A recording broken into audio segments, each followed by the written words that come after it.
This is my passion. This is what I love to do. But some days, sometimes, I'm just like you, man. I hate this job. Damn, I hate this job. Damn, I hate this job. Damn, I hate my job. Damn, I hate this job. I'm just like you. Damn, I hate this job. Man, I hate this job. Man, I hate my job. From a good dream I wake, sun rays on my face, planning out my day, hoping this ain't the one that I catch a case. I feel so good, I feel so straight. My manager keep calling me saying, hurry up, you late. Hurry up, you lay off. Y'all, man, I hate this job. Man, I hate this job. Been trying to play it cool, but it's hard to play it off. I've been hanging on to this bush, cause my car still ain't paid off. I know I'm on my way up, my boy just got laid off, so y'all, man, I hate this job. Man, I hate this job. These hoes here so ratchet, these niggas here so sneaky. Y'all don't even really pay enough for y'all to only pay bi-weekly. I'm trying to double up my cash, take this job, shove it up your ass. Yo, man, I hate this job. Sometimes I wanna say, walk in and slap my boss. This shit is getting hard. Damn, I hate this job. Gotta make it out of this struggle, bruh. And I don't really mean to take it out on you. You just a customer, but damn, I hate this job. Damn, I hate my job. Damn, I hate this job. Damn, I hate my job. Damn, I hate this job. Damn, I hate this job. Damn, I hate my job. Damn, I hate this job. We're the reason why your stockholders always stay afloat. Yet I'm asking, are they hiring? Like everywhere I go, schedule will say 9, but I think it's fine if I clock in at 9:04. I work 40 hours a week plus overtime just to be bro. So y'all, man, I hate this job. Hate that I applied. So much has transpired since the day that I was high. Told me I could advance, but you were telling me lies. Gotta give your notice before I quit, but you don't say shit right before I'm fired. Damn, man, I hate this job. Sometimes I wanna say, walk in and slap my boss. This shit is getting hard. Damn, I hate this job. Gotta make it out of this struggle, bruh. And I don't really mean to take it out on you. You just a customer, but damn, I hate this job. Damn, I hate my job. Damn, I hate this job. Damn, I hate my job. Damn, I hate this job. Damn, I hate this job. Damn, I hate my job. Damn, I hate this job. You and your procedures, you and your protocol, you and your policies, none of that shit don't apply to me. You and your quotas, you and your standards, you and your 2 sick days a year. Y'all niggas bananas. Wonder why the postman's posted with hammers, going postal with Popo on camera. His wage got him enraged, stressed out, it's hard to maintain. He flips the middle, grabs his. He said, if you don't get the picture, I quit, you ain't shit, mother. Man, I hate this job. Sometimes I wanna say, walk in and slap my boss. This shit is getting hard. Damn, I hate this job. Gotta make it out of this struggle, bruh. And I don't really mean to take it out on you. You just a customer, but damn, I hate this job. Damn, I hate my job. Damn, I hate this job. Damn, I hate my job. Damn, I hate this job.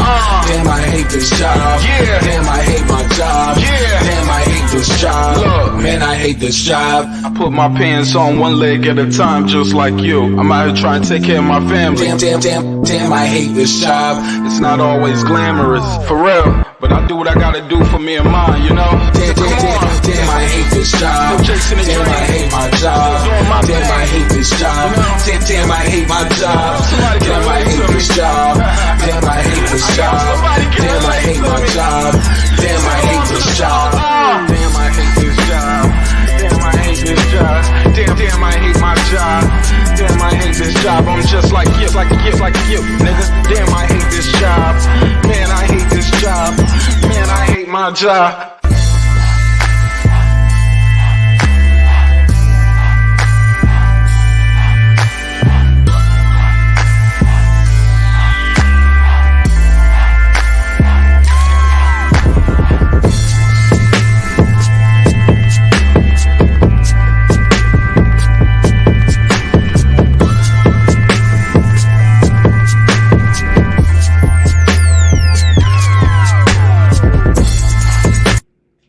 The views and opinions expressed in this program are those of the speakers, commentators, experts, and/or the host. They do not explicitly nor necessarily reflect nor represent the channel's policy or the views held by the channel or broadcaster. The broadcaster or its channel cannot be held accountable for all or any views expressed during the program. Basically, if I didn't say it, don't come for me. You come for the person who said it. And please don't sue me for somebody else's words. With that said, let's start the show, motherfucker. This that squad side.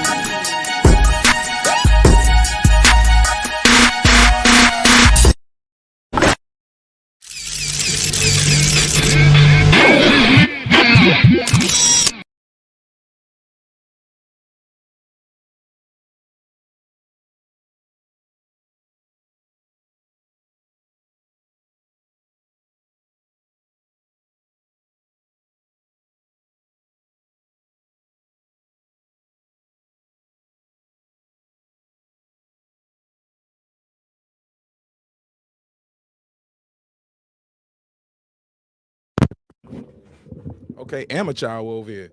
All right, there we go. There we go. Y'all should be able to hear me now. How y'all feel out there? Welcome home. Welcome home. Welcome home. How does it feel? How does it feel? There we go.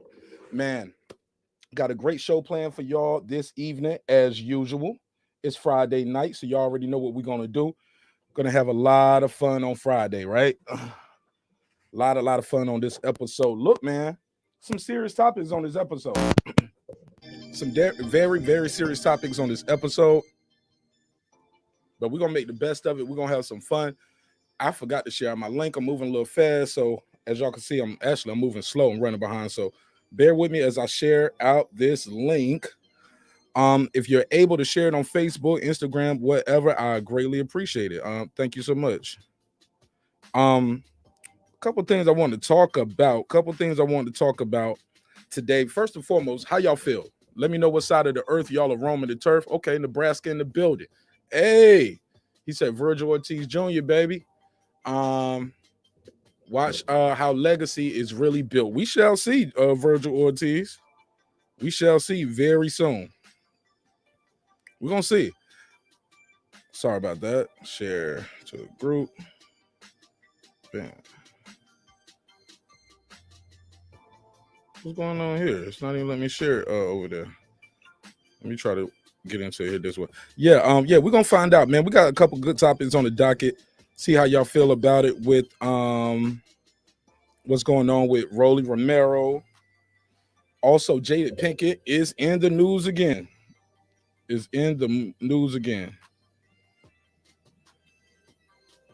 gonna see. We're gonna see what's going on, what y'all think about that topic. I don't know where all my damn Facebook groups at. I don't even see none of my groups up here. Yeah, that's kind of bugging me out right there. So let me try to figure that out, why I can't share this in my Facebook groups. Maybe they kick me out of them Facebook groups. Who knows? Yeah, but let me know what part of the earth y'all are rolling from. No pun intended. We got a lot of topics. Let me see what we got up here. Let me see before I do the roll call. We had a show last night, and at the end of it, my guy Calico was talking about sovereign citizens and things of that nature. So we're going to talk about that at some point tonight. We're definitely going to talk about that. Why is it only letting me share to that one group? It won't even let me public. Yeah, this is blowing my mind right here. Okay, I'm gonna share it in a group. There we go. Yeah, that's crazy right here. I don't even know what's going on with that. So let me discard. So yeah, man, I don't know what's going on with this right here, but let me find out what's going on with my Facebook. But basically, yeah, we're gonna talk about that. We're gonna talk about that sovereign citizen thing. Also, entanglements. Back in the oh my god, I don't know what's going on with this situation right here. I'm gonna be honest. In preparation for this, I did no preparation. How about that? I did no preparation. I wanted to catch this in real time. Pause, just like you guys. I want to know what's going on in real time. I saw some things online, but didn't do too much research on it. I spent the time with my daughter and ate with my wife. Rolly, though, we're gonna talk about Rolly. Seems like he's been accused of some things. We'll talk about it. A lot of people are already throwing this kid away, man. Like I said, I didn't do a lot of research on some of these subjects. I just made the thumbnail and I said, you know what? I'm gonna chop it up with my neighbors tonight, and they're gonna let me know what's going on. They're gonna tell me what's going on, and I'll do my Googles from there and find out what the real is, right? So we're gonna talk about it. Definitely gotta talk about it. We're gonna talk about it. But from what I'm hearing, he hasn't been arrested. Is that true? Anybody know? Oh yeah, we got time. Still, we got time. Y'all already know the show. Man, I used to come through here and be all hype and rolling through it real quick, like these first 20, 30 minutes, and then I'll slow down and get into my groove. Nah, man, I'm getting right into the groove. Slow it down right here. We got time, homie. But did he get arrested yet? Does anybody know? Anybody know if he got arrested yet? We're gonna find out. But yeah, it looks like the homie is getting me too out here. Getting me too. That's always a scary thing too, man. For me, being a man and having relations with women in the past, like at one point, one of them might pull up and say, I did blah, blah, blah. It's a scary thing. Like, wow, like I thought we both was cool. Like, nah, I wasn't. I was like, you couldn't tell me that 30 years ago or 20 years? You know what I'm saying? So it's always a scary thing. So that's why I made sure. I even heard some guys saying some weird shit earlier. They was like, well, it's two types of no's. It's a no where it's no, and it's a no. I was like, nah, nigga, you ain't never heard the phrase no means no? No means no, homie. So it ain't no two types of no's, not for me. Because even if I get that playful no, I'm gonna be like, stop. She gonna have to pull me back and say, no, I was just playing. Come on. I'm like, oh, okay. Nah, but I don't play around with that, homie. So it ain't no two types of no's for the people who were saying that. So we'll discuss that as well. I think that's wild though, that some people are out here saying those kind of things. But no, let's be clear. There's only one no, homie. And if you hear that no, you need to press those damn brakes immediately. Ain't nothing to talk about. So he hasn't, according to Sir Senior here, he hasn't even been arrested. So he hasn't even been charged with anything. Why is this in the news then? I got to do some more research. But I knew this was one of the topics. People told me, hey, man, we got to talk about this tonight. I was like, all right, we'll talk about it. It was like, you going to look it up? I'm like, nah, I'm going to go and spend some time with my family. I'm going to take a nap. And when I hear about it tonight with you guys, that'll be my first time hearing about it. I ain't watching nobody else shows about it. Nah, it ain't nothing else for me to talk about. I like that first reaction. Sometimes I do the research about the topics. A lot of times I do the research about the topics, but tonight, it's like, nah, we just gonna have a little fun with it, man. We just gonna have a little fun with it. But oh yeah, Bruce was over there. I ain't gonna say nobody's name, but Bruce was over there. He heard homie over there talking about, well, it's two types of no's. It's a no like this, and the other no is like hyperbole. I was like, no, it's not. Bruce, I didn't even say nothing in that chat. I was like, oh, okay, let me get up out of here. Let me go and get ready to start my show. Make sure that's one thing we do not say. Nah, but it's definitely that shit definitely ain't cool, homie. If that is true. So we'll talk about it. We'll definitely talk about it. I see some people typing in chat, but I haven't looked up and read the chat yet because as y'all know, I'm in about 50 different Facebook groups. So I'm over here sharing the link out. I did not share it before the show. So pardon me as I bust this move over here. I got about 20 more links I'm sharing it out. That is definitely helping grow the show, sharing the link. So if you guys can share the link, it'll mean the world to me. And it definitely I would pay it for it. But anybody know what's going on with this Jada and Will thing as well? Like, Queen P, you got any info on this? I'd love to have your take on some of this, sister. If you want to let me know in the chat, you want to call in or pull up, either one. Would love to do it. But from what I did hear, the little part I did hear, I did do a little bit of something on this part. Oh man, 50 Cent don't got involved. It's never good when 50 Cent is in your business. Whenever 50 Cent is you on his radar, it's probably not about to be good unless you are working on one of his films. If you're not in a movie with 50 Cent and you are trending beside his name, be worried, be concerned. you know, you might want to go dark on IG or your social media for a while because chances are he's probably ripping you up somewhere. Pause. But it's a part of life, I guess. It's a part of being in that light. But bruh, this right here, oh my God, this right here is crazy. Because from what I got, and I could be wrong, like I told you, I did zero research today. Zero. Didn't do no research. I just came in here with the thumbnail and I said, I'm going to figure it out with the panel, the callers, and the chat room. They're going to let me know what's going on. And we're going to have a good time too while we're doing it. We're going to crack some jokes. Some of it is going to be funny. Some of it is going to be like, ouch. But hey, this shit is out here in the public eye now. So it is what it is, homie. So you're going to get these jokes. But hopefully we can learn something as well. We can learn something and maybe we can motivate and empower each other to not make some of these same mistakes, because there's a lot of mistakes going on in this on this topic tonight. But I think I'm good right now. I shared it in enough places. I'll share it again in about an hour or two. See where we at. So without further ado, let me see who's in the room. Let me say what's up to y'all. Let me see who's here. Get the soundboard up. Bam. Let me see who's here. Let me do these shout outs. Drop that link. I'm gonna open the phone line up. I'm gonna drop this link. And we're gonna go through these topics because I promise, if I never needed y'all before, I'm gonna need y'all tonight. If I never needed y'all before, I'm gonna need y'all tonight. Because this shit kind of messy, man. It's a lot of messy topics up here. But we built for it, right? We tough, right? So we're gonna talk about it. She said, yeah, I'm about to go. Look, I'm gonna figure it out right here on air, Queen P. So let me go through. Sir Senior, what up? What up? Shout out to Steel, what up? What up? He said, it's Friday, bro. Let's get it. You damn right. Steel, he said Virgil versus Spence. I gotta see what Spence looked like. Spence looked like the Spence that fought Danny. He could probably pull it off.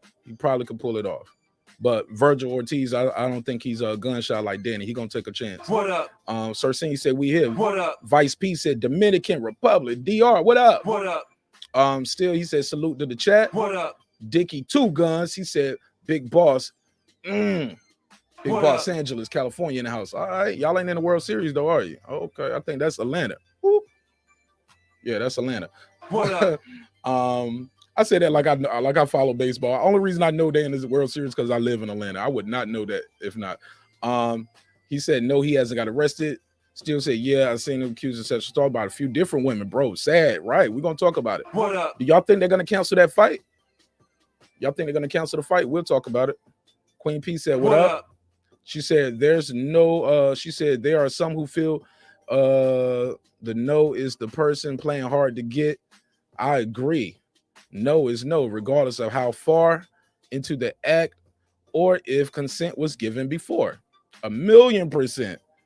I don't care if it's mid-stroke. She say no. You better stop. Better stop right there, homie. Stop on the dot. Stop on the dime. It's over. It's over. Straight like that. Soon as she says stop, it's over, man. Period. Can't play around with it. And if you have a daughter or have a mother or a sister you care about, it shouldn't even be a conversation. What up? Bruce Goes, what up? What up? D Ray in the building. What's up, D Ray? What up? Johnny Blaze. He said, I'm trying to learn from you, marqnash. Laugh out loud. I'm also lost. Hey, look, we're gonna learn from each other tonight, brother. I do not have all the answers. And I'm not your enemy neither. Whatever side of the fence you on this, not your enemy. What up? But I'm glad you here. He said, I stand by whatever I said, homie. What up? Yeah. Okay, well, pull up, Bruce. We can discuss it. And I don't mean no disrespect when I said that, but I didn't even know that was you, Bruce, who said that.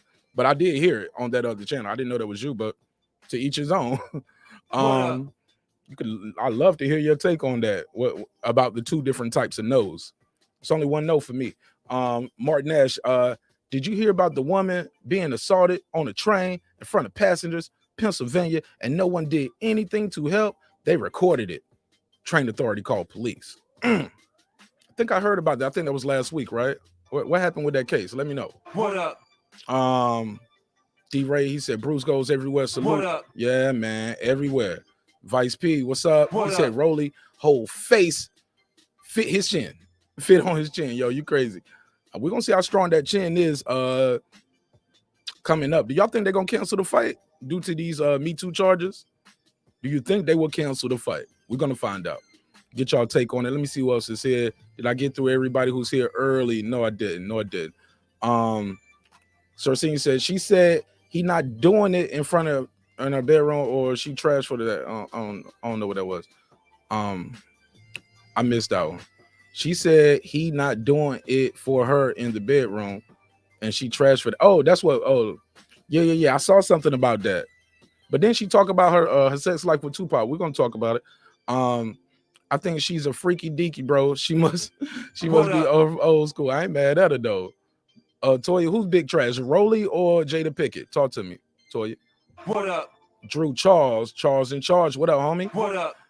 We here. What up? He said no means no is what I said. Okay, well, it was somebody else up there who was like, it's two different types of no. It was like, no, it's that one no that's playful and no. I was like, nah, it's over. What up? Queen P said, marqnash, yes, the incident was last week. I just know that Buddy got arrested, though. Absolutely, as he should be. We here. What up? What up? HLD, you know me. What up? All right, man, let's get into some of these topics, man. So let me pull this article up, and we're going to do this in real time. Matter of fact, where y'all want to start at? Y'all want to start with Rolly? Y'all want to start with this Jada story? Where we starting at? We'll start with this phone line, too. Open this phone line. First of all, does anybody out there have information that you can help us out with the story? That'd be great. I'll put the phone number up on the screen as so. Bing, just like that. Also, the link is in the chat. If you're watching on Facebook, Twitter, and all those other places, you won't see the link in your chat. You will only see the link in the YouTube chat. So that's what's going on with that. I can put the link in there, but if I click the link, you will not you won't be able to click the link. You only can click on over here. He said, my wifey is listening with me and she wants to hear the Rolly convo. Okay. Yeah, we're gonna find it out. I'm gonna look it up right now. So we're gonna do it together. Queen P got the phone number on the panel and in the screen. Thank you, sister. Appreciate you. And appreciate everybody out here. Major Key, what up to you, homie? Let me give you a drop. Major Key. What up? What up? All right, let's get into it. Without further ado. Bam. Oh, and the other topic, we're going to do this mumble rap debate too. Because some things people will call a mumble rap. I was like, nah, that's solid. They was like, nah, that's mumble rap.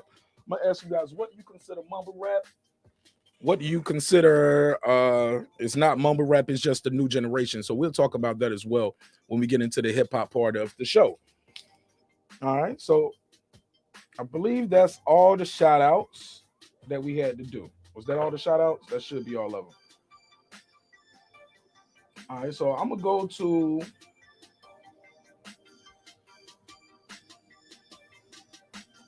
this article right here. I'm gonna go to this first article. Let me see what pulls up when I type his name in. Because I see, from what I saw, guys, it looked like it started with one accuser. And from what I'm looking at right here, it looked like it's multiple accusers now. Oh no, this is terrible. Let me go to I'll go to this site right here. Let me see what this one is saying.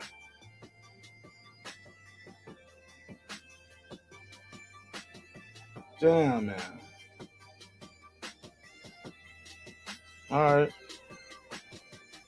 Say he's been accused of sexual assault by multiple women.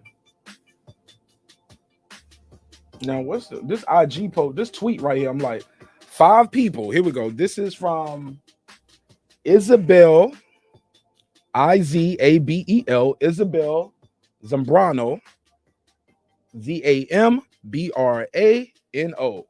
This is from her Twitter account. And it starts off, it says 5 people, including me. She didn't say 5 women. She said 5 people. Hold on. Might have to put another case on Rolly. Why she didn't say 5 women? Okay. That's a whole nother thing. She said 5 people, including me, we all have the same, and in all caps, exact story. And didn't know until I came forward. This is your friend. This is the real Rolando Rolly Romero. And she put up a picture. It looks like a screenshot of a text. And I'm going to read this out loud. Let me see. Does this start? Is this the first one first? Okay, it's a lot right here. So it's like 4 screenshots she puts up. Okay, I'm going to have to share this. I'm going to have to show this on the screen so y'all can see it. There we go. I'm going to have to show this. Y'all need to see this so we can read along together. But yeah, this is truly unfortunate. I don't know if the fight is going to be canceled. I hope not. Because he definitely going to need some money for some lawyers, all right? But he hasn't been arrested yet. I wonder why. Let me see. Okay, so I got this pulled up. Let me share the screen. This is I'm reading this from a post on Reddit, where the young lady, where on Reddit they have shared her Twitter feed. Let me share the screen. Here we go. Share screen. Boom, boom. Click, tab, share. Pow. So all right, let me take this off the screen so you guys can read along with me. Because it's a lot. It's a lot. It's a lot right here. So wanted to make sure you guys can see it. Let me see. Am I missing anything in the chat? He said, I've read some texts from the accusers. Basically, they all saying Rolly pulled his shit out and said, what's up? Damn, that's what he did. Now, look, I ain't trying to accuse nobody, but he does seem goofy. I ain't saying he did that, but that's some goofy shit. That's definitely some goofy shit right there. All right, so damn, I might have to blow this up a little bit bigger for y'all to see it. Here we go.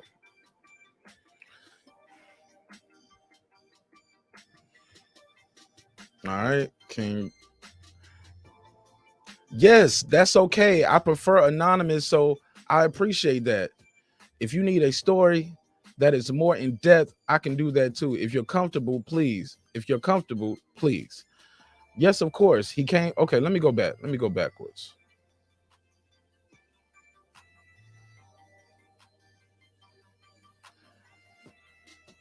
Okay. He came to see me. Yes, of course. Okay. So it look okay. Hold on. This is yes, that's okay. I prefer anonymous, so I appreciate that. If you need a story that is more in depth, I can do that. Somebody said yes. If you come, so it sounds like she's reaching out or something like that, but I don't know what came first. She said yes, of course. He came to see me, and we went to the store together.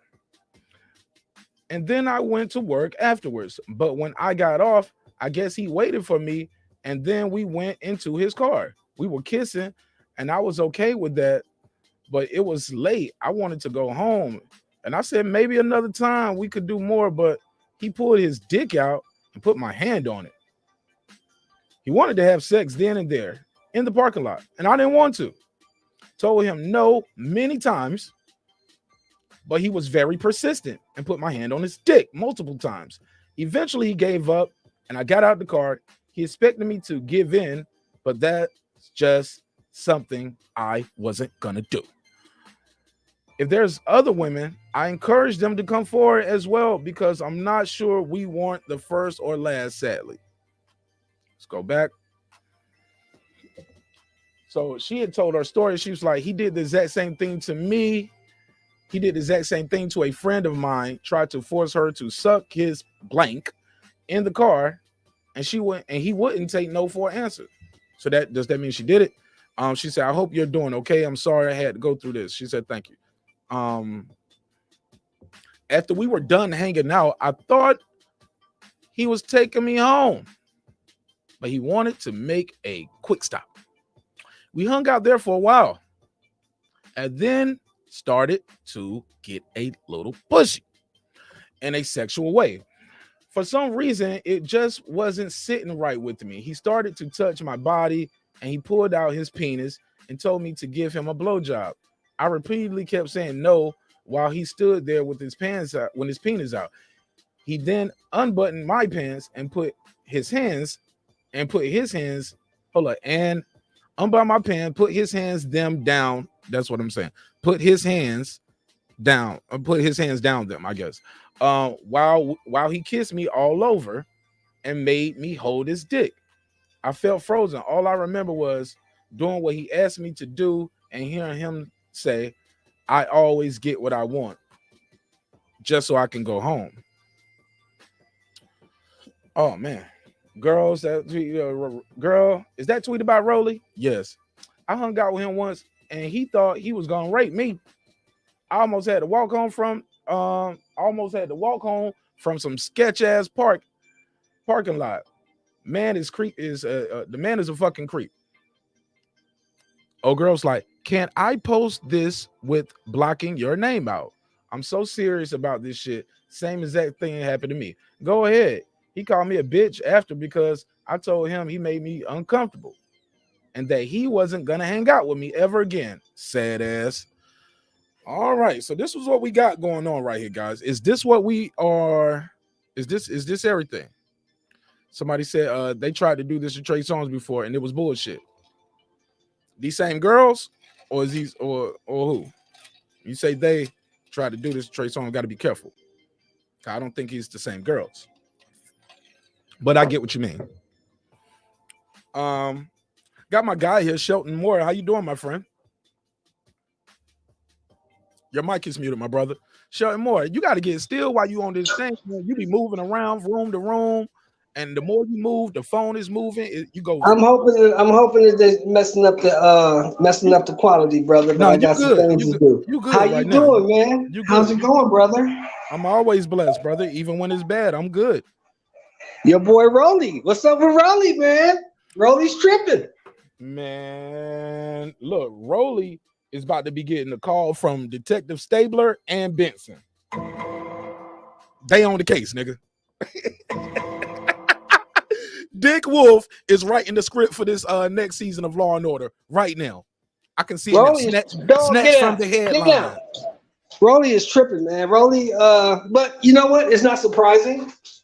It's not surprising because these guys, for me, I'm just speaking for myself. I think it comes from number one, having respect for yourself, because if you have respect for yourself, you'll have respect for other people. And then number two, they don't, these things we talking about, like treating women a certain way and respecting yourself and treating others the way you want to be treated. You can tell by the things that Rolly posts and the things that he says that he hasn't learned these things. See, all these things we talking about, brother, are learned behaviors. They are not instinctual. You know what I'm talking about?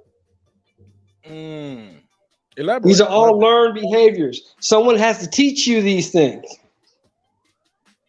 You don't come out of the womb knowing how to respect women and respect other people and respect yourself and all these kinds of stuff. All this stuff is learned behavior through life experience, home training, and the people you surround yourself with. Because you become a product of your environment. Am I right or wrong? It's very possible. You know what I'm saying? So Rolly, it's obvious Rolly hasn't been taught too much about being an adult. Now, before you say that, Sheldon Moore, are you basing that based off the statements of these women? Without any more evidence? I'm basing that off of the things he does online, okay. The things he puts on Twitter and the other platforms he uses, the things he says about people. I mean, I guess I'm older. I don't understand some of the things these youngsters do, but where I come from, if you say things like that will get your hat brought to you. Things like what, my brother? The things he says, like you a bitch and and all that other stupid stuff he says online, and the stuff he did at the press conference. I mean, you just don't be hanging like that, bro. Not where I come from, anyway. Well, but look, some of that is. But these guys are boxers. They're selling a fight. They're not selling candy, right? Not selling girls. Come on, man. That's you don't think that's out of bounds? He's talking about dicks and come on, man. That's out of bounds. No, I didn't hear. No, I've never heard him say that. So I'm just going by you telling me he said that. But I'm saying in general, with calling somebody, you a bitch, you a hoe, I'll beat your ass, you ain't shit. Yeah, these are fighters talking to other fighters. He's not talking to me. No, but I'm just saying, now when all this comes out, because I've always been of the mindset, bro, when if three different people tell you the exact same thing, there's got to be something to it, right? Really? Yeah. If three different people say the exact same thing, there's got to be some truth to it somewhere. Now you got 7 different people, huh? Or it could be a conspiracy. It's like they got like once I read your story, I'm just using this out here. Once I read your story, and I have a connection with the dude, I can just say, quote unquote, me too. That happened to me too. Well, that could be 1 or 2 people, but when you got 6 or 7 all saying the same thing, you got to at least investigate. I agree. You got to investigate, but that doesn't mean it's true. Especially the more famous you are, the more people you came in contact with, the more people who's been along with you to say, hey, ain't nobody to prove or disprove this. It's literally going to be my word against yours. Right. But then again, they going to use the stuff that he says online and the fact that he really ain't got no money. He was about to get his first bag. He hasn't got the bag yet. Some would say that's why this is coming up, because he's about to get that bag. Nah, I mean, it's just too coincidental, number one. And then you look at the things he says and the things he does. Maybe he didn't do it, but it's not possible. It's very possible that he did, based on his behavior, is what I'm saying. And again, when you say based off his behavior, have you seen him online doing stuff like with women, like grabbing them and stuff, or like what did you see? The things that come out of his mouth. The things that come out of his mouth about other fighters, I don't care if it's fighters, other people, tends to make me believe he's not a very respectful person and he has a warped opinion about himself. Define warped opinion. I'm sorry. He thinks he's more than he really is. He thinks he can get away with anything. He can say whatever he wants or do whatever he wants and there's no consequences. That's what I get from it.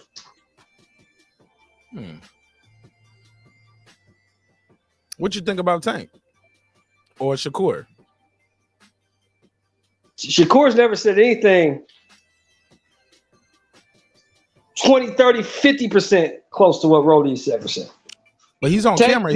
Hold up, slow down, Sheldon. But he's on camera hitting a woman, right? In Florida. Yeah, but he got to deal with that. Yeah, he's got to deal with that. Whatever he did, is there still a case behind that, or did they settle out of court? I mean, you brushed over it. You just said he never did 50 or nothing. What half of what Rolly said? No, I said he's never. But he actually is on said. camera punching the shit. Right? Fuck talking. He's on camera punching the shit out of a woman. And now, he's a pro boxer. Or closed fist, no gloves. And I hear you. You ain't now. Is there a case behind that, or was it settled out of court? It was a case. I don't know what happened. Whether it's settled, whether he's still on pending. You can pull that up on camera and see him doing that. What I'm saying is, if he did that and there's a case behind it, he's gonna have to deal with that. There's consequences to those actions, is what I'm saying. Hold up, slow down. I just want you to hold him to that same standard as Rolly, because that stuff you talking about with Rolly, some of that stuff wasn't even a criminal case. That's just his words about boxers. That's him thinking highly of himself, or as you say, thinking too much of himself. This guy, I saw this tape with my own eyes, is with his friend and they punching these people. Right. Like, so it ain't, does that change your opinion about him? Courtside, whether the court deal with it or not, what do you think of him? He's a young kid who got to learn that there's consequences. The same with Rolly. It's all the same. You have to learn. Either you learn the easy way or the hard way, that every decision you make in this life, there's going to be consequences. Some of them going to be good. Some of them going to be bad. But there's going to be some. So you need to think before you say things and think before you take action. Now, Shakur, if that case is not settled, he going to have to deal with that. He reached, I'm looking at here, the battery charges will be dropped if he serves 1 year probation and performs community service. He has already paid the victim's medical bills. Stevenson had a cut on his lips and a great, please mute your mic while you're moving around, brother. I'm sorry. Stevenson was celebrating his 21st birthday with his friends on South Beach. He got into a scuffle in a Miami Beach parking lot. And this was July of last year. He reached a deal in the assault case and the charges were dropped as long as he did what he had to do. So he did face misdemeanor battery and 1 count of felony battery. Well, it was 3 counts. No, I'm sorry, 3 counts of misdemeanor battery and 1 count of felony battery. So it does look like charges will be dropped. I'm gonna mute your mic for me, brother, while I'm talking. Yeah. So it does look like charges were dropped, and they did reach a settlement in the Shakur thing. But as I'm saying though, what I just didn't like how you did that, my brother. It was like, well, he ain't did nothing. He ain't said nothing half as bad. Fuck talking. He beat up people, and it was a woman, and it's on camera. Like, talking is one thing. He's talking to fighters. He's talking about how he feels about it. Hey, I'm muting your mic and you unmuting it. And you still got a lot of noise. Go ahead. I'll stop. You can go on and speak. I think you're trying to get in. Go ahead, Shelton Moore. No, all I'm saying is now we're talking about something different. These people are accusing him of touching them inappropriately and doing things he wasn't supposed to do. Now we don't know if it's true yet. We don't know if it's true, but if it is, it's not surprising based on the things that come out of his mouth. Yeah, that's all I'm saying, brother. Yeah, okay. That's all I'm saying. Yeah. I got you. Fair enough. I don't want to belabor the point. I just feel like we were holding him too high on the we was trying to nail him to the cross based off what he says on social media, trying to get a big fight. That's all I'm saying. He's a kid, he's a boxer, he's talking to other boxers. If he talking shit, hey, S my D. That's how them kids talk. You know what I'm saying? You and I, where we come from, like that, we don't talk like that to promote no fight. We talk like that, like when it's about to be on, and we ain't got to do it in no ring. I can see you outside the stove. I can see you at your mama's house. When you talk like that, it might go somewhere else. But go ahead, I digress. That's my point exactly. You know what I'm saying? Now he's gonna have to learn that there are consequences to the things that you say and the things that you do. That's a lesson he'll have to learn, because that lesson comes with life experience, like I said, and it's to learn behavior, being respectful, respecting other people, not saying things that could possibly get you in some kind of altercation. All of that is learned behavior, and he's going to learn that through this incident. So what do you think about Tank? It was a clip of Tank grabbing up a chick and grabbing her up and grabbing her out of a basketball court. What do you think of that? Did you see that? I think the same thing. He has to learn that you can't do those things. He learned. He had a case behind that, and they probably settled it or whatever. I'm pretty sure, because I haven't heard too much more about that. So I'm pretty sure either the girl dropped the charges or they settled it out of court. But I bet you he won't do nothing like that again, because he has learned that you can't do that. Just like he has the DUI case pending. That's not over with. We still don't know what's going to happen to Tank. Just because he got money, just because he got Mayweather backing him, doesn't mean them white folks ain't going to lock him up. Shit, he in Baltimore. It's a lot of black folks in power over there. Black mayor, I believe, like black police and, black DAs and prosecutors. It ain't just. And it doesn't mean that them black mayors and DAs that's not what I was prosecuting saying. Attorneys ain't going to lock him up because he broke the law. That's not what I was saying. My brother, that's not what I was saying. But go ahead. I'll let you finish. No, you said that it's a lot of black people in power in there. I didn't finish my sentence, though. That's what I didn't. Go ahead, bro. Go ahead, bro. Finish. I want to hear what you're saying. No, I was just saying, because you start off with them white folks gonna lock him up. I'm like, yo, I'm basically saying what you said when you finished it for me. Like, that shit is on camera, bro. You're a public figure. I don't know if they caught him with the DUI because he fled the scene before the police got there.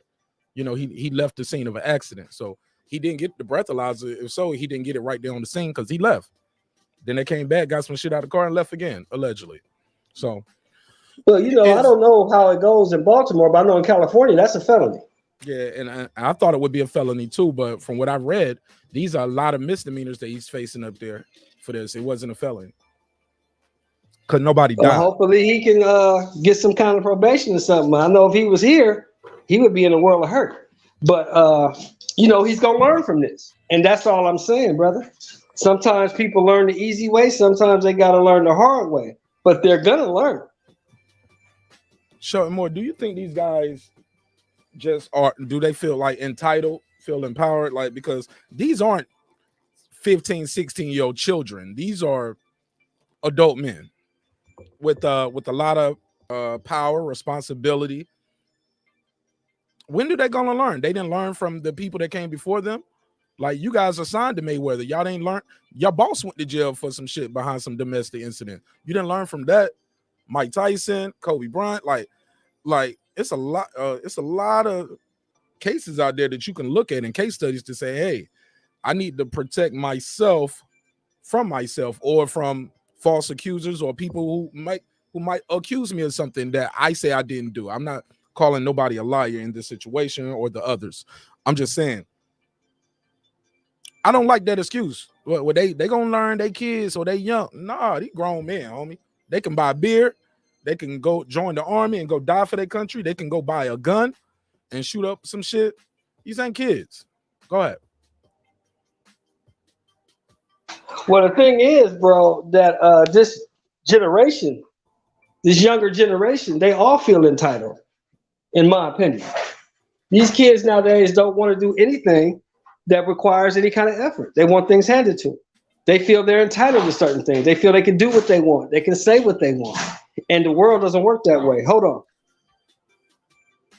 Absolutely not. The world does not work that way. I'm gonna see if I can open the line up and get some calls on this topic. 678 pardon so 678-381-1938, 678-381-1938. I would love to hear your take on this. Call in. I'll put you right on the air and let you give me your take on this topic. 678-381-1938. Go ahead, Shelton. Mr. Moore. Your mic is muted if you're talking. Yeah, these kids today, they just feel entitled, bro. They feel like they got certain things coming. And we know living this life and living in this world, it doesn't work that way. Nobody owes you anything. You're gonna get what you pay for, so to speak. You earn everything you get. And if you make the wrong decision, one bad decision can screw up everything, can screw it all up. It only takes one bad decision to take you from where you are now to getting a number, and they telling you what time to get up in the morning. Just one decision. Yeah, that's crazy, man. Okay, I'm gonna see if I got anybody from the chat who want to join this topic or get any calls. If not, I can move on. Because like I said, man, this right here is kind of early for me at this point. We don't have a lot of details. Rightfully so, he's been silent about this, as far as what I'm seeing. He has not responded to this, correct?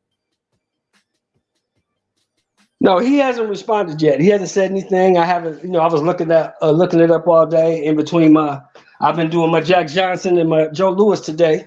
But in between that, I was looking things up, and he hasn't said anything. No one said anything. It's just all rumors at this point. I'm hoping the best. I wish the best for the kid, but it's a cautionary tale. If you did do what these people say you did, then you're going to have to learn. You know what I'm saying? You can't do what you want. You can't say what you want. You have to follow the guidelines. They set rules in place for a reason. You have to follow them or there will be consequences. HLD on the MIC. Talk to me, my G. Rolly versus the Me Too movement. What say ye? What's going on, Mark? What's going on, Shelton? Hey, brother. What's happening? Speak on it. Well, I mean, the first thing I'm going to say is, nothing nowadays shouldn't surprise anybody. You know what I mean? So I'm the way I see it is the man is innocent until proven guilty. Would I be surprised if he is guilty? No. Would I be surprised that he's innocent? No. Would I be surprised? Because we can have it both ways. I mean, today you can have women, who there's a lot of women who are put in positions where they're sexually assaulted, if you will. But then you also have a lot of women who are capping out there and take advantage of a situation. So I'm not going to judge either or until we get more further information. But but to judge Rolly based on being a young man, wilding out in his 20s, probably getting all the action that he wants or what, I'm not going to judge him on that. I mean, he's just a young dude and he has some limelight and he's playing along with it. So I'm not going to judge him on that. to say that, oh yeah, because he says things, it gives him to be guilty of certain behaviors of that extremity. So I'm not going to say that, that I'm going to judge him on that. Do I agree with the things that he does? I mean, no, I wouldn't do it myself, but I mean, but everybody's having a laugh at it at the same time. So, I'm not, like I said, I'm not going to judge the kid. Let me jump in real quick, HOD, and I'm going to ask you a question. You said two things. You said getting all the action he want. Obviously, he not getting all the action he want, because he's getting attention. He's getting attention. Right. I never been that type of dude to just whip my dick out in front of chicks. Was that your game? Because I know some dudes that was their game. I got a couple homeboys like they'd be like this. Even back when we was in school, we'd be on the back of the bus. People like, tell Angela, come here. Angela, come. I'm just saying the name. She sit on the back seat, and you just whip it out. You hear her say, "Ew," and get up. You know what I'm saying? That nigga dick stink. Got the whole back 2 rows of the bus funky. The sexual tension is already, there's already a sexual moment going on. You know what I mean? It's in the air. So but one thing you read about her thing that she said, oh, we started kissing, but I was tired, so I told him, not this time, so maybe a next time. You know what I mean? So, so she was down for it. She was just too tired that night, I guess. I don't know. So it wasn't like he was being a total creep, if that's the case. It was that she wasn't down for it that night. That nigga waited all day at her job at home, at her apartment while she was at work. I heard you read something, but and I'm like, well, see, but look, I think you taint the case when you are a victim as well, and you are reaching out to other victims, and you want to tell the story on social media like this. Exactly. This look bad, because this is what y'all text, but who knows what y'all talked about? Because you can hit a button on Instagram and then y'all can call. You know what I'm saying? Total stranger. Y'all can be on the phone together, and then y'all can say, tweet me this. She's all over. I'm not saying this what she doing, but this looks bad. This should be a lawyer or a prosecutor. A hush thing, right? Yeah, it should be somebody in the legal system getting the statement from you, not another victim. Fair enough. Let's put it this way: if you look at it just on what's normal behavior, is it normal for what she's doing? Being on, I mean, she's all day on this shit, man, with all this attention about this thing. It just doesn't make sense to me. You know what I mean? If she wanted to file a police report, then go file a damn police report. You don't need people pressuring you to do that. Just go do it. You feel that you were assaulted, to go to handle your business, go to the police department, talk to the detectives, and have them get on that case. You know what I mean? But she is living off of this thing on social media right now. It's just not normal. Go ahead, Shelton Moore. Get in. Well, 2 things. Number 1, HLD, I gotta hit you on something, brother. She said they were kissing, and she said she was tired. She said, not tonight, maybe another night. Is that what you said? I think that's what marqnash was right now saying that. I think that's don't hold him accountable to what I read. He might have misquoted it. No, but what I'm saying is, if that's the case, if that's the gist of it, if that's the case, once she says no, that's it. Yeah, I don't think she sucked. Once a woman says no, that's it. So you out of bounds in that respect. No, there's not out of bounds because she at the moment she said no. I mean, did he force her to suck his dick? Well, he's out of bounds. He does anything else, he's out of bounds. Right, that's what I'm saying. So did he put it away? Well, I don't know what happened after that. You know what I mean? If he did, that's what I'm saying. If he did anything after she said no, he's out of bounds. Number 1. Did she say that in the description? I don't know. I'm saying that's the case. He's out of bounds if that's the case. That's number 1.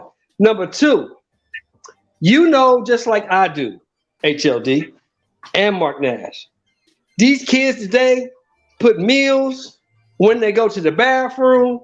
If they combing their hair, they put everything on social media. So her blasting this thing all over social media is not unusual.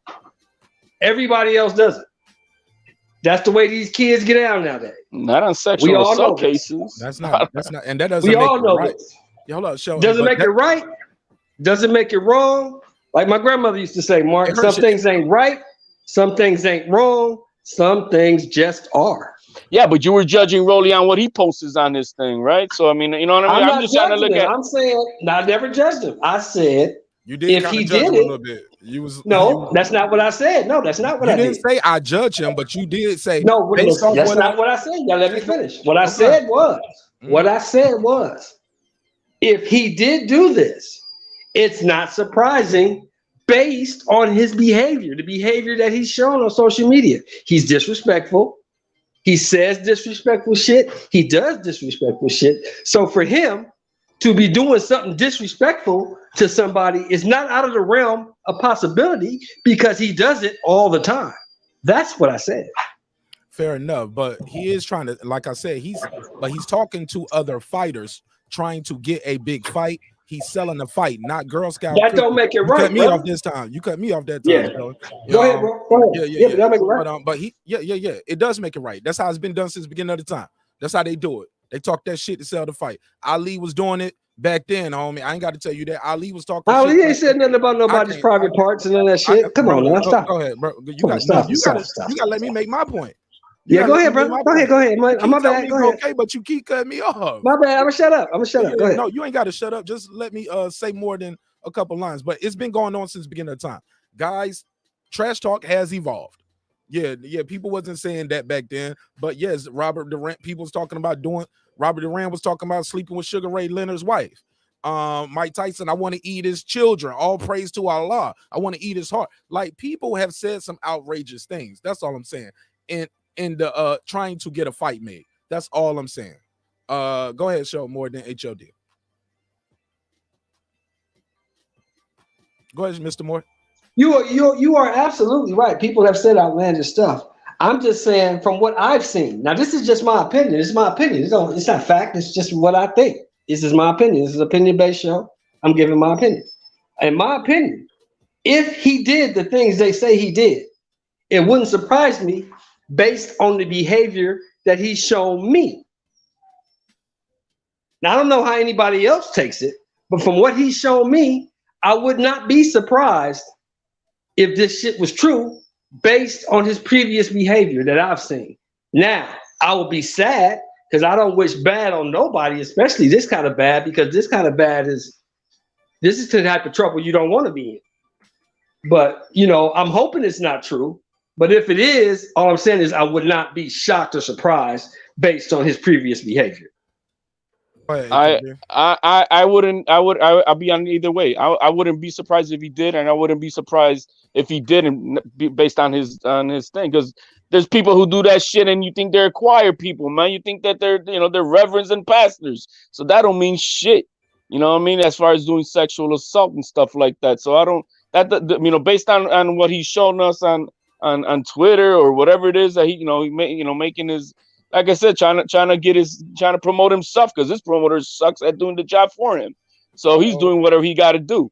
So I'm not gonna judge him based on that, because, like I said, man, we got people of all sorts of backgrounds who do this shit, and it doesn't matter what they do. They could, like I said, they could be the Boy Scout leader and shit. So I'm not surprised at either or. So that's why I said I'm not gonna judge the man until we have probably more facts, more substantial facts. Because right now it's just Twitter stuff that all we're getting. So until then, I'm not gonna hold them back, and I don't think anybody should be. They're already trying to cancel him out of his fight, and we don't even we don't have any true nothing right now. All we have is tweets. Is a hearsay. And I'm gonna ask Shelton more.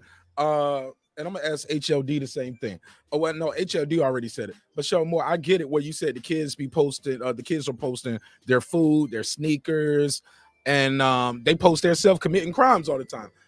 But in this situation, if you are a victim of a crime, we can all agree this doesn't help your case. When you put clips of you talking to other witnesses, right? D-Ray on the phone. Hold on 1 second. Let me get Shelton Moore's reply, and I'll get your call. Okay, brother? Sure. Thank you right there. Go ahead, Shelton Moore. We can agree this is not good for her to put the case out like this before charges are even filed, correct?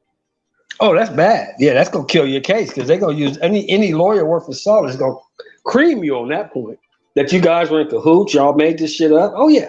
You're absolutely right. That was not very smart, but I'm not surprised, because these kids live So vicariously through social media, I'm not surprised they would do something that silly. Now somebody should have, if she was really trying to bring charges or trying to really out this guy, somebody with a little sense just said, hey, maybe you shouldn't be talking about that shit online. But you know, these kids today, you know how this shit is, man. Can't tell them a damn thing. Can't tell them nothing. D Ray from Nebraska. Omaha. What's up, my G? Welcome home. Welcome home. Welcome home. How you feel? I feel wonderful, marqnash. How you do, bro? Man, I'm happy to be here, man. We here for a reason. God don't make mistakes. I make many though. But so we here for a reason. So we're gonna try to do some work, man. Talk to me, man. What's your take on this Rolly versus the Me Too movement, my brother? Hey, first I want to say, man, keep bringing that fire content, bro. Keep bringing it.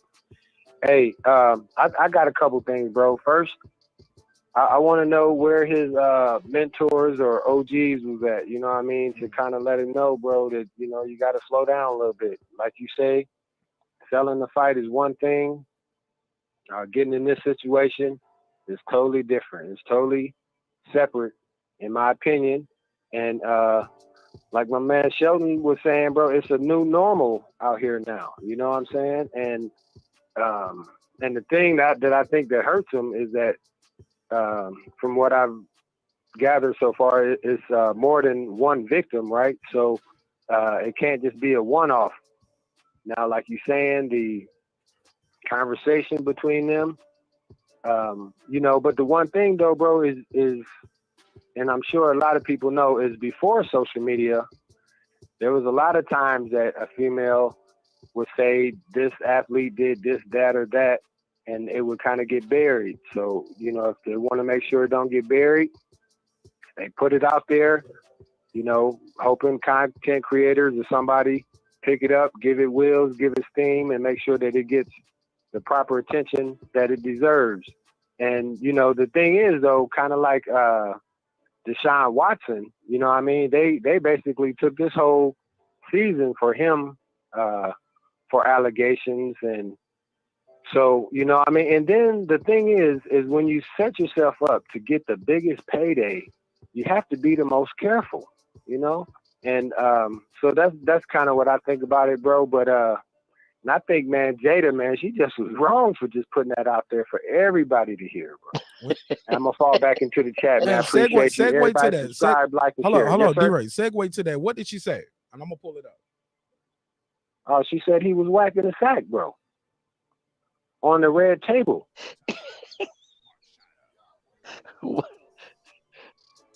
Is that what the meme I saw today about was? Did you hear me? I'm listening. Yeah. I heard you. Yeah, well, I mean, I don't know what else need to be said, bro. You know what I mean? She could have left quietly. That's the interview she did with Gwyneth Paltrow, right? And Gwyneth was talking about how great her sex was and her new marriage. And Jada is saying how bad. Is that what you're talking about, or did you not see it? Yeah. Is that the one you're talking about, or is it a different one? Yes, sir. I do believe that was that. But the thing is, though, is I'm just saying that, you know, like, he pretty much already been dragged through the social media mud over the last, I don't know how many years, you know what I mean, since they've been kind of going through this. And this is just, you know, like, basically, if I ain't hurt you enough already, let me get one more good jab in, bro. And I just think, man, that, you know, I mean, obviously, man, I think it's a loveless marriage or something, you know, so, but, you know, it's not for me to speak on, but I'm just saying that either she should have just tried to work it out with him or just, you know, separated from him, bro. But to try to, you know, say that, you know, I mean, he wasn't doing this and that, you know, the thing is, bro, it takes two to tango, you know what I mean? So if they can't dance and they stepping on each other's feet, bro, it ain't just one-sided, in my opinion, you know? And that's the thing, and I'm about to go, bro, but I just want to say that so many times, especially when we young, bro, we don't understand what real love is about, you know what I mean? We get it confused with lust and like and other things, everything about except what it is, because I just think, bro, that you know what I mean, it's hard for me to say, bro. Yeah, because we got to wrap it up now because you're kind of there. babbling a little bit now. I'm sorry. It's just I random. apologize. No, it's bro. I no, it ain't. apologize. No, it's okay. It's okay. Keep the content flowing, bro. 'Cause I'm she gonna was fall like, back. I don't know. It's hard to say. It's all good, bro. It's Hey a man, live give me show. a drop for that, bro. I need a drop for that. Yeah, What drop would you drop on me for that, bro? Let me see. What's a good? What's a good drop? Kevin for Hart, huh? I give you the Kevin. I give you the Kevin for that one. That was cool. Hey, everybody subscribe, like, and share. Marqnash is the bomb. Appreciate you, bro. My Peace. brother, yes. Let's jump right into it, man. Go to this next one. Jada Pinkett Smith. Let's hear it. Get ready for the first time. Come on out here, Oscar winner. Gwyneth. No, I don't want to hear that. I don't want to hear the whole thing. I do not want to hear the whole thing. I want the sauce. Let me go to the clip. Let me find the clip then. Let me find the clip. I don't want to see the whole interview. But she addressed it. She said first, I guess people are taking the promo clip out of context. She was like, I never said Will and I had a problem in the bedroom. Watch this interview for yourself. The clip I saw earlier today, she was talking about Gwyneth Paltrow said, hey, she's 49 and she has a great sex life because she's married. And she said, mine 26 years and she does like this. Let me find the clip. Let me see. Jada Pinkett. In the meantime, while I'm pulling this up, she should. Oh my God, people are roasting her and really roasting her husband about like, yo, she ain't that into you. Before I pull the clip up, or while I'm pulling the clip up, HLD Shelton Moore, y'all heard anything about the entanglement thing that they had already went through before with August Alsina being on the red carpet? Yeah, I heard about that. I heard about that. Okay, yeah, your wife is on the red carpet with August Alsina. He makes a song talking about how you in love with her. She does, and then she does the thing with him called, and she said, well, when August had that entanglement, he said entanglement. Like even Will laughed at it. She was like, when we, yeah. Basically, yeah, I fucked him. In front of your husband, in front of the world. How do you guys feel about that while I'm pulling this up? Oh my God. Well, according to what I heard with the caller, so she came out and saying that he was whacking bed in public. Is that the? Because I saw a meme today, I didn't understand it, but it had her in the likes of like she was like a big strong dude, and he was like a little, he was basically like a bitch to her side. So that's what this is about. Let's hear it. Let me see. We've read that you're having some of the best sex these days, which Yay! and Well- you're 49. Yes, You'll be but I'm a 50 next year. newlywed, so it's like Yeah. I'm cheating maybe a little. Me, on the other hand, down and dirty and at 26. No, now that So it's like Yeah. what she does is she down and dirty at 26. I don't know. Maybe they chopped this I'm out. cheating maybe a little. Me, on the other hand, down and dirty and at 26. Is this the one when she was And I talking? talk about a lot Here we is go. the journey. I mean, we started in this at a Here we go. Let's go. the thing that Will and I talk about a lot is the journey. I mean, we started in this at a very young age, Mhm. 22 years old. It's crazy. That's why the accountability part really hit for me Yeah. because I think Yeah. you expect your partner to know, especially when it comes to sex. right. It's like, well, if you love me, you should know. Right. You Right. know what I mean? If Yeah. you love me, You should be able to read you my should mind. read my mind. Yeah. You know No, what I that's mean? a huge That's a pitfall. huge pitfall. Yeah. Huh? It got to be more to this. I hope it's more to it, cause so y'all make a son out of nothing. This way y'all sent me this clip. Go ahead, show more HLD. Well, I mean, I've been married. I've been married for a long time, so I get it. It's not like it was for me 15, 16 years ago. It's different now. You know what I'm saying? The first couple years, yeah, you fucking like rabbits. That shit stops, man. That shit changes as you get older, and you have to have something more than that. You got to actually like the person, want to be around the person, want to spend time with the person. It's not all gonna be sunshine and rainbows. And marriage is work, man. It's a job. It's hard. There's gonna be times when you don't do that. You just don't. You got too much other shit going on. So I get what she's saying. 26 years, yeah. You're lucky if you're doing it twice a week at that point, because you've been around this person forever. You know what I'm saying? So that's not a big deal. Now, the August Alsina thing, I thought that was disrespectful because I don't care how transparent and loving and all this shit we say we are. Some shit does not need to be brought outside your house. She should have never done that. She was wrong as two left shoes for that, in my opinion. Shit, he was staying at one of the wings of the house at one time, right?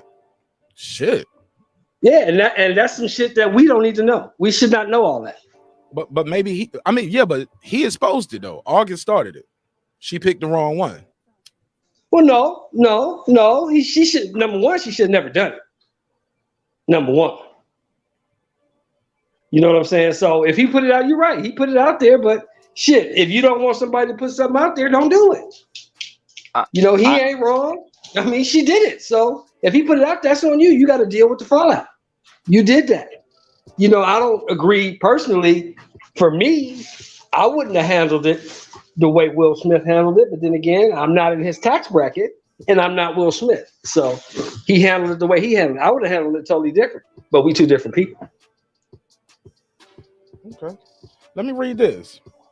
Go ahead. I think HRD wanted to say something real quick before I read this. Well, I don't think this is really new news because I think she said this type of stuff back then with the August guy that the sex with him was amazing, that they get each other and it was like like perfect. You know what I mean? She was saying all those details about that, which was missing with her relationship with Will back then. So for her to kind of like bring it up again, I don't think it's anything new. It's not like they made it better now after that whole entanglement thing got over with. So I mean, I don't think it's anything new. Is it still messed up? Yeah, I mean, but I guess everything's out for everybody to know, I guess nowadays. Yeah, but she said being married so long was hard for her. The thing, as she said a while ago, you and I, we got married. Will and I got married at 22. And she said,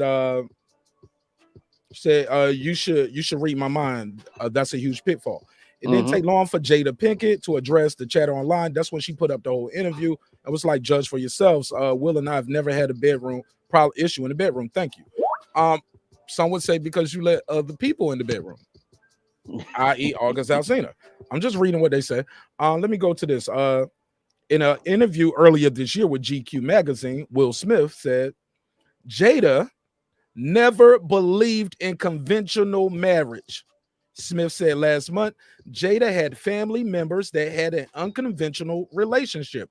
So she grew up in a way that was very different from how I grew up.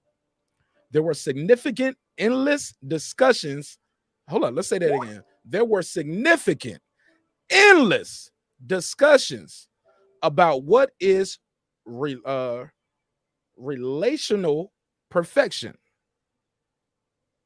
What is the perfect way to interact as a couple? And for the large part of our relationship, monogamy was what we chose, not thinking of monogamy as the only relational perfection. He added, we have given each other trust and freedom.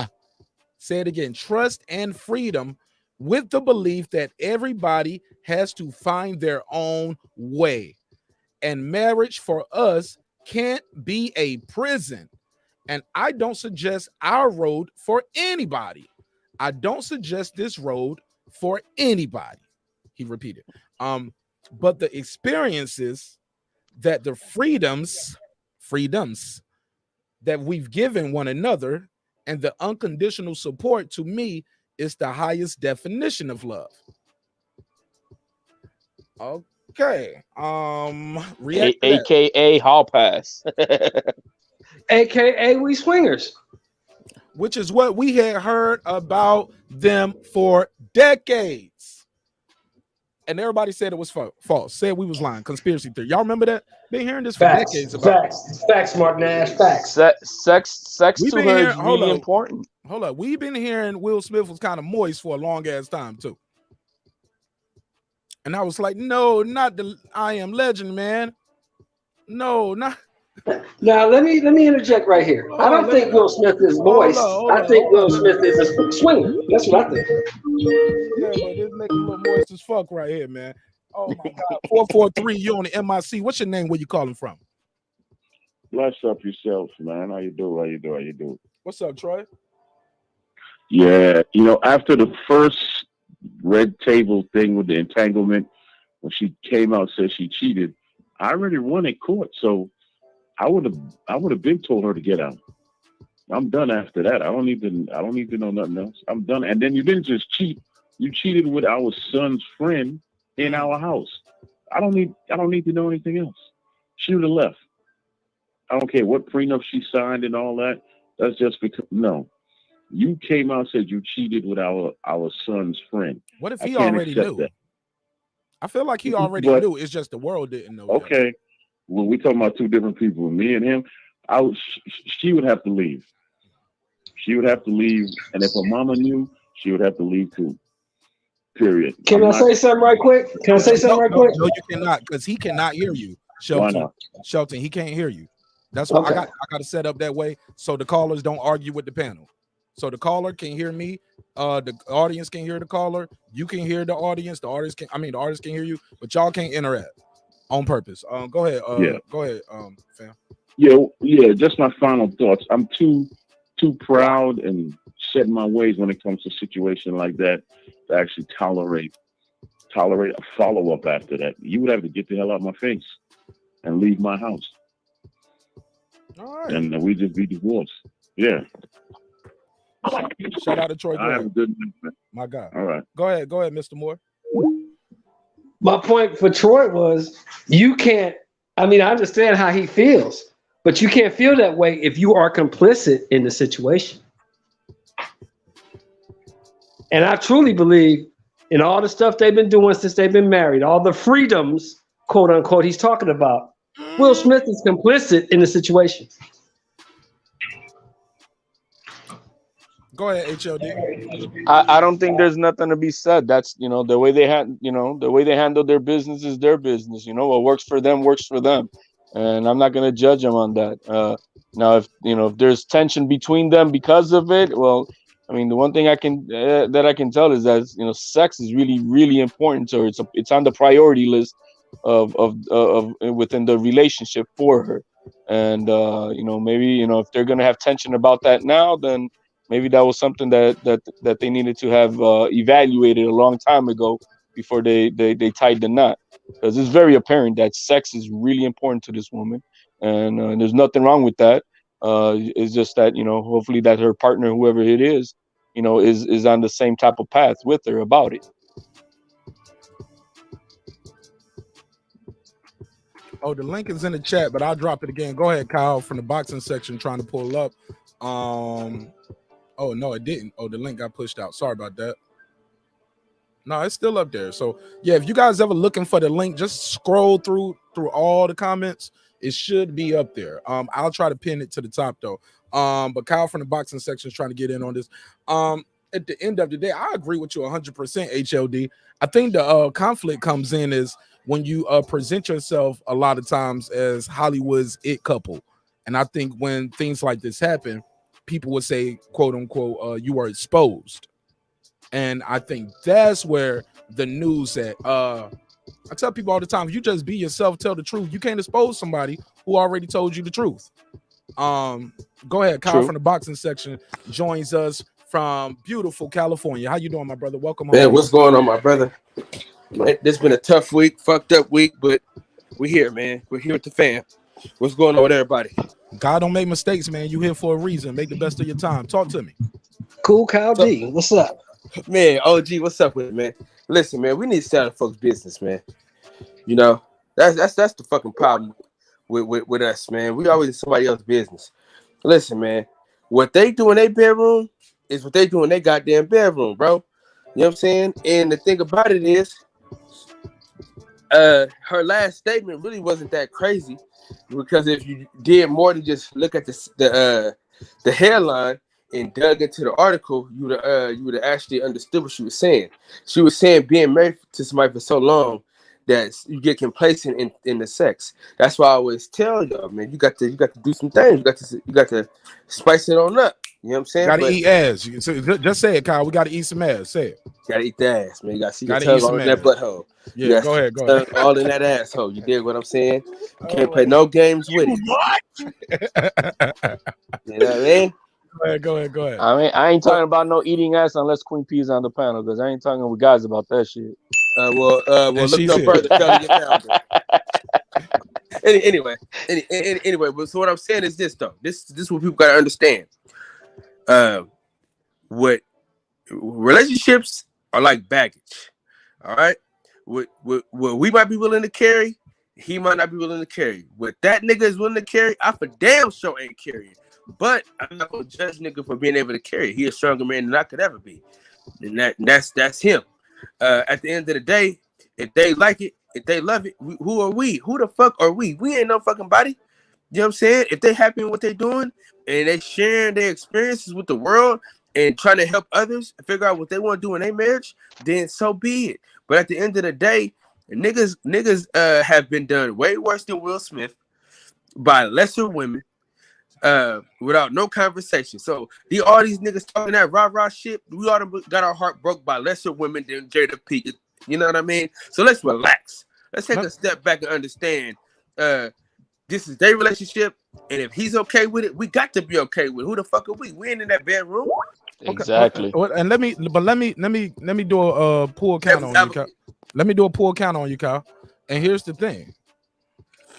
It becomes the public's business when you do a show and put it out there.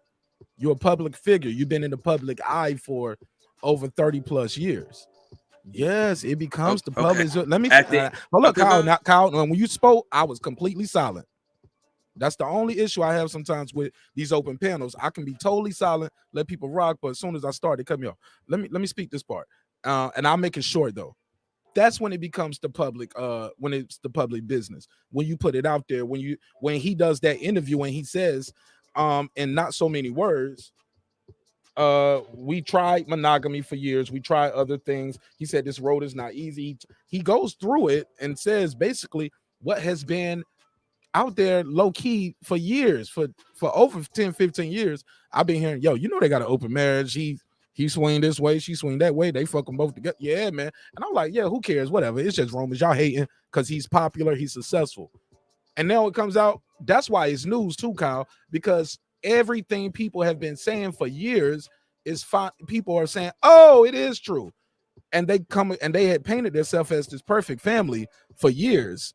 But go ahead. I digress. You got the floor. And then I'm gonna let Queen P get in. Okay. So let me duck under that counter and come with that body shot. All right. Just because niggas is famous and just because they told they story, that don't mean we can judge niggas for that. It's still not our business. At the end of the day, it's still not me or you. We're not them, so it's still not our business at the end of the day, bro. Because at the end of it all, when we go home, we live our lives the way we live our lives. They go home, they live their lives the way they live their lives. But what I'm saying is, we got to stop judging people for how we want them to live.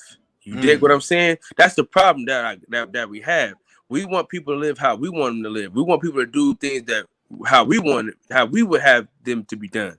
But everybody not gonna do shit like how we do shit. You know what I'm saying? Me and marqnash, we share each other's streams every night. Other niggas don't feel like doing that. Do we judge them for it? No. We just keep it moving. At the end of the day, we gotta control what we can control. And I judge them. I'm sorry, I judge them. Hey man, it's a judgment environment, man. At the end of the day, no, I judge them. They still married. They ain't divorced. So no, I was talking about people don't share my link and I share their links. I judge them. I'm sorry. Okay, all right. Yeah, but I was just saying, I mean, I got you. I got you. Yeah, man. But all I'm saying is, as it pertains to Will Smith and Jada, I had this question to a lot of people, right? Before you do that, though, I gotta let Queen P get her. Matter of fact, go ahead and do that, and then I'll let Queen P be the first one to answer. Because I was just saying, I always had this topic where I always bring up this topic where if my shit stopped working, Like if my lady, let me see if I got paralyzed for some odd reason, and my shit wasn't working, I would allow my wife to go get her fixed every now and again. So that's me. That's the baggage that I can carry.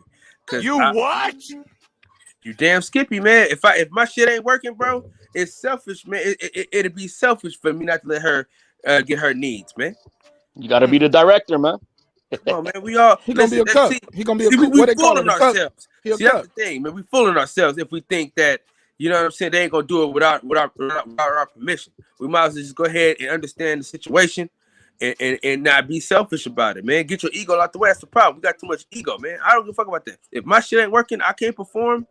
As long as she cooking and cleaning and doing her job as a wife, fuck it. Nigga, you can get a maid and order Uber Eats. What the fuck is he talking about? Let me let Queen P get in. Queen P, Man, I'll be getting that 4K camera. I dig what he said. Nah, you a cuck too. Hey, look, it's a whole bunch of people like y'all on Pornhub right now, but they living their best life. Hey, look, Queen P, isn't this a part of marriage where we say in sickness and health? Mm-hmm. If So his, they'll if do his your shit part. ain't working no more, yeah, that don't mean okay in sickness or in health. But if I'm sick, go get some dick from wherever you want to. But I every can't rock with my marriage is homie Kyle on that. different. Every marriage is different. The same as with this whole thing with Will and Jada. And let me pass this to you real quick. And this is another thing I want your take on, sis. Okay. When they say that's their business. Once you cut this camera on and you tell millions and millions of people, my channel ain't even as big as Jada Pinkett Smith. But come on, people be taking clips of my shit. Like, she has to know the world is watching. They had painted themselves as this perfect couple for Hashtag decades. couple goals. For decades. I mean, Alicia Keys, like Jada and Will, and she's named like Oprah and Stedman. She should have said Oprah and Gail, but that's a whole nother conversation. Hold up. Don't put no case on me. I'm just saying. Just bars. I mean, it's a live show. It's a live show. Y'all know how we do it. It's only one breaking beats, homie. Hey, not to cut you off, Mark Nash. You cutting Queen P off right now, but go ahead. Hey, heavy on the bars. I'm trying, man. We just heavy on the bars. Look, man, we just talk. We just tell her, hey, look, man, it is what it is. So, Queen P, what do you think of this? Once you put it out there, it's for people to make their own perception of it, especially when you quote unquote get exposed. That is true. Because I was talking with Transcendent Sports in the chat, and even he felt the same way too. But I was telling him the person who technically put their business out there was August, and I was saying, I know Shelton made the comment about she shouldn't have did it, or this and the third. Maybe she should have had him sign an NDA. But I don't know if that would have made a difference or not. But like people usually say, you really need to consider the risk and the consequences when you are doing your thing. You want to make sure that that other person, they can lose something if they reveal. So, something to make them be quiet about what's going on. Now, do I agree with that? No, but there are couples who have open relationships behind closed doors. It works for them to keep the longevity of their marriage. Look at Monique and Sydney. He has a hall pass to cheat. I was thinking about what Shelton Moore said too, because it wasn't that Jada was saying the sex was bad with Will. It's just that after so many years of marriage, sex becomes mundane. And with that, that's why they probably have other people. Because Will has other women, allegedly, but he's more discreet. Right now, we usually hear about Jada. We don't really hear about Will and the women that he talks to or he has relations with. I've never heard one woman. Do you I know did. one? They What said was it was a Sports Illustrated model. She's a Latina woman. She came out. No, she didn't actually, but it was just that little things. I remember seeing another live somewhere else, and it was little things, the pictures that she would take around the same time he took them. Like she was like when they hold on, Queen P. What I'm trying to say is they've never had an August Alsina situation from Will Smith. That's what I'm saying. Oh. His shit is whether he did the NDA or kept it low, whatever. We never had an official like August said it, she confirmed it. They sat down. Yeah, we never had that before, ever. No. Because he's more discreet with his. Far as we know, he don't did nothing. We can't say he's more discreet. Far as we know, he still ain't did nothing other than Okay, what let's he say just allegedly. said. I'll say allegedly then. But with her, we ain't got to say alleged. She admitted No. it. Yeah. Yeah. Go ahead. Hold that woman accountable. They say women don't hold each other accountable. Hold her accountable, Queen P. I mean, she done what she did and she admitted it, and that's her business. And then the thing is that, here's the thing. I don't know if you guys remember that Red Table Talk, but they said, and I quote, bad marriage for life. So they're not going to divorce, even with this whole They thing said that's bad come up. marriage for life. Mm-hmm. Oh my. Oh Lord. You didn't remember that? No, I didn't watch the whole shit, man. You know I don't be watching that shit. I be Oh, focusing on my God. show. Hey, look. So somebody said it's not cheating if they know. Go ahead. Let me let Opulent LD get in real quick. Go ahead, LD. Go ahead. Hey, what up, Mark? Salute, brother. What's up, You hear fam? me? Yeah, your energy low as hell though. You sound lethargic, like you laying in the bed. Oh no, You I'm good? just chilling, you know, listening, man. Yeah, talk to me. Yeah, What's I'm your great, take man. on I'm this great. topic? I guess just the biggest thing is that just people in society, like people idolize celebrities. So what they forget is that, they're people too, and they have problems just like everybody else. People, I mean, yeah, these people are celebrities, so of course they have to take criticism, but at the end of the day, they're humans, and people, they look at these celebrities and they start to see them like, oh, they're supposed to be perfect. Just because they have a lot of money, just because a lot of people, know them, that doesn't mean that they're free of problems. And so at the end of the day, hey man, it is what it is. It is entertaining what's going on with them, but I'm not tripping off of that. Like it don't really matter to me. But people need to realize that these are humans and they're human and they have problems too. And people need to just stop idolizing these celebrities, man. Like, man, it's crazy. For sure. Let me let Calico get in. Go ahead, That's Calico. all I What up, really homie? gotta say for now. For All right. sure, for sure. Go ahead, Calico. Talk to me. What's your take on this topic, man? Yeah, man. To me, it's really no different than a rich kid, you know, like complaining about, their parent never have enough time to spend with them. You feel me?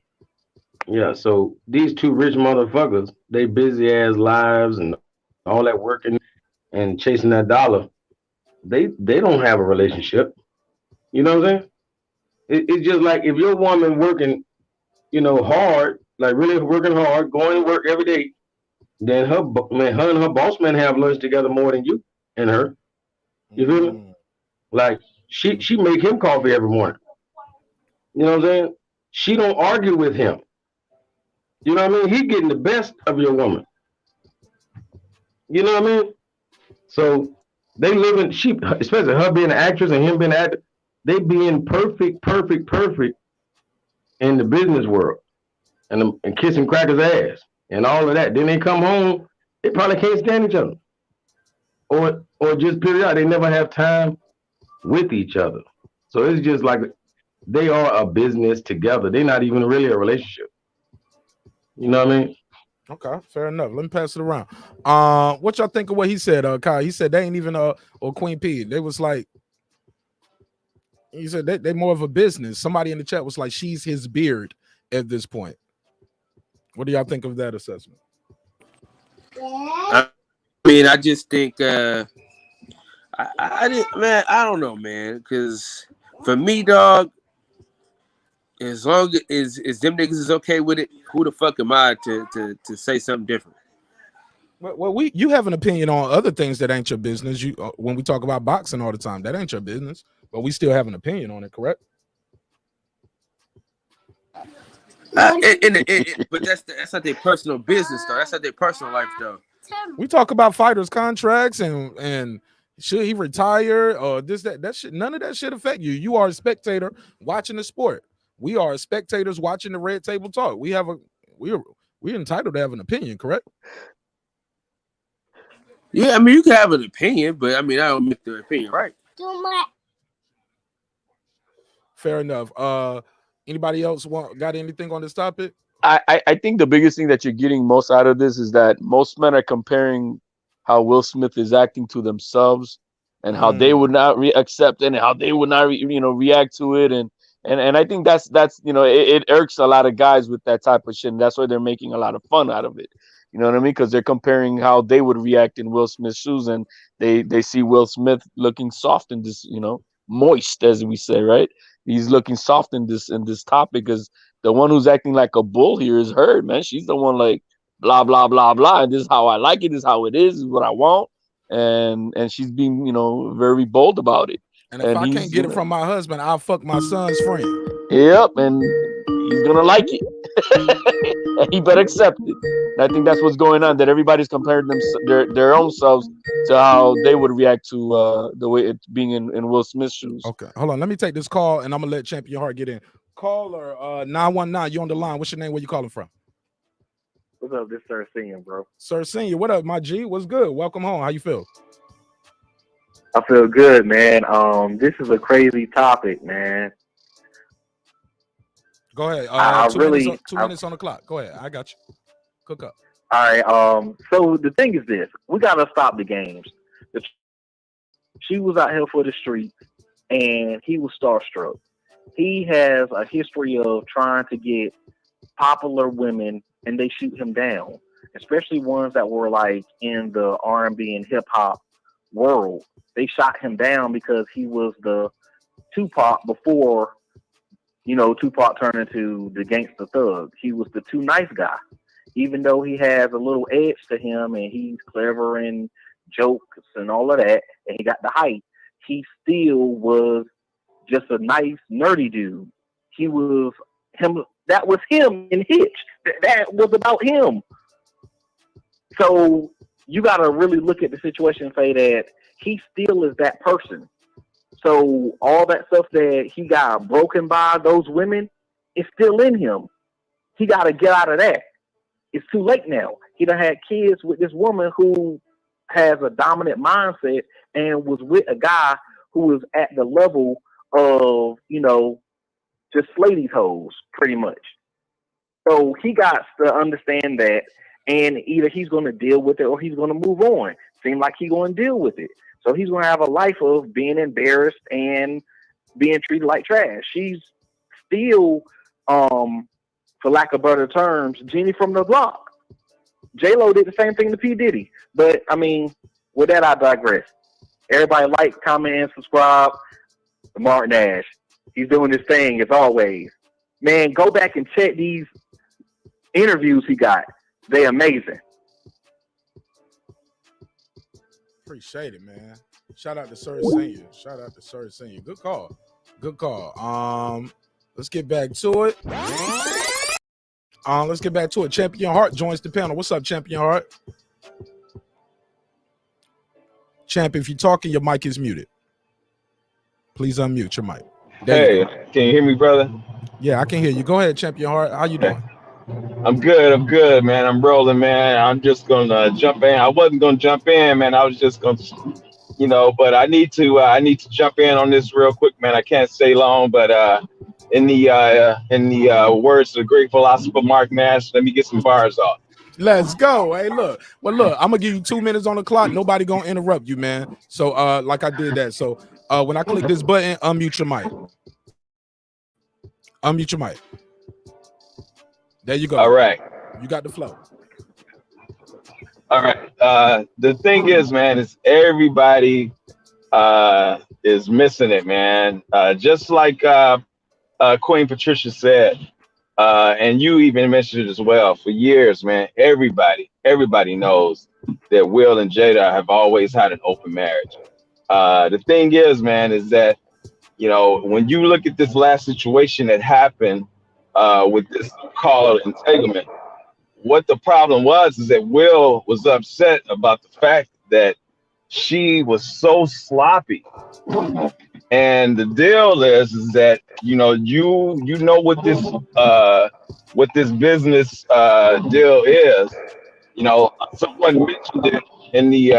Someone mentioned it that they're a brand. They built a brand. So the thing is that, you have to understand how this goes. And like you said, Mark, she picked the wrong dude. He was not supposed to catch feelings. And she's lollygagging around with him on the red carpet, hugging him. and all this kissing him and all this kind of stuff. So, you know, you could see in Will's face that he was upset with how sloppy, you know, she was, because the agreement is what the agreement is. But the fact that she was just so sloppy, and that goes to the fact of her, she's tired of the agreement. You know what I'm saying? Like you said, there have always been those rumors, and she has been his beard for a long time. And everything that you said was that everybody have always heard. I worked with a young lady in Las Vegas when I was working at American Airlines. And she told me that her cousin was a makeup artist for celebrities, and she told her all the stories that we, you know, had all heard about. You know, she told her, yeah, it's all true. You know, Jada bring girls home for Will. They do them together, the whole nine. You know, and for sure. Yeah. That's your 2 minutes, and you don't have the best audio. You got a lot of background noise. Yeah, I know, but that's why I wasn't gonna come on, because I got a lot of background, man. Yeah, but y'all know I be funny about that audio, man. Hell yeah. I love y'all though, but I'm a stickler for that. Cause look, if nothing else, right, they gotta be able to hear us. I don't care about the lights or your camera or your avatar, but the most important thing is the sound. Give me your final thought though. We're gonna go into this next topic after this. My final thought on Will and Jada. Yeah. Go ahead. Yeah. Well, that's the whole thing, man. She's tired of, she's tired of the whole thing, and I think, you know, she realizes now that she kind of, you know, one side of this deal, but she realizes that, man, she's in a situation that she's gonna be in for a long time, and you can see by that, choice that though, she's getting by tired. choice. Yeah, by choice, but she's Thank you getting so tired much. of it. Thank you so all much, right, champ. God bless. All right, Champion Heart. Good call. Hey, Mark. Yes, sir. Hey, Mark. And by the looks of things, it don't look like Jada bringing women to the bedroom. Oh, hello. That's a shame. Right. Don't look like she bringing what she wants to the bedroom. She definitely it definitely seems like the elephant and a mouse thing going on over there, but that ain't my business. I'm gonna let everybody get their final thought on this, and I'm gonna go to the next topic, which I believe Calico is gonna be here to help me out with when we start talking about sovereign citizens, because we kind of had a heated conversation at the end of the show last night, and I said, hey brother, I'm gonna be back tomorrow. I ain't running from the conversation because I do want to learn some things, and if you got some information, that'd be dope to teach us, because shit, some people don't know what's going on, and it was kind of crazy. It kind of got a little crazy, but shit, I'm all for it. We can get a little crazy again, but definitely I want to exchange some information and learn something. I came with an open mind. Hey, where's the girl behind the mic? Because I like her. I need her to start coming back. Okay, well, I definitely reach out to her and tell her you asked about it. How about that? Yeah, because if she was on here right now, I'm pretty sure she knows some things too. But I got y'all. It ain't no problem. I've been doing this for a long time. I got Queen P up here right now, just to let you know. So what's going on, Queen P? And I got my guy Opulent LD, HLD, and of course Kyle from the boxing section. Give me your final thought. Let's go around real quick. Everybody give me their final thought on this situation right here. Shelton Moore, take the lead. Well, like I said earlier, man, you know, Will is in no position to complain because he's complicit in the situation. So it is what it is. You guys knew what you guys were doing. Now she's putting more shit out there. That's all part of the deal. If you don't want it out there, don't do it. Okay, HLD, talk to me. Your last thought on this. With Will and Jada. I think we just need to take it for what it is. They're sharing their experiences out in the public. He came out like last month or so about it, you know, declaring how they have their relationship and whatnot. And you know, hey, learn what you can from it, and then what you don't want from it, don't take it. But I'm not gonna judge them for what it is, and I don't think he's complaining either. So I think it's just, hey, it is what it is. They're public figures, and you know, they want to put all their business out there. They good for them, and I'm not going to judge them. If there's anything that you can learn from it, and if not, keep it moving. With that, I'm going to digress. I want to listen to the sovereign. No. Actually, somebody hit me in the chat. They said, "Hey, do the mumble rap debate first." So I'll do the mumble rap debate, and I'll close out with the sovereign citizen thing because I can't go backwards from that. I can go from rap to that, but I can't go from that to rap. I can't explain it, but yeah, it's not the same. So stick around for that hip hop talk real quick, because you listen to hip hop, right? HOD. I listen to some hip hop. I'm not. I'm not listen to involved like you reggaeton? guys are, man. Nah. You listen Anything to with reggaeton? mumble rap, let's put it this way, man. I'll be cancel culture and anything that's mumble rap. Cancel culture. Period. See, and Garbage. we're gonna talk about that because the guy has said, I'm gonna read the question off. But he basically was telling me it's us old heads that call mumble rap. But they don't call it that. They just call it hip hop or different things, drill rap, trap rap. But they don't call it. They call what they doing is they call it music. We call it that. Calico, go ahead. Give me your last take on. Well, you already gave me your last take on Will and Jada, right? Yeah, pretty much. But I wanted. We ain't on that rap part yet, or the sovereign part. No. I was just gonna say. I heard somebody say that maybe she should have made August Alsina sign contract. Yeah. What? But see, that's what R. Kelly did. R. Kelly was putting them women he got in so-called trouble with. He had contracts with them motherfuckers. But they were kids. How can they consent to that? He ain't had no damn kids. So he in jail right now for some kids. Yeah, that's what they charged him with. No. Yeah. Yeah. No. Okay. What is he in jail for then, Calico? Man, see, everybody thinking about that shit that happened in Polk County and whatever. No, hold on. See, we do this a lot. Now, I just asked you an open, direct question, because I still got to let other people speak, and they haven't gave me their final thought. You interjected just to say that, and then we going off track. So just briefly, in 1 or 2 sentences, what is he in jail for if it wasn't underage women? I'm sorry, go ahead. Shit. He's just in jail for goddamn fucking with some bitches. He wasn't no little girl that I know of. All right, fair enough. Let me let everybody else give me their last take on. Anybody got anything else to add on this Will and Jada before we move on? Anybody? All right, cool. We good. Yeah. If you were talking, your mic is muted. Okay. All right, go ahead, LD. Basically, for most of us that have paid attention to them, we've known that they've had an open relationship for a long. Gotta speak up for me, homie. You gotta speak up. It's midnight on the East Coast, so you can't sound like you sleep. You're gonna make people fall off. I'm sorry. High energy, please. Go ahead. For the longest, we've already known that, that it's been an open relationship. It is what it is. Maybe I think Jada, she's maybe getting some sort of high off of the red table. It's refreshing for her to express what's going on in her situation. So it is what it is, and I just leave it at that. Okay, cool. Queen P, I got a link right here. Did you want to address this link, or you want to move forward? Oh yeah, go ahead. The purpose of the go link ahead and address the link, or go ahead and move forward. I'm sorry. Go ahead and address the link. Okay. The purpose of why I put that in there was the rumor that was said about Will Smith being with a Sports Illustrated model, allegedly, because like you said, neither one has ever come out and said that yes, we are dating. Yeah. Okay. So what do you want to do with this article that you just sent in? What do you want to do with this? New allegations against Will Smith involve Sports Illustrated model. This is from 2017, December 17, 2017.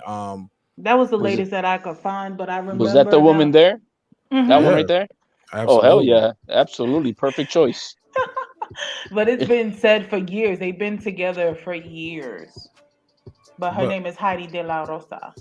And this is how she breathe out that small ass nose, goddamn it. So that's because he's following her. Do people assume that, or what? They're both following each other. She's a beautiful woman and she's a model. Why not? But what else is going on that makes him say?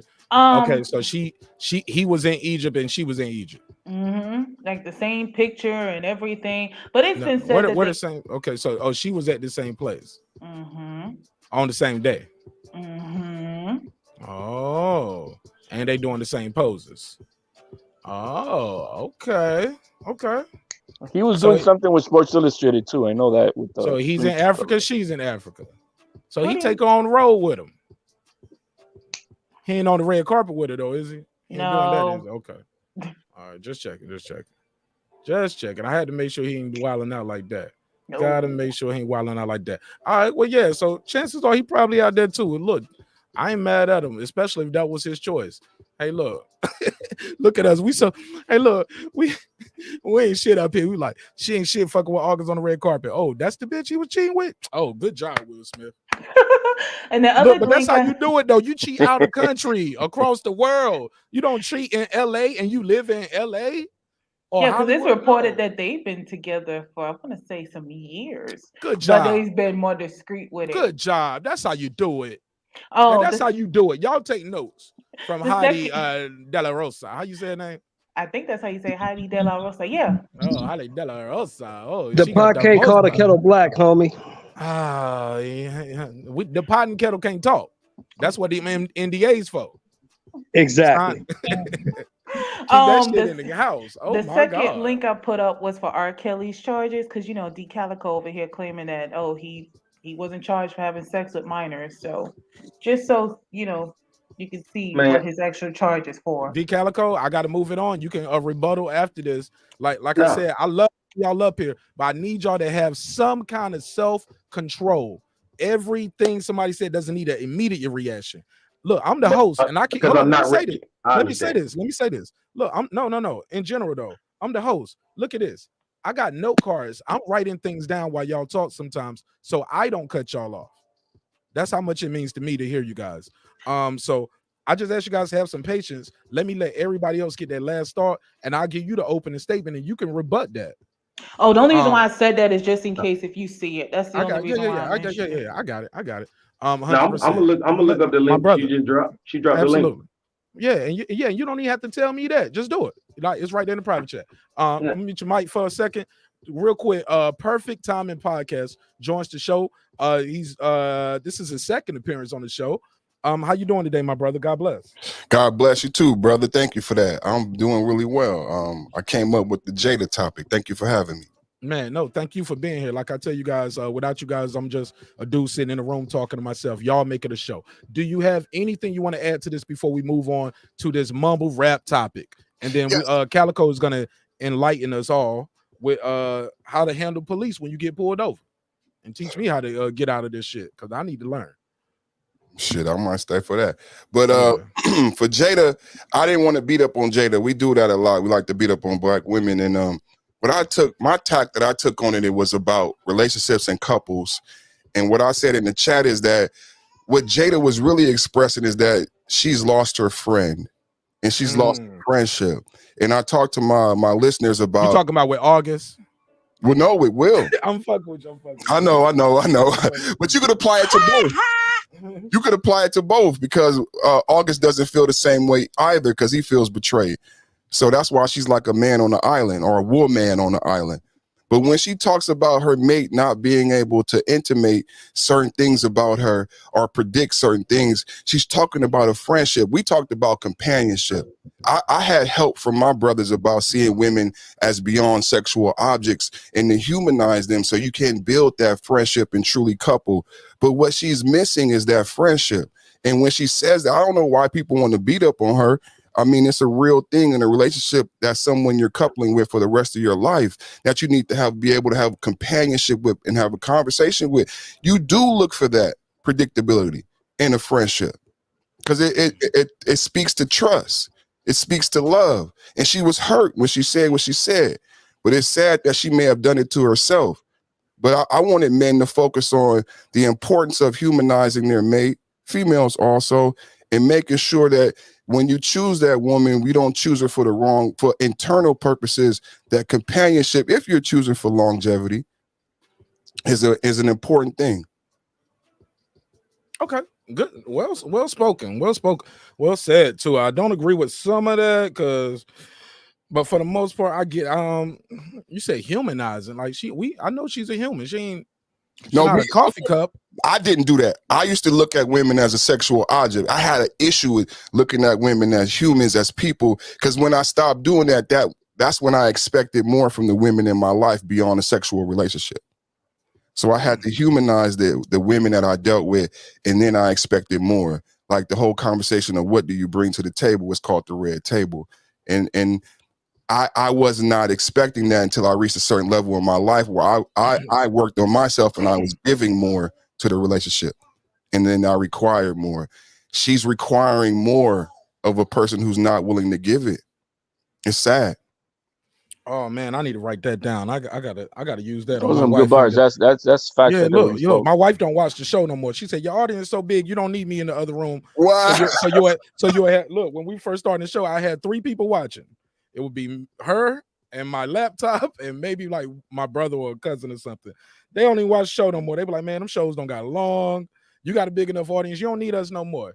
I was like, hey, she was like, it was cool when it was 30 minutes. So around an hour and a half, 2 hours, I can talk crazy on the show. I know she ain't gonna watch it. So I'm gonna use that line on her one day. I'm gonna say, look, I'm giving more in the relationship, so I'm requiring more from you. Yeah, I like, how did you say that again? Let me steal that.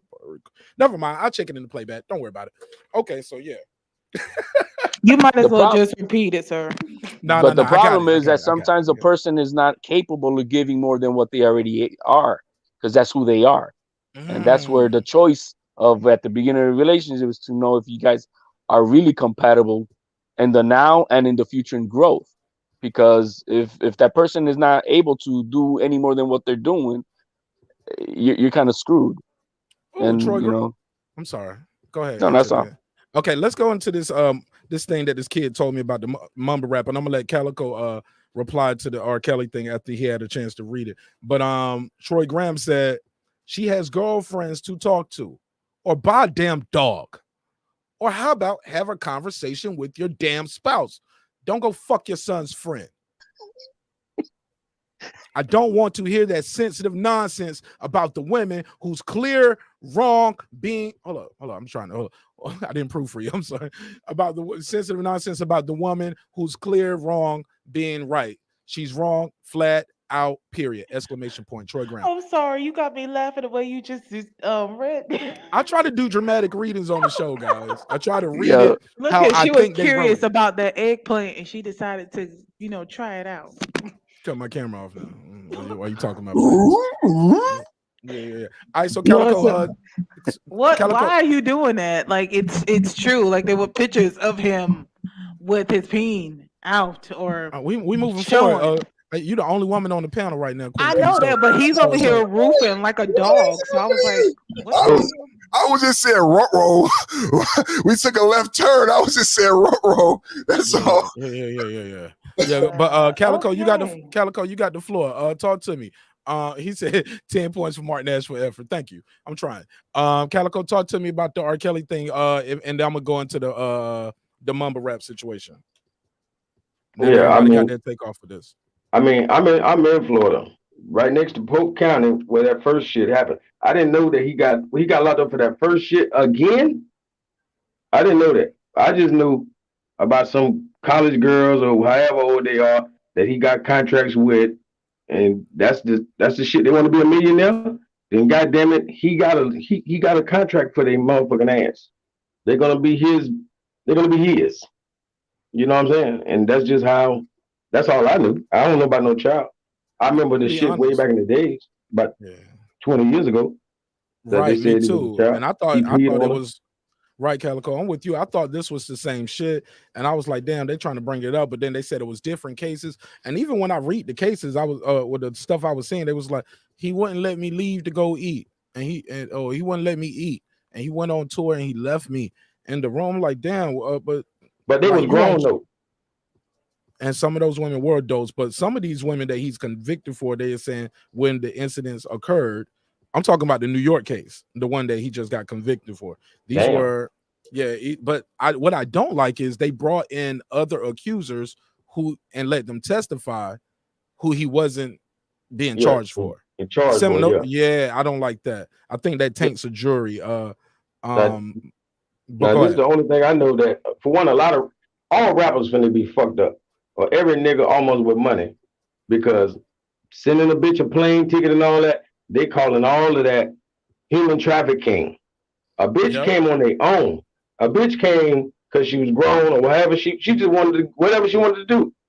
But they calling that human trafficking. If a bitch cross any state line, if you drive her, bus her, train her, plane her, it don't matter. your ass is going to get a brand new charge they got for your ass. That's what I know. He got some of them charges too.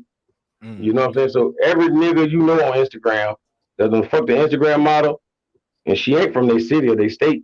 So guess what? They got some shit for niggas now. They got new charges just for niggas. And every nigga gonna be like, yeah, get him, get him. Y'all, now if he fucking with a child, get him. But if he just flying a bitch and, you know, or sending her the money to get a plane ticket, that they grown to me. I don't think nobody should have nothing to say about that. But Short the and more. kid thing, kill him. Short and more, go ahead. I see you was trying to get in, right? Oh yeah, I was just gonna say, you know, hey man, you know, you every decision that you make has consequences. Some gonna be good, some gonna be bad, but they all gonna have them. So he made the decision. These are the consequences he got to deal with. What was his decision? What was the decision that he made? Yeah, messing with them underage girls. He didn't mess with no. That's what it says in the charges. If you read the link she dropped. The girl was just on. The girl just gave an interview. Choco Joke just showed it. 35-year-old, 33 years old. I'm hearing some bad audio. It's too many mics unmuted. Other than person talking. Go ahead. Say that again, brother.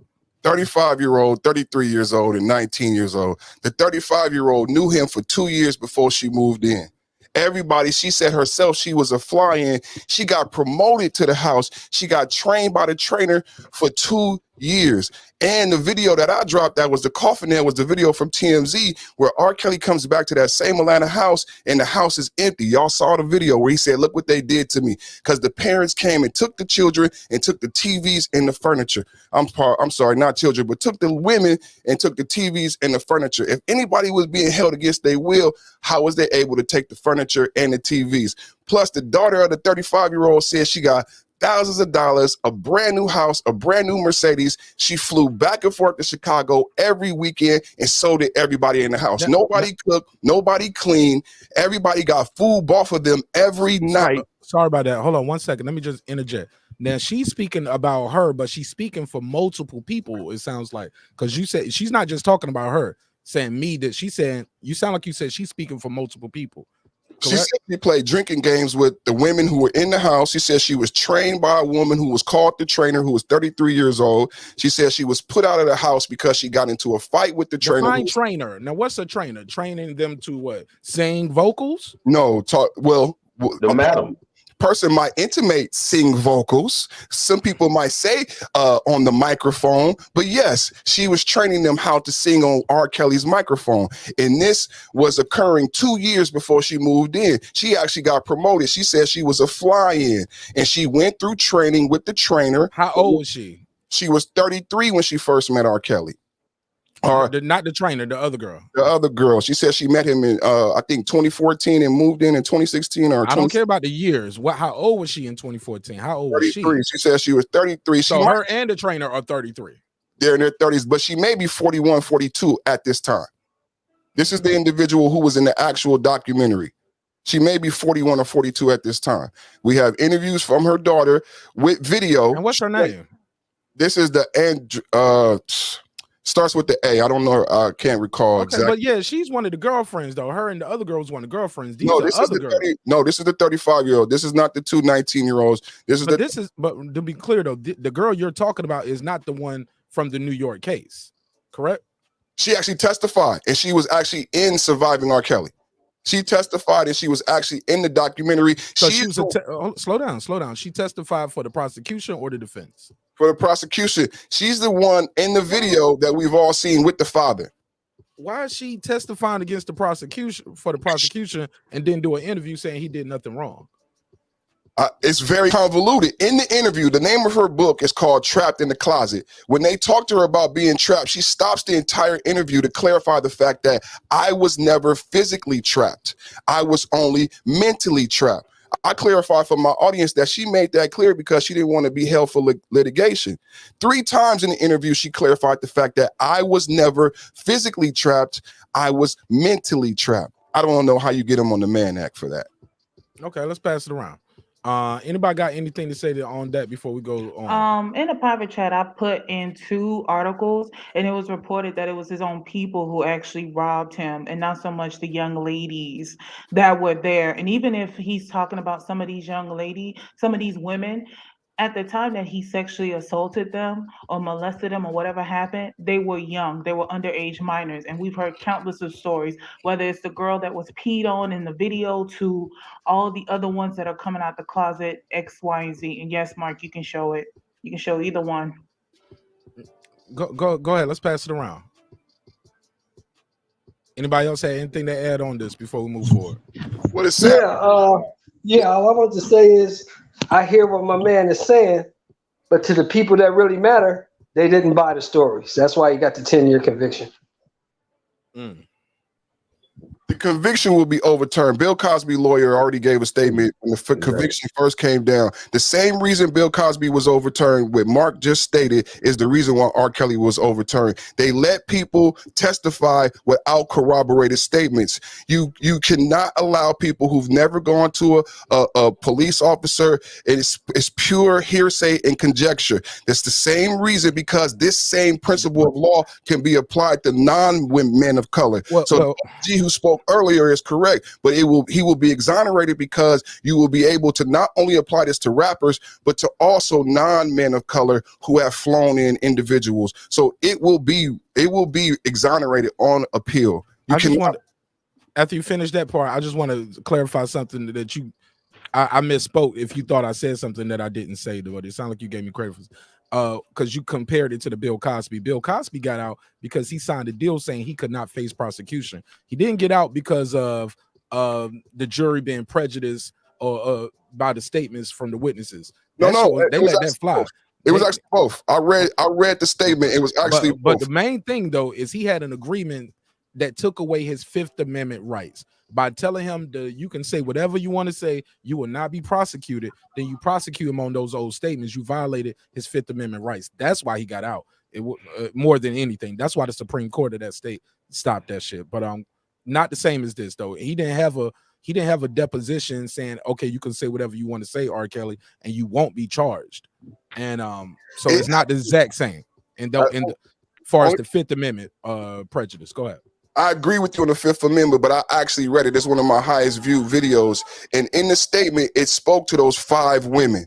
And if you recall, there was 3 trials. And the only difference in the 3rd trial that granted the conviction was the judge broke the law and for the 3rd time and allowed in those 5 witness statements. Because with that same contract, and it was contractual law which held it up. Because it was not even a signed agreement. It was a handshake. A lot of people don't even know that. There was never a signed agreement, but it came down to basic contractual law. But it also was the fact that 3rd case that actually convicted him had those 5 witnesses. That was the only difference. He was tried 3 times. They had to bring in those 5 witnesses. They did the same thing here. It's a style. I've called it Kung Fu. I've called it the King Kong Kung Fu. And when black men are saying, like my brother said on the panel, that's what they didn't believe it. They getting the 10 years. You can go back to Emmett Till. They never believe us. You may not agree. And this is another thing that hurt people's feelings. It is not against the law to have sex with a woman under the age of 18. In the majority of the states in the United States, I may not agree with that, but the problem here is that you may not agree with R. Kelly's character, but I've yet to hear someone articulate the law that he broke. Please, the young lady on the panel, the brother on the panel, just simply articulate the law that he broke, not character flaws. R. Kelly, we could just read what they say. R. Kelly is facing 10 years to life with sentencing scheduled for May the 4th, 2022, in addition to 3 to 7 years in prison for each of the 10 counts of aggravated criminal sexual abuse in a separate case in Cook County. So that's something else. In New York, it says Robert Sylvester Kelly was guilty on 9 charges on September 27, including racketeering and sexual trafficking. That's what they charged him for. That's what he was convicted of. It was also obstruction of justice, engaging in prostitution with a minor, including having sex with underage girls in Minnesota, in Illinois. Like these are his charges, bro, and that's what he was convicted of in New York. So It was the man act and racketeering. They could not get him. Look, you asked, I read. I'm telling you what the paper says and what the docket says. Then we read two different things, because what I've read is that he was convicted on all 8 counts of the Mann Act and racketeering. Now, within the Mann Act are those other statutes, but what they could not get him on a directly violating a woman. That's not the law. They could not get Tupac on that. They could not get Bill Cosby on that. They had to use this creative prosecution using the Mann Act and racketeering. But everyone who's looked at this case, they did hit him with the RICO, which is crazy because everybody was saying that. They was like, well, where all the, like, if you bring down John Gotti with the RICO, other mob bosses, other people in the mob going to jail. Correct. Where are all these other people in the RICO? Like when they took down Big Meech for the RICO, man, they took down a lot of motherfuckers. At least 50 people. Yeah. That's crazy. She said he was worse than Epstein. She said his network was vast and more diabolical than Epstein. And I don't know about that now, because Epstein had more money than R. Kelly. He was making major moves with the president. No, it ain't about the money. It's about Epstein was dealing with little kids. For real. We know this for real. And we don't know the extent of the Julian Maxwell trial, because that is on hold because they got us focused on R. Kelly. But Gloria already said that this is her crowning event, that his network and his conspiracy was bigger and greater than Epstein. I have a problem with that as a black man, because like Mark just said, where is that network? Where is his island? Where is his billions? Because you tell me at the same time that he was an idiot, or he couldn't read, he was bad with contracts, and he was broke. So which one is he? Is he more nefarious than Epstein? Is he this super villain more than Epstein, or is he this broke, unable to read, sexually depraved Negro, King Kong monkey? Which one is he? Which one is he? And after this, we're gonna move forward because this was not on the topic docket, and I don't mind squeezing other topics in, but I want to get through at least what we had on the topic docket, because that's what we got him in the room for, right? Shelton Moore, give me perfect. I'd love to have you back on one day, and we can put this on the docket, and definitely, or if we got time at the end, we can definitely bring this back up when we do our final thoughts on everything we discussed. Shelton Moore, you got anything else, or Queen P, anybody got anything going? I just want to ask a quick question. How he's quick questions bring long answers. Okay, let you know. I just wanted to know. And it was mentioned in the chat. Is he a lawyer? Because he was over here asking us about, show us da da da da. Is he a lawyer himself, or he's just an R. Kelly supporter who feels like R. Kelly should be free? Fair question. But that's a question y'all can do that in the chat. He can answer that in the chat. You got anything else to ask about this topic though, Queen P? Before, or you add to it? Honestly, no. I don't want to bring in another. I don't want to go back and forth. No. I have no. They already talked about Will Smith. You missed the Will Smith one. Yep. All right. So look, let me say this. Yeah, we'll get to it later on when we do closing thoughts. You can, or if you want to call in and give me a take on that. But as far as joining the panel, I like to move. I want to start moving forward. I'll take calls on whatever though. All right. Let me see what we have. Okay, so had this kid email me. He said, "Look, y'all old niggas be hating on mumble rap. I mean, hating on the young niggas. Y'all call our style of music mumble rap. Do you guys not realize back in the day they said the same thing about the guys y'all call legends and greats? Tupac, Biggie, Bone Thugs and Harmony, Juvenile, and the list goes on. Rap has even back with the Sugar Hill Gang. They said rap was basically, I'm paraphrasing, but it was a bullshit genre, and you guys are doing the same thing to your own people. Stop. Your old niggas need to stop hating on young niggas getting money in this hip hop thing and calling their music mumble rap." Panel, react to that statement. Are we biased as being older and we calling guys music mumble rap? The Young Thugs, Migos, Travis Scott, Future. People say these guys are quote unquote mumble rappers. I understand it. You know what I'm saying? Of course, some songs though, I ain't gonna lie. I still don't be like, I'm like, what did he say? I'm like, damn, I am that old man now. I don't know what he's saying, or I didn't get the slang. But go ahead, Shelton Moore. You got the floor. Of course, we biased. They told us when Sugar Hill and Cool Mo D and LL and Run DMC all came out that shit was bullshit. It'll never last. And now that we are the older guys, we're the fathers and grandfathers, we in our 40s and 50s, we saying the same shit about the new music because we don't understand it. They didn't understand our music. We don't understand this new music. Like our grandparents, their parents didn't understand jazz when it came out. It's the same thing. Of course we bias. We bias to what we like. We like Rakim. We like Wu-Tang.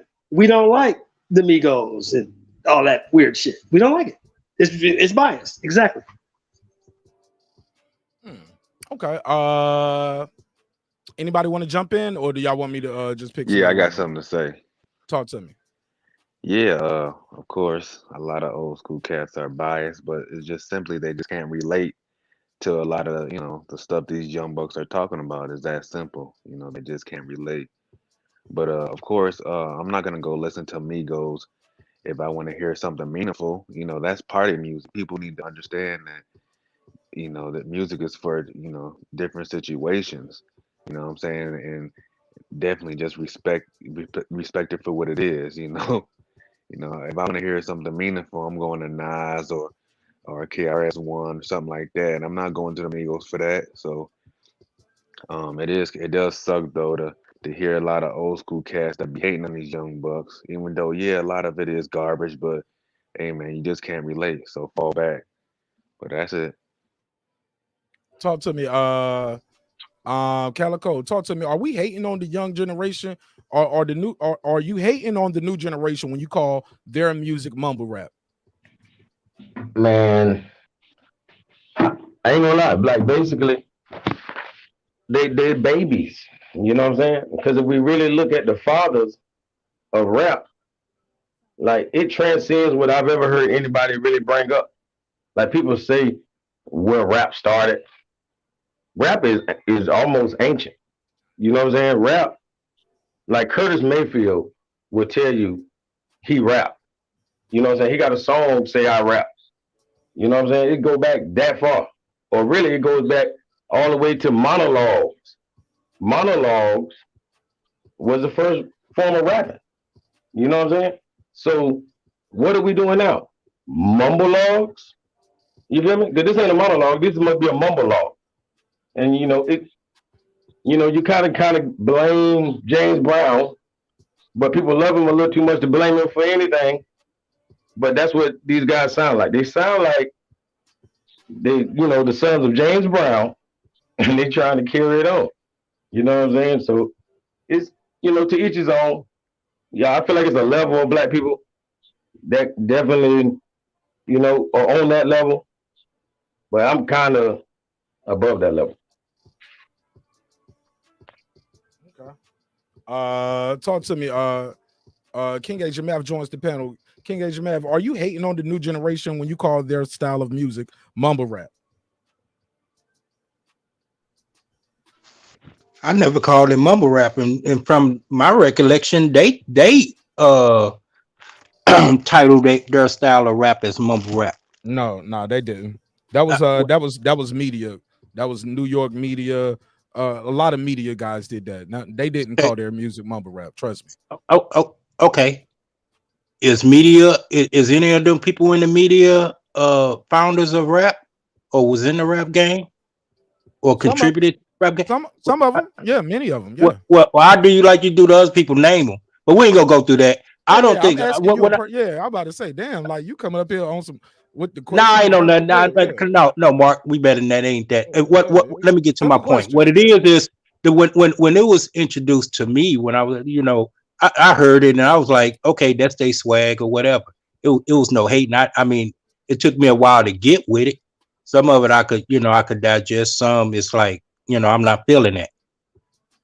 But when it was introduced to me, in my region, they were titling their style as mumble rap. And they was the one saying, yeah, that old shit, I don't know what the fuck they was on. This is what it is. That old bullshit, the hippity hoppity and all that shit. And I'm like, nigga, y'all pretty much doing this. I can't even understand what the fuck you saying. It's like you can't even put a sentence together for real. But they were titling it as mumble rap. But whoever it was that was doing it, I don't think it was Jay-Z, Rakim, Eric B, Run DMC saying this is mumble rap, but it's hey. My last I checked, a lot of their children grew up to be rappers. Master P's son, rapper. Run DMC sons, rappers. Ice Cube sons, rappers. You know, so Ice T son, rappers. No, I don't think no one is definitely hating it. They just say, hey, if you want to go into the check the lyrical box, y'all kind of, you know, going backwards with it. You know what I'm saying? But you know, y'all style of rap is more about the beat than the lyrics. Fair enough. Fair enough. So that we're not hating on that. The plane is about to land. Everybody about to get off with their luggage. No one's I'm hating. about to say, yeah, you started up. See, you use a lot of the time with the other stuff at the beginning. With that, Yeah, well, who said it? I thought, yeah, you eat a lot of your clock with that. Wrap it up, please. 5 seconds or less. Yeah. No one's hating on it. It's just when you check the lyrical box, as in, okay, where's the consciousness of it at now? Okay, that's cool. You got chicks twerking, you got them taking their clothes off, and everybody hitting blunts. Where's the consciousness in it? Where's the real message that that we're gonna pass on to a generation where open our eyes and ears and raise our level of consciousness? That's it. Fair enough. Let me ask you this, Queen P, are you hating on new hip hop? Are you hating on new hip hop calling it mumble rap? Well, I wouldn't say all artists are mumble rappers in the first place. I mean, there are some who are, and it's kind of hard to understand what the hell they're saying. Example for me, when the Migos came out, I couldn't understand what the fuck they were saying. I was like, what? I had to sit here and figure out, like, go and do like a lyrics.com and figure out what they're saying. What does this mean? What does that mean? Because I know there's always new slang, new things every so often. So I kind of agree with most of what Shelton said in the first place. It's not hating, it's just if you don't understand it, you just don't understand it, I guess. But I do agree with J8. Lyrics clearly come second. Clearly, it's the beat that comes first. And a lot of these mumble rappers, half of them don't even do the shit that they rap about in the first place. And that's another thing that should be taken into consideration as well. How so? Look at Future. I'm saying how so? I don't even know what that means. Oh, okay. Like what does that mean when you say so? If they talk about shooting people, you want them to go shoot people? No, I don't want them to go shoot people, but I just feel like when it comes to the lyrics and the stuff that they're rapping about and how they have influence on the younger generation. And it's unfortunate that many of our younger generation don't know that these people aren't really about what they're rapping about. Which is, and I'm not saying they should go out and do it. I'm not saying that either. Yeah, because I seen Denzel Washington shoot 100 people in what was it, Equalizer. That's a character. That's his role. His mama didn't name him that character name. His mama named him Denzel. That's a role. That's a job. It's entertainment. Why do we hold rappers to a higher regard? Well, I'll clarify. I'll explain more. The only reason why I mentioned Future, for example, is just because he talks about lean, he talks about trapping and all this other stuff, and then you find out he's a vegan. He doesn't do any of the stuff that he raps about. And I remember the situation with Juice WRLD. If I believe it was reported that he actually said, "Hey, it's because of you, Future, I ended up doing this," which ended up shocking the. Oh, I'm sorry. I was reading a comment you wrote in the chat, which ended up shocking the hell out of him. I still didn't get the I still don't get it though. As far as they can't no. Aside from I get what you said, you kind of told the Future story, but never mind, it's okay. D Calico, talk to me. Are you hating on new hip hop calling it mumble rap? In your opinion? I mean, I don't know why they won't call it mumble rap. They should too. They shouldn't be offended by that. That's like if somebody told James Brown he was mumbling, he would have never been like, "Oh, nigga, you hating." He'd be like, Job Turkey, you just don't know what I'm saying. You know what I'm saying? Or whatever the case may be. Or you don't feel it. Because, his music was soulful. So the same thing applies to these guys. If you melanated, you got soul, baby. You know what I'm saying? So I don't care if you humming, tapping your toe with, your foot on the ground, snapping your finger. Whatever you doing, it's gonna be so rhythmic that anybody can bop their head with it. You know what I'm saying? But I would rather that they teach the people. You know what I mean? That's what music should be used for. Music should be used for teaching. Oh yeah, only. Why? Let me say this. Why is it that music can't be like any other entertainment mode, like going to see a play? Is music in the play? It You tells should a learn from story. all of those. All of those should have learning in it. They should all have a moral. There should be morality. That should be first. Okay, go ahead, Asian man. If you want to reply to something. I would just, like when he was saying there are teachable moments in the art form, it should be more on a positive scale. We understand the entertainment factor and the shock and awe of reality that we live. And in some cases, just reminding people what we go through every day. No, it's not just you that's going through this struggle. But to glorify it and then just say, hey, I'm just doing this to make a dime, being culture vultures within your own culture and your own community of it, then like the brother was just saying, the moral compass is kind of like a discourse. Once again, the lyrical content from the era that I grew up in when it was first introduced, those was a lot of teachable moments that you could go back and, just analyze yourself and pretty much make yourself a better person. So where's that level at today in this quote unquote mumble rap? So and let me interject there. I appreciate that. But he said music should be only for teaching. He didn't say have a message in a bottle. He said it should be only for teaching. Mr. Perfect, talk to me about that. What do you think about when people say old heads, y'all calling hip hop mumble rap, y'all hating on the new generation? And also, what do you think about what Calico said, far as music should be only for teaching? Big Blood said, what about parties? Fucking like I'll Make Love to You by Boys to Men is throw your clothes on the floor, light the candles, pour out the yeah, that's music. Like we don't hold them like where did you marry the girl though? You know what I'm saying? Like what did you know what I'm saying? Like I feel like we hold MCs and artists too high on the fucking pedestal. So go ahead, Mr. Perfect, you got the floor. All right, I'm gonna start off like this. Me and myself, Bubba. I'm gonna start off like this: A B C D E F G H I J K L M N O P. We're gonna do the whole thing. Bro, please, bro, it's a live show, brother. Please. That's what I'm gonna start it off. Fuck with me, yeah. I fuck with you. You can rule of thirds. You ain't got to do the whole thing. Come on, baby, rock with me. That's what I'm gonna start off with in reply to the OG. What he said is 99% true. And then there is a allotment all in moderation for that other 1% for fucking and partying and shit. But it's the impact of music. I say the book is the biggest weapon that person brought to us. But before the book, music and orators is how we would teach and how we would learn. That's why the grandmother is grand. That's why the gospel resonates the way it resonates. It's the impact that music has. When in California, when they outlaw church, they outlaw singing and chanting. I challenged them on that. I said to brothers, I believe I'm indigenous and native. I said, why would they go to the extent of outlawing chanting? 0 parishioners were allowed in church in California, but they went further and said singing and chanting is outlawed. Rain dance, war dance. These are all songs.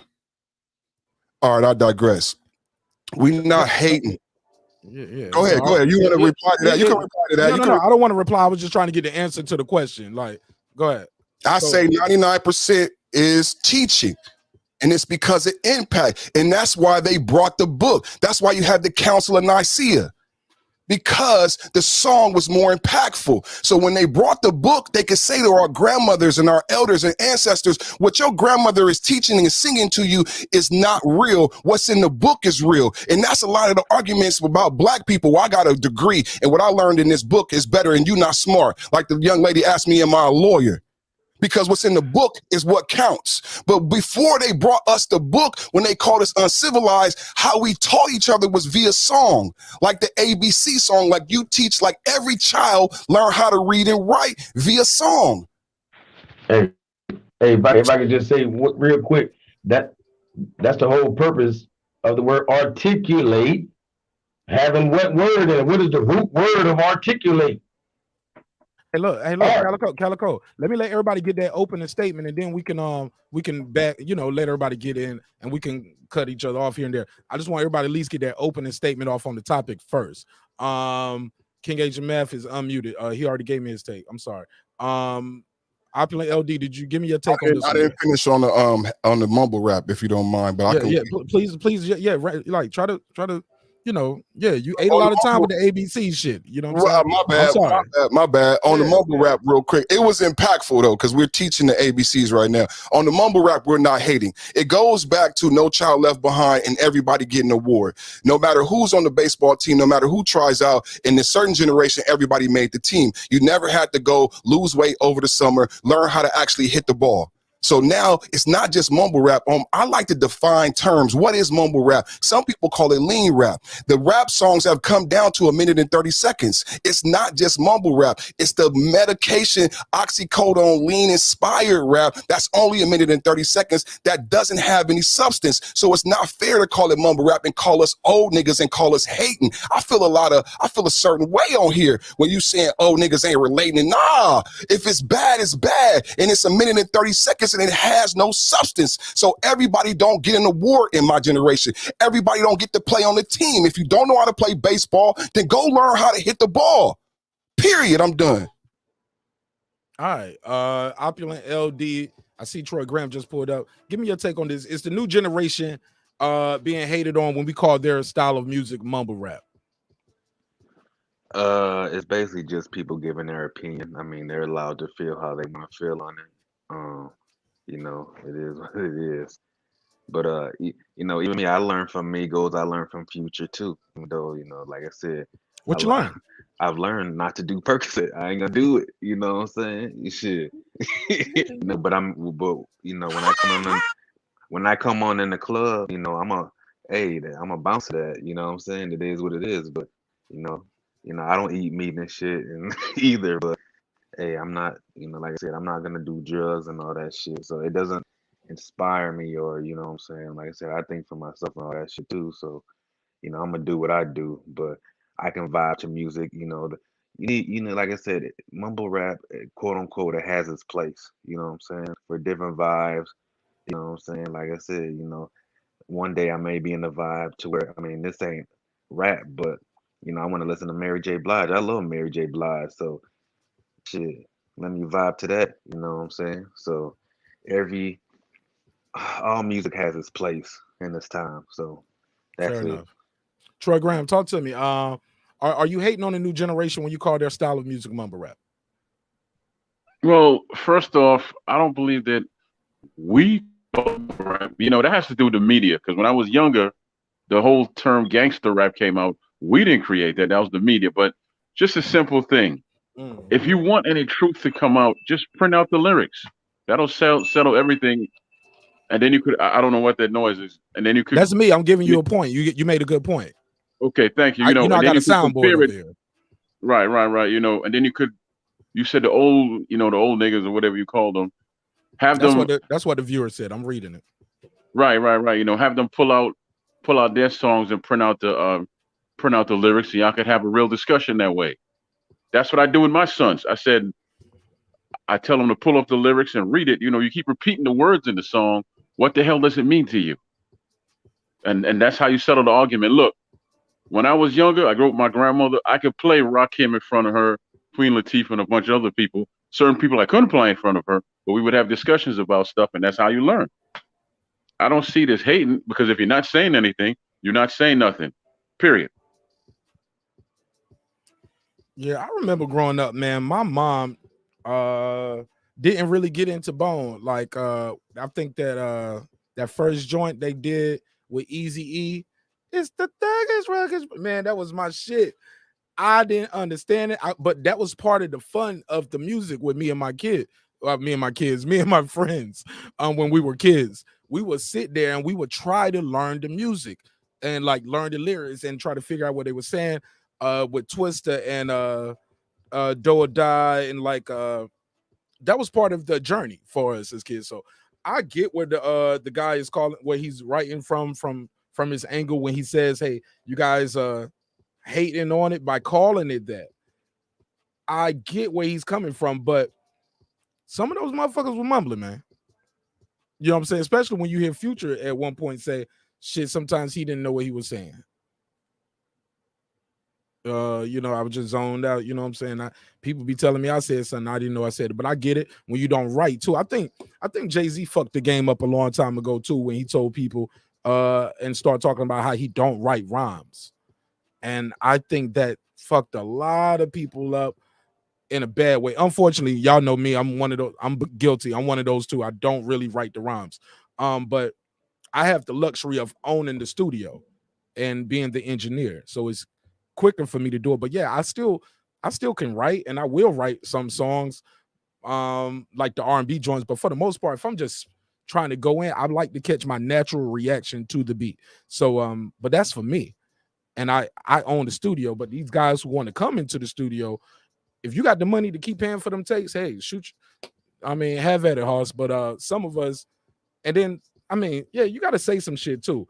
It's not like you just in there straight freestyling. You got to kind of put it together. It's like I think it's organized more. But I think when people heard I don't write rhymes, I just go in there and people think he's just going in there freestyling, and that's totally not the case. He even had to go back and tell people that.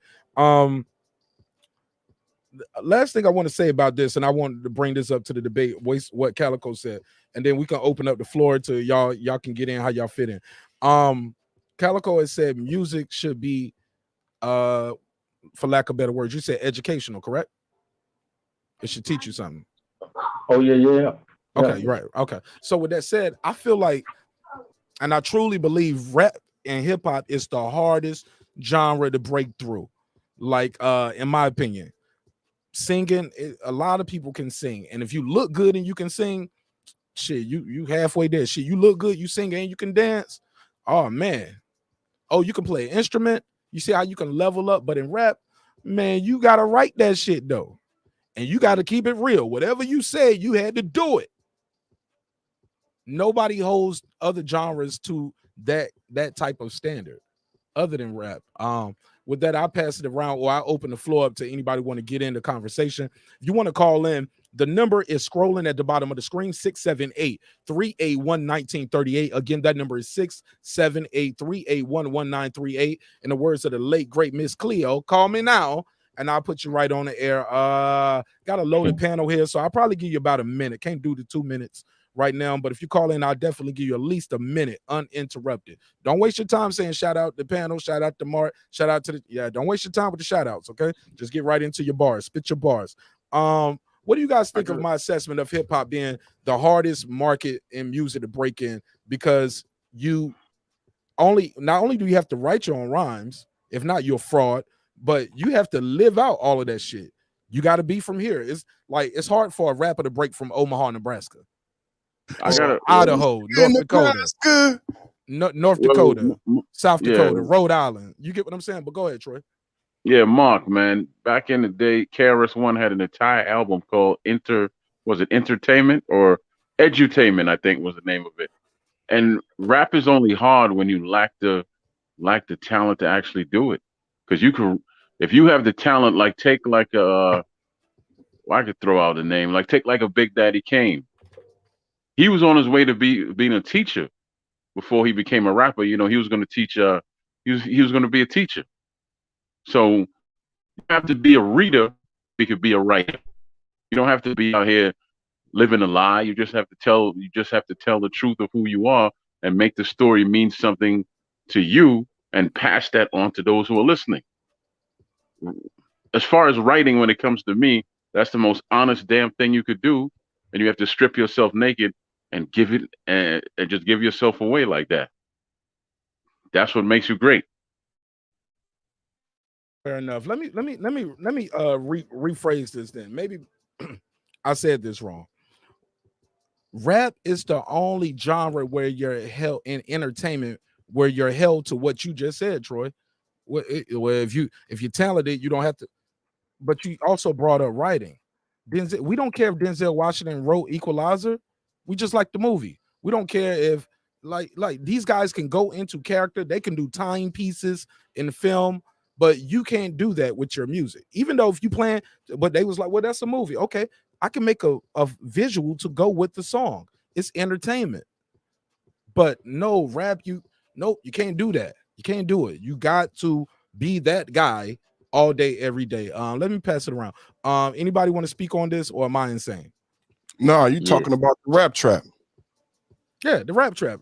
Yeah, exactly. Thank you. Speak to that, man. You gotta live it. You got all the young brothers who passed away. Unfortunately, if you do not actually do these things, like someone said before, then we won't buy your. Oh, what you got? 1 second. 843. Hold the line. Let him finish his statement, and I'll take your call. 843. Okay. Thank you. Go ahead. Try to wrap it up in 30 seconds or less, because we got a call. Oh, I want to hear the call. Yeah, the rap trap. You got to live it out, man. Unfortunately, and brothers are doing this thing to get views and to get likes and to get people to listen. The whole thing about Dave Chappelle was the baby. I didn't know who the baby was before that interaction, unfortunately, in that Walmart. It actually helped him. YFN Lucci had a similar interaction in LA before I found out who he was. It's sad, man. It's the rap trap. 843 on the MIC. What's your name? Where you calling from? Hey, this is Passionate Bliss. I'm calling from South Carolina. Hey, Passionate Bliss from SC. What's up, sis? Hey. I was just wanted to chime in on rap because when I was coming up, rap did not exist. So I was there as a witness to the birth of rap. It wasn't even a legit genre. It became a genre about 10 years in. When rap was born, it was for the purpose of us telling our stories. That's how it started out. But it was rhyming, and it was like poetry put to music, but there was always us telling our stories. And that was the appeal of rap. That's why rap did not go away, and that's why they had to eventually recognize it and add it to the different types of music that there are, because we were telling our stories, and we recognized the stories in each other when we told it. But as it went on, it became more commercialized, and it became more Caucasianized. It lost meaning, and there was nothing in the stories. And so, the words became more blurred and confused, and all these things changed, and it lost meaning because it became more commercialized. But originally, it was us, specific to Black people, telling our stories, and we recognize each other in the stories. And so, and that's not foreign to our culture, period. Because like the brother said earlier, in Africa, the drum beat was how we told stories from village to village. The drums, and there's a reason why the drum beats resonate with Black people. It's a part of our genetic history, and we recognize it. And so, rap started out as an extension of that. And Passionate Bliss. And I appreciate you. I appreciate you calling in. I got to get back to the panel because we got a loaded panel. But if you are more than welcome to join the panel, and I can definitely give you more time on the clock. Please, you know you're a friend of the show. Pull up and plug your channel, man. I'm waiting for you to start doing lives too, so we can blast those shits out. You know I fuck with you. In a major way. In a major way. Join the panel. Because we got a loaded panel, so I'm only giving the callers about a minute. But I love your point of view, and I respect your mind, my sister. Okay, no problem. Yeah, and you was the first one to start hitting me up with the YouTube Streets bar. You know what I'm saying? You see how we adopted it over here, and then we talking about you my neighbor. Right? All right. You one of the first ones to say it. I love you, man. Pull up. Okay. Love you too. Bye. All right. She said she loved you too. I'm gonna hold you to that now. Hey, you my girlfriend. No, I'm joking. Brandon Washington joins the show. Welcome home, Brandon. What up? What up? What up? Peace. What up? Salute to the panel. Salute to everybody. Let me give you the drop. Yes! Talk to me. Y'all cooking, man. I just want to say this. I think it's different when you comparing Denzel in movies to rappers. The difference is what I'll say, Mark, is when Denzel plays a role on the movie screen, he's not acting that role out in real life. He's putting it down and he's on to the next role. But these rappers are taking on these personas of what's in their music. So they personify what they supposed to be rapping about at all times. That's the difference between acting on the screen and acting out in real life. So it's hard to compare them. Let me add to that, Brandon. But that's what I'm saying. Rap is you kind of made my point. These guys feel like they got to keep it real. Like, I still got to sell this cocaine. But then again, you got the guys like 50 Cent who don't sell, and Rick Ross and Jay-Z who allegedly had backgrounds in that. And now they still rap about it, and people like, that nigga ain't doing that shit no more, blah, blah, blah. He ain't doing that shit. So you get that's criticism, but he shouldn't do it. He shouldn't have to. His name is Jay-Z. No different from Bruce Willis plays the guy in what was the cop in Die Hard? He just plays the same character when he does the movie. Like John Liam Neeson. McClane, I think John his name McClane. is. Or like Liam Neeson plays the same character in every movie. He's taking on a plane, taking on the train. He's taking in Tombstone, taking in the ice. He does taking over and over. So we got to blame the hidden hand for pushing them to steadily be in character and being these personas, because that's I don't want what. to blame nobody. I just want to ask the tough questions. Why? Oh, okay. Well, we have to look at the hidden hand and understand why that's happening, because I believe that the record labels are pressing them to do this, to stay in these characters, because I liken it to this. One of my favorite rappers was Saigon. And Saigon was talking about how when he went to Atlantic and he was pushing positive music and he had messages in his music that they told him, no, we don't want that from you. We want the gangster rapper Saigon. We want to push this persona. We want you to act like this. We want you to posture. We want you to do these things. So that's why they feel like they have to do this. And that's why Denzel doesn't play the equalizer in real life. That's why when you don't see him with guns and things like that, because he's not made to do that by the movie studios. But hold up. Also, he don't have people running up to him want to rob him in the street. They want to take a picture with Denzel. But if you see Moneybagg Yo, you want to rob him. Oh, because you tough in the street and you got this jury on. Like, I gotta kill you now. That's a persona, Mark. That's a persona. That's the rapper starter kit. That's what you think they supposed to look like. So they portray that. They portray that in real life. But they in character when you see him. But that don't mean you supposed to go. If I see Denzel all black in an all black suit, I don't think he's he's playing the guy from Equalizer, and I got to go shoot him right now or try to rob him because I know he's rich in real life. He's Denzel Washington, so he's because rich in he real don't life. have to act that out. He don't have to. He's not pushed to act that out. The movie Warner Brothers is not saying, Denzel, you have to stay in character this whole time and portray that you the Equalizer to get your money. The record labels are telling these rappers that they have to stay in character the whole time to get their money. It's an image that they push out. See what I'm saying? So that's why I think it's hard for you to compare it to movies and rap. We don't know that for a fact, though, homie. That all these people saying that. That's your opinion, correct? Nobody told you that. You was not in a room and you heard them tell that to fill in the blank rapper. Correct? I just gave you a story about a rapper, Saigon, who was one of the rappers that talks about Yeah, but they said they didn't like his music. They didn't like that music. They wanted the gangster shit. That's what we signed you for. Right. Which means they wanted him to play a character that he's saying he didn't want to play and act out a role that he didn't want to act out. He wanted to write music about what he saw and push positivity to his people, but the powers that be wanted him to act out a character, and he refused to do that. Fair enough. Is it possible that music just wasn't as good? Nah, it depends. You know how music is subjective, like everything else. So it depends. That's why I say, is it possible? That's why I say, of course, anything's possible. You know what I mean? Music's subjective into who likes it. But what they was going with, which was is a formula that they feel that sells, that goes back into the NWA days. You dig what I'm saying? But also it's to their market too. Like if they are like you wouldn't market Taken to some people who want to see The Notebook. Everybody, our movies are marketed to all people. You just gravitate to what you gravitate to. No. But my company makes these type of movies. When you hire this type of director, you hire a director for action movies. You hire another guy for love movie. You know what I'm saying? Some people not true. Let me finish. Let me finish. Some people can paint the story well, like John Singleton. You would hire him to tell a story of California. You wouldn't hire Spike Lee necessarily. You'll hire Spike Lee to tell the story in New York. Does that make sense? See, you doing what you just proved my point. What the record labels do. So exactly. I'm gonna market you. Why come Spike Lee can't do a movie about California? He did a movie about World War II. Why come John Singleton? Why we a pigeonhole? Why we gotta play these characters? See what I'm saying? We gotta break out of the box. So I can't. I understand where you're coming from, Mark. But I just think we more than that, and we're not allowing ourselves to be more than that. You know what I mean? So that's why I blame the record label. But I'm gonna fall back. I'm just gonna listen. I don't want to take. I'll pass it around. No, you good. Pass it around. Anybody want to jump in on that?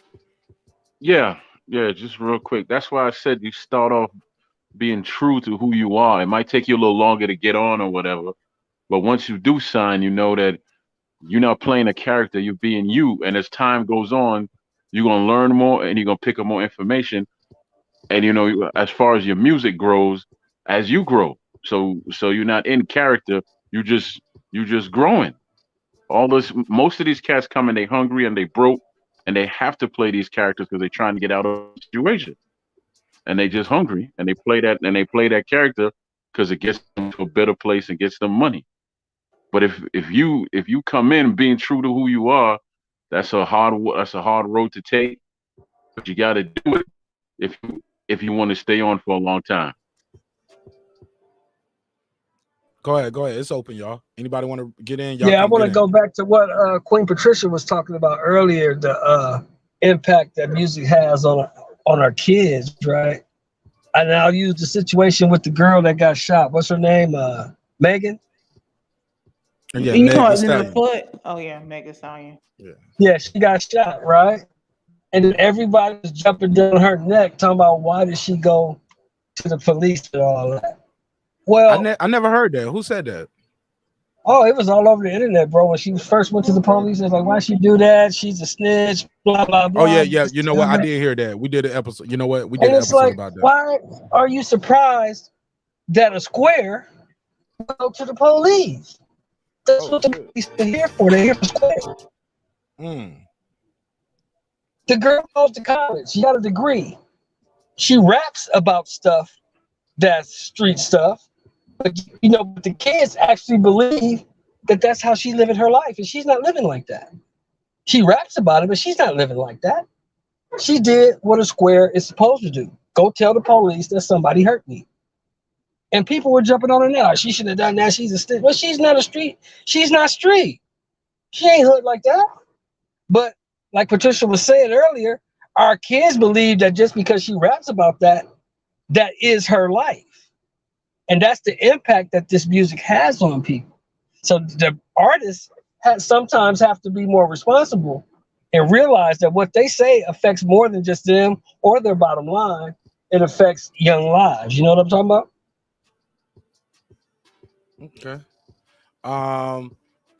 Go ahead. Somebody I think Perfect Timing said she never got shot. Go ahead. Yeah, she never got shot. The boy would be in jail, and she not a square. She from Oak Cliff. She got real priors. Right before the shooting, she had to come out on Instagram and admit because somebody outed her for her cases. She got like damn near a felony. She got real priors. She from Oak Cliff. Both of her parents gone. She's a sex worker and a sexual dancer. Whoa. Stop. Don't do that. Don't You do gonna get that. sued. Don't You do gonna that. get sued, Don't do nigga. that. Hold on. Nah, look. Let's slow down. Tasha K getting sued right now. Hold up, getting sued because she said Cardi B was a prostitute. $5 million. That's why that disclaimer is in front of that. I say, Please okay, be I say careful with alleged. your I words. say alleged. Yeah, This is the gotta be careful what we're with your talking words. about with mumble rap. So I can't call her what she says she is in her song. Yeah, did she say if she said she says word? Look, just say allegedly.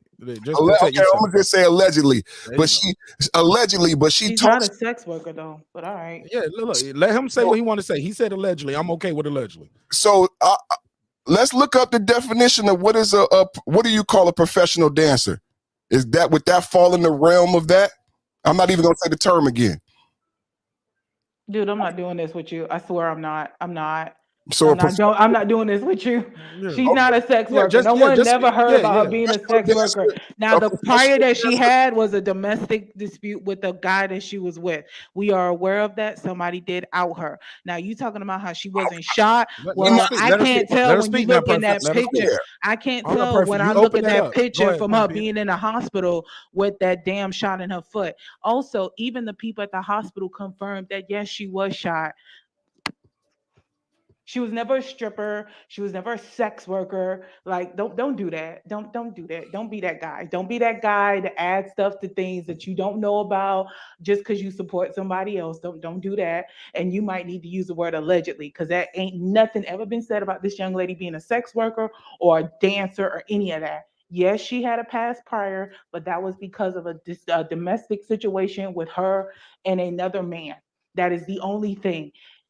And in regards to the police, I don't even think she went to the police on that young man. In fact, if anything, it's other people who were talking about the situation that resulted in police being involved.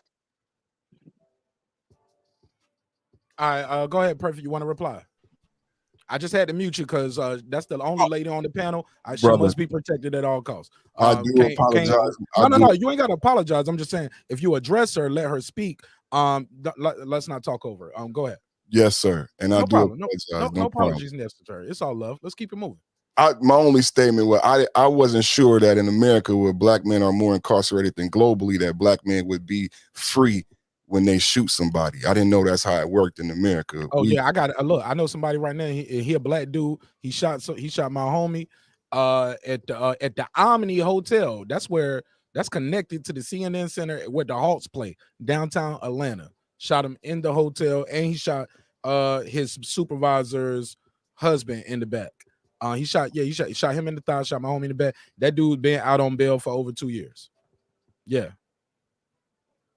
Shot two people downtown Atlanta at where the fucking Hawks play, homie.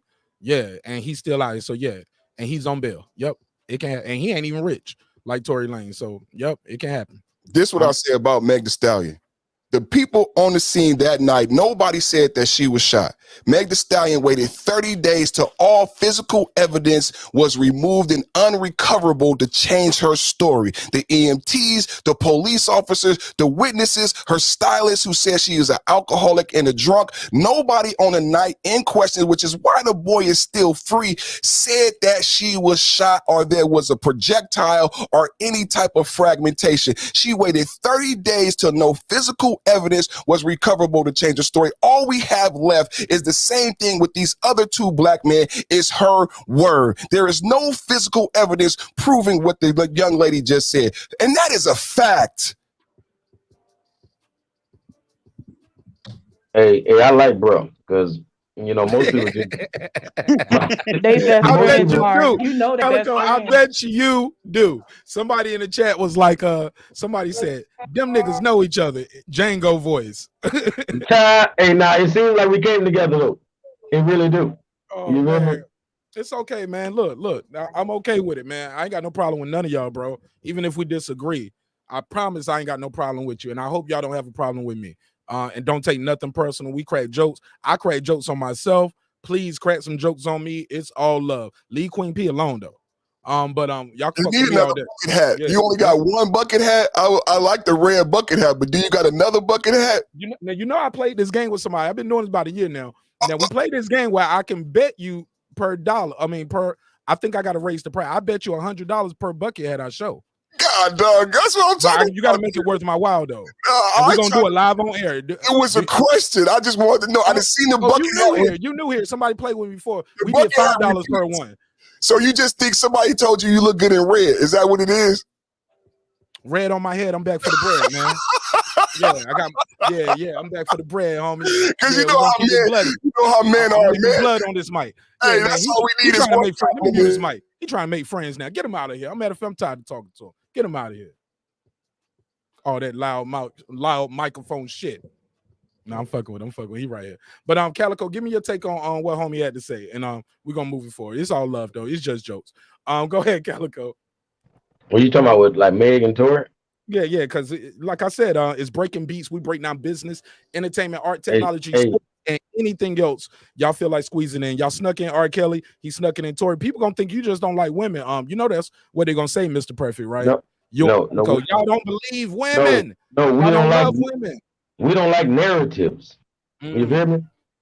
You know what I mean? So I don't need the narrator. Just give me the evidence. I got my own goddamn brain. You feel me? That's really what it boiled down to. And we all know, man, there's so much of that shit out there. I think fake, man. For real, man. You know what I'm saying? Like every rapper, man. Like they playing games with us. You know what I'm saying? They just want attention by all means necessary. I would never. It's like going to hang out and you're gonna tell your girl, man, I just bonded out of jail. You know what I'm saying? Like instead of just telling her, man, I hung out with my cousin or my family. You feel me? My brother. We was hanging out. That's all we was doing. You feel me? But nah, niggas will really say, man, I got shot at. I had to go to jail. I was hiding in the bushes for 3 hours. Like these rappers is doing that. because I don't really think even Lil Boosie, I don't think he got shot. Because they say he got hit with an AK in the leg. His legs is goddamn like arms. Goddamn it, he wouldn't have a Hold up, leg. Calico. He got shot in my area. He got shot. Bro, that man wouldn't Hold be on, walking ever again. Never. That's not true, Calico. I was a combat medic in the army. You can't I know what an AK do, bro. And I I'm know what telling AK you, do. and I'm telling you, you don't. Was it close range? Did it go through something else before it hit him? It How sure far did, away so that was made it? it bigger. No, That hold make on, it slow bigger. down. No, okay. I don't know how many gunshot wounds you have treated, but I've No, treated several. No, I done seen too many No, legs. not you seen. I'm saying have you people gotta get treated the posed. wound? People my gotta brother? get posed to have a leg. I after goddamn the AK. can't with you, bro, because you're talking to somebody who's been there, seen it, done it in real life, not your hypothesis Bro, and what you might think bro, or it what you've wasn't- seen hey, on TV with your man, homie. all of that, I've bro, it's treated so- gunshot wounds, That's bro. cool. That's cool. It's still It's not psyops cool. going on. No, it's cool. That's cool. What you just said, that's cool. But you can Bro, live through the shot. You can live through it. It depends on the type of rounds, the Yeah, he got distance hit that in it the leg. traveled. But He got hit in the leg. He got hit in the leg, and come on, man, them little goddamn tiny little legs would never walk again, brother. I'm just saying. Fair enough. Shit. I can't argue with him. Mark, Go ahead, Brandon. Can I get back? Can I get back to what we were talking about? I'll get back to this when we were talking about rap and the effects of it. I don't know if y'all saw Snoop on the Breakfast Club. I said this once before, and I'm gonna bring it up again. Did y'all see Snoop on the Breakfast Club? No, but when you go on the Breakfast Club next time in the chat, make sure you say y'all holler at my man marqnash. Indeed, because they don't need the promo. I need it. Indeed, I would just say Snoop Dogg was on the show in New York, and Charlamagne asked him straight out. He said, "I think we talked about this, and I think they stole this from us, Mark." Because right after we was talking about it, they started talking about it. But they asked Snoop, was C. Dolores Tucker right about the effects that rap music had on the community? And what she was saying, you know what Snoop flat out said, being a 50-year-old man? He said, yes, she was right. But she was the auntie that didn't know how to speak to us. She didn't know. She was basically the auntie that cussed us out instead of the auntie that put us up under her arm with love. So when it comes to the genre of music and the destructive, the rappers, the ones that get a chance to live and see the effects of their music and see the effects of what was put out there, they can agree that the music was destructive at times, that it did have an impact on the youth, that it didn't uplift. You know what I mean? You could, of course, you can find uplifting qualities in anything. I'll say this. One of the senators back in the day, I can't think of his name. When I get a chance, I'll think of it. He said slavery wasn't a bad thing. It was good. Everybody had a job. So you can find find qualities. That's a job. But you see what I'm saying? So you can find, if you want to take a slice and call that good and say, oh, that was good. It depends on how you're looking at it. But when we look at it as a whole, the music was not, I think the music was destructive for our community because we start acting out certain things. Everybody's too cool for school. Everybody think they's fly. Go look at the old, what I do is I watch a lot of documentaries. And you can see how we changed as a people. Go look at Miles Davis and how they spoke and see how they carried themselves. And Muhammad, I don't know if y'all seen the Muhammad Ali documentary, but go look at his mother and his father and how they spoke, because they didn't have the influence of rap music on them. So everybody wasn't cool. Everybody wasn't trying to fit an image. Everybody wasn't trying to act out what they saw or what they thought was cool or was hard. Because when I was coming up in the 90s, it was like, I don't know if y'all see The Wire, but like Bodie told him, be hard. Be hard. You know what I mean? That's what Bodie said. Be hard. And that's what we was. We was trying to be hard. I know I was, because I wasn't trying to have nobody take nothing from me, hurt me, or I appear to be weak where I was a bitch. You see what I'm saying? So we acted that stuff out. I know I did. Whatever Cube and Snoop and them said, and that I, because my father wasn't around at time, so I didn't really have a father to say, hey man, you don't have to do that. You know what I mean? This is how you carry yourself as a man. And that took away from us. So we start acting these things out like, man, I ain't gonna let nobody They said bust a cap in the motherfucker. Don't let nobody take nothing from you. Pac said, don't let nobody. You know what I mean? So it took away I ain't from no us. killer, but don't push me. Yeah, it took away from us as a community because we was listening to this music. When we would get geeked up and go try to do stuff or hurt people, we would listen to certain things. You remember Dan Quayle got mad. I mean, Dan Quayle, who was the vice president, talked about a dude that killed people listening to Tupac. Tupac was now a Dan soldier. Quayle, the nigga who couldn't spell worth shit. Potato, yeah. You don't remember Okay, him? just checking, just checking. Yeah, Just checking, but he can't spell Tupac. He got into it with Tupac, and he blamed Tupac for a murder because they was listening to a Soldier Story. You remember a Soldier Story on Tupac? First album, Tupac was now. All I want to be was a soldier, a soldier. Man, we internalized that. I know I did, but go ahead. I don't want to just keep talking because I ramble. I'm sorry. Yeah, you already did. It's okay though. You my guy. You're my guy. And you part of the reason why we do the late night shows. You know what I'm saying? Thank you so much for your support. It's unwavering support. I appreciate you. Hey, Mark. Okay. It basically just goes all back to that music is for teaching. You know what I'm saying? It don't mean that we got the right people doing the teaching, but they is teaching nonetheless. You know what I'm saying? They teaching pure bullshit, but they are teaching nonetheless, and they wasting the youth. You know what I'm saying? Because he right. Like we was different from the other generation because we didn't need drugs. All we needed was the music. You cut that music on, we finna go do something, bro. You know what I'm saying?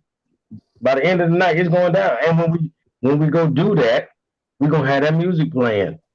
You know what I'm saying? That music was very influential. You know what I mean? Like even movies like Belly. Because you said movies, but You maybe sound a we little gotta hold muffled them right accountable. now, Calico. What'd you do with your audio? It ain't as good as it used to be. Sound a little Like- muffled. Like you Yeah. got your hand over the mic or something. Oh no, that's the phone. I guess I gotta get on the computer. Yeah, I would love it if you was on the computer, but keep going cooking though. You just sounded. It don't sound as good as it usually sound. I don't know. Oh yeah, but try it again. It was But good no, I'm earlier. saying There you go. even movies, you know, There you even go. movies. Perfect. Like maybe, yeah, I had to pick it up. I'm gonna say maybe we gotta hold them accountable too, because movies like Belly and all of that, man, that shit like drugs, man. You know what I'm saying? How so? Like these, I'm telling you, it do something to your mind. It's just gonna it's gonna program you, man. It's gonna push you to think like this. If you a young person, if you younger than these guys, then you most likely you look up to these guys in some manner or form. We love DMX. So when you put him and Nas and all this in that movie, we was ready to live that. You know what I'm saying? Immediately after watching it. You know what I'm saying? And the world ain't been the same since. In my neck of the woods. Mike, I got a question for you. Yes, ma'am. Is there a possibility of bias on your end because you are an artist? Not so much the mumble rap like some of these artists, but more so just you as an artist, period, yourself. Bias on what part? Bias when it comes to people's comments, or are you just really doing the whole devil's advocate? I don't think I'm playing devil's advocate or being biased. Okay. But if I appear that way, it's possible. I actually thought of that in mid conversation not too long ago. I actually asked myself that. I did a self-assessment, as some would call it. And I did a self-assessment and I said, am I feeling this way? And because I was listening to what people said, and mentally, instantly, you know what I did, Queen P? Mm-hmm. Start playing my last album in my head. Oh. Yeah. And I'm like, oh, that's why you feel that way. Because some would argue that about you. So you low key, maybe I'm not playing devil's advocate. I'm playing marqnash advocate, I guess, too. No, that's So, fine. I was just but, curious, and I had wrote that in the chat so to I don't ask. So that's so why. and you know what? And I take that back. Maybe I am biased. Allow me to retort. Okay. I am biased because I am an MC. I am an artist. I'm a producer. I'm an engineer, songwriter, and I also make the videos. So I understand it's so. I look at it all as art.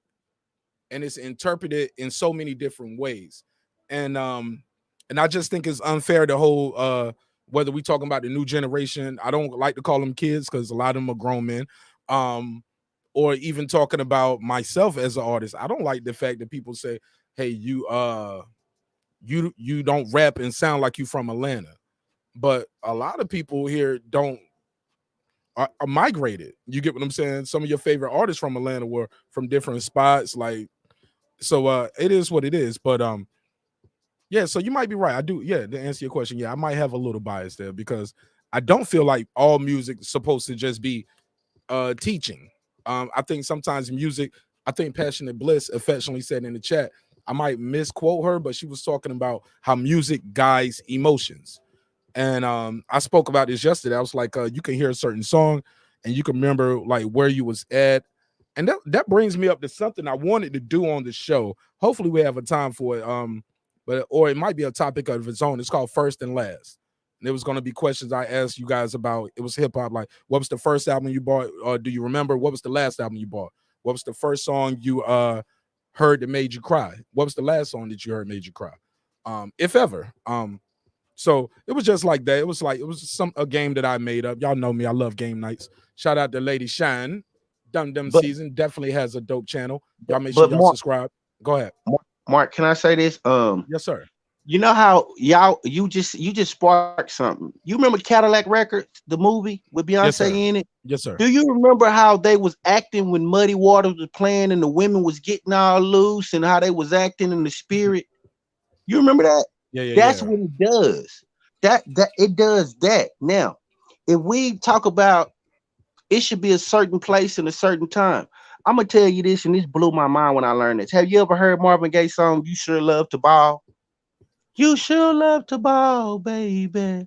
I can't sing, but do you remember? Yeah, look, let me give you a bell for that. You cannot sing. I agree. Yeah, indeed. But he had a song called "You Sure Love to Ball." Do you know what that song meant? He was talking about giving head in that song, and you didn't even know it.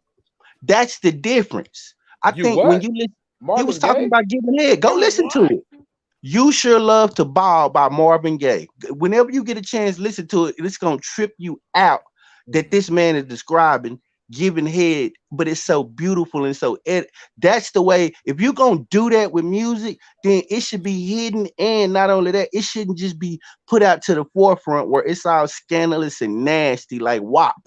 And I don't understand. But on the flip side of that, some would say now you're marketing to children when you say yummy, yummy, yummy. I got love in my tummy and I fit. Hey, that song is about oral sex as well. But now, but when you do it that way, now some will argue when you do it that way, Brandon, you're marketing to children. How do you feel about that? Okay, I'll say this.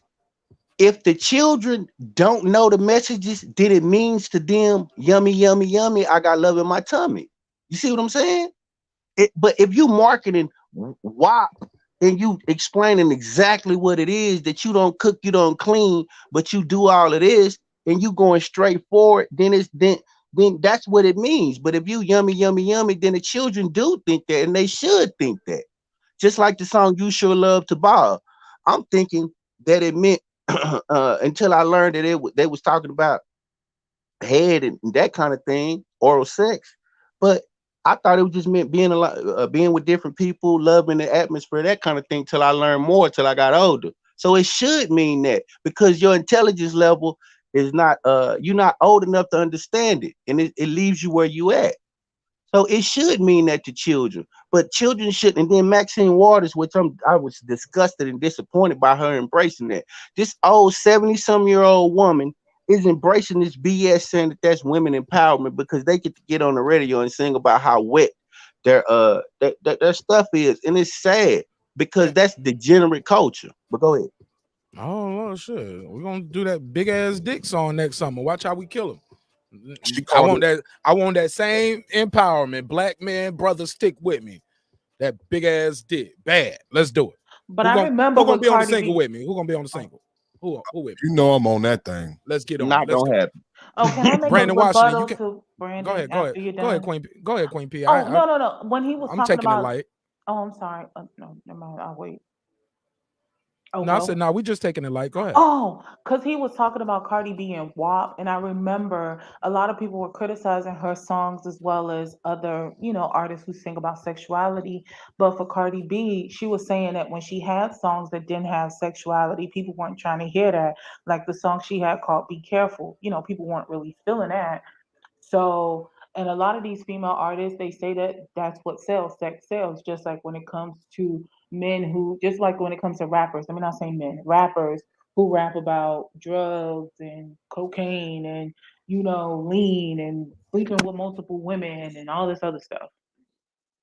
I think it's all degenerate when it comes to it, and it depends on how you market it. When you playing that kind of music on mainstream radio, and not only that, they got on the Grammys and start humping each other. They start acting those things out. That's a difference. When it's on your album and you have to go search for it, and it's not your lead single and something you have to go look for, that's what make it different. But when you playing it on the radio and it's getting nationwide play and you marketing it to everybody who turns on the radio, that's what I think makes it different. I think we conflating terms, Mark, because you asked the question, and the OG, I think he said it perfectly when he said, because when you say marketing, they're actually still teaching. And he said, even though you don't want to admit it, they may not be teaching something good, but something is being taught that's bad. And when not youngster, I apologize, but when the gentleman was just speaking, you know what I thought about, brother? I thought about subliminal messages.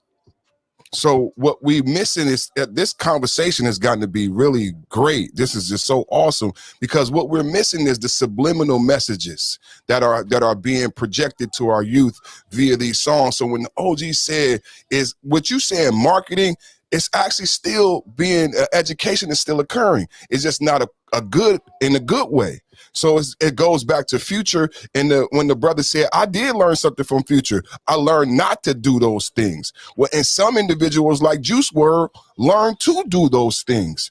So these things are being digested in that way. I think we have to accept the influence. I think somebody else had a good example of the power of music.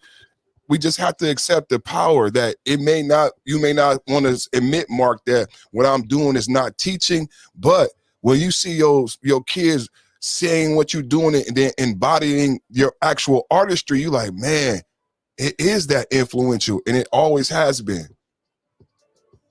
Mark, do you have a daughter or a son or both?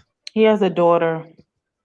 Now, you snitching ass. Nigga, you talk about her all the time. But look, if he didn't know, I won't gonna give. I don't know what he was gonna do. He might be trying to use some ammo against me, Queen P. I would hope not. Queen P. P. We never know. That's Queen P. But I am though. That's Queen P 6'9". No. Queen P 6'9". Nah. But I am. Try again, sir. Mark. Shit. She said try again. Do you think that? But I have a daughter. She's 2 years old. She just turned 2 October the 16th. Yes, You would be upset if your daughter was listening to WAP singing along, correct? So what now? What you just say about my baby? No. No, what you just say about my baby? Man, stop it. You know I got in trouble. You know I got in trouble. That's why I'm asking you. That's why I was worried about you asking me if I had a son or daughter. You know you got a rep out here. You know what? I'm leaving it alone. I'm gonna be quiet. Hell yeah. Hey, look. I'm gonna tell you what's funny. I cannot make this up. We were sitting around the other day, and y'all know I'm gadget man over here, right? So we got those little Alexa. What the little Alexa thing is in all the rooms in the house, right? Bro, one day we were sitting around, my daughter is doing something with the remote, and she goes over there, and I don't know how it happened, but WAP came on. My daughter did something and made WAP come on. I looked at my wife, I said, what the hell is going on this hell? Block that shit. I don't. I said, how did she go over there and do that by accident? And I said, that won't the last song play. Is she just touched something and it popped right on? I said, no, that was AI. That was AI. They was thinking for you. They like, I got something for you, brother. Hey, look. But yes, I would lose my shit. I don't like my daughter. I told y'all already. My daughter can't play tennis because I don't like the sounds the girls make. It sounds like they having sex. I'm like, My daughter can't do cheerleading because that's twerking. No, she ain't doing no cheerleading. That's twerking. No volleyball. No, because that's her being in a bikini on the beach and shit like little short. Nope. No gymnastics because that's her twirling and twerking and that's still twerking. Basketball, nope, because a lot of them be gay. I'm sorry. So basically, she can't play no sport. What about baseball or what about softball? No, they be kind of gay too up there. No disrespect. Got to put a case on. Got to put a case. So basically, she can't play nothing. She gonna play this. She gonna play this piano in here. Sit by herself and play this piano. She gonna play these keys. She gonna yeah. None of that other stuff. Y'all, these are jokes. Somebody in the chat gonna get mad at me. But yeah, I got a reason for every sport when it comes to my name one. Give me another sport. Come on, give me one. Lacrosse. Gay. They be doing some gay shit up there. Yeah, they be experimenting with the little things. I don't want her playing. I want her playing with no spit. What about choir? The choir.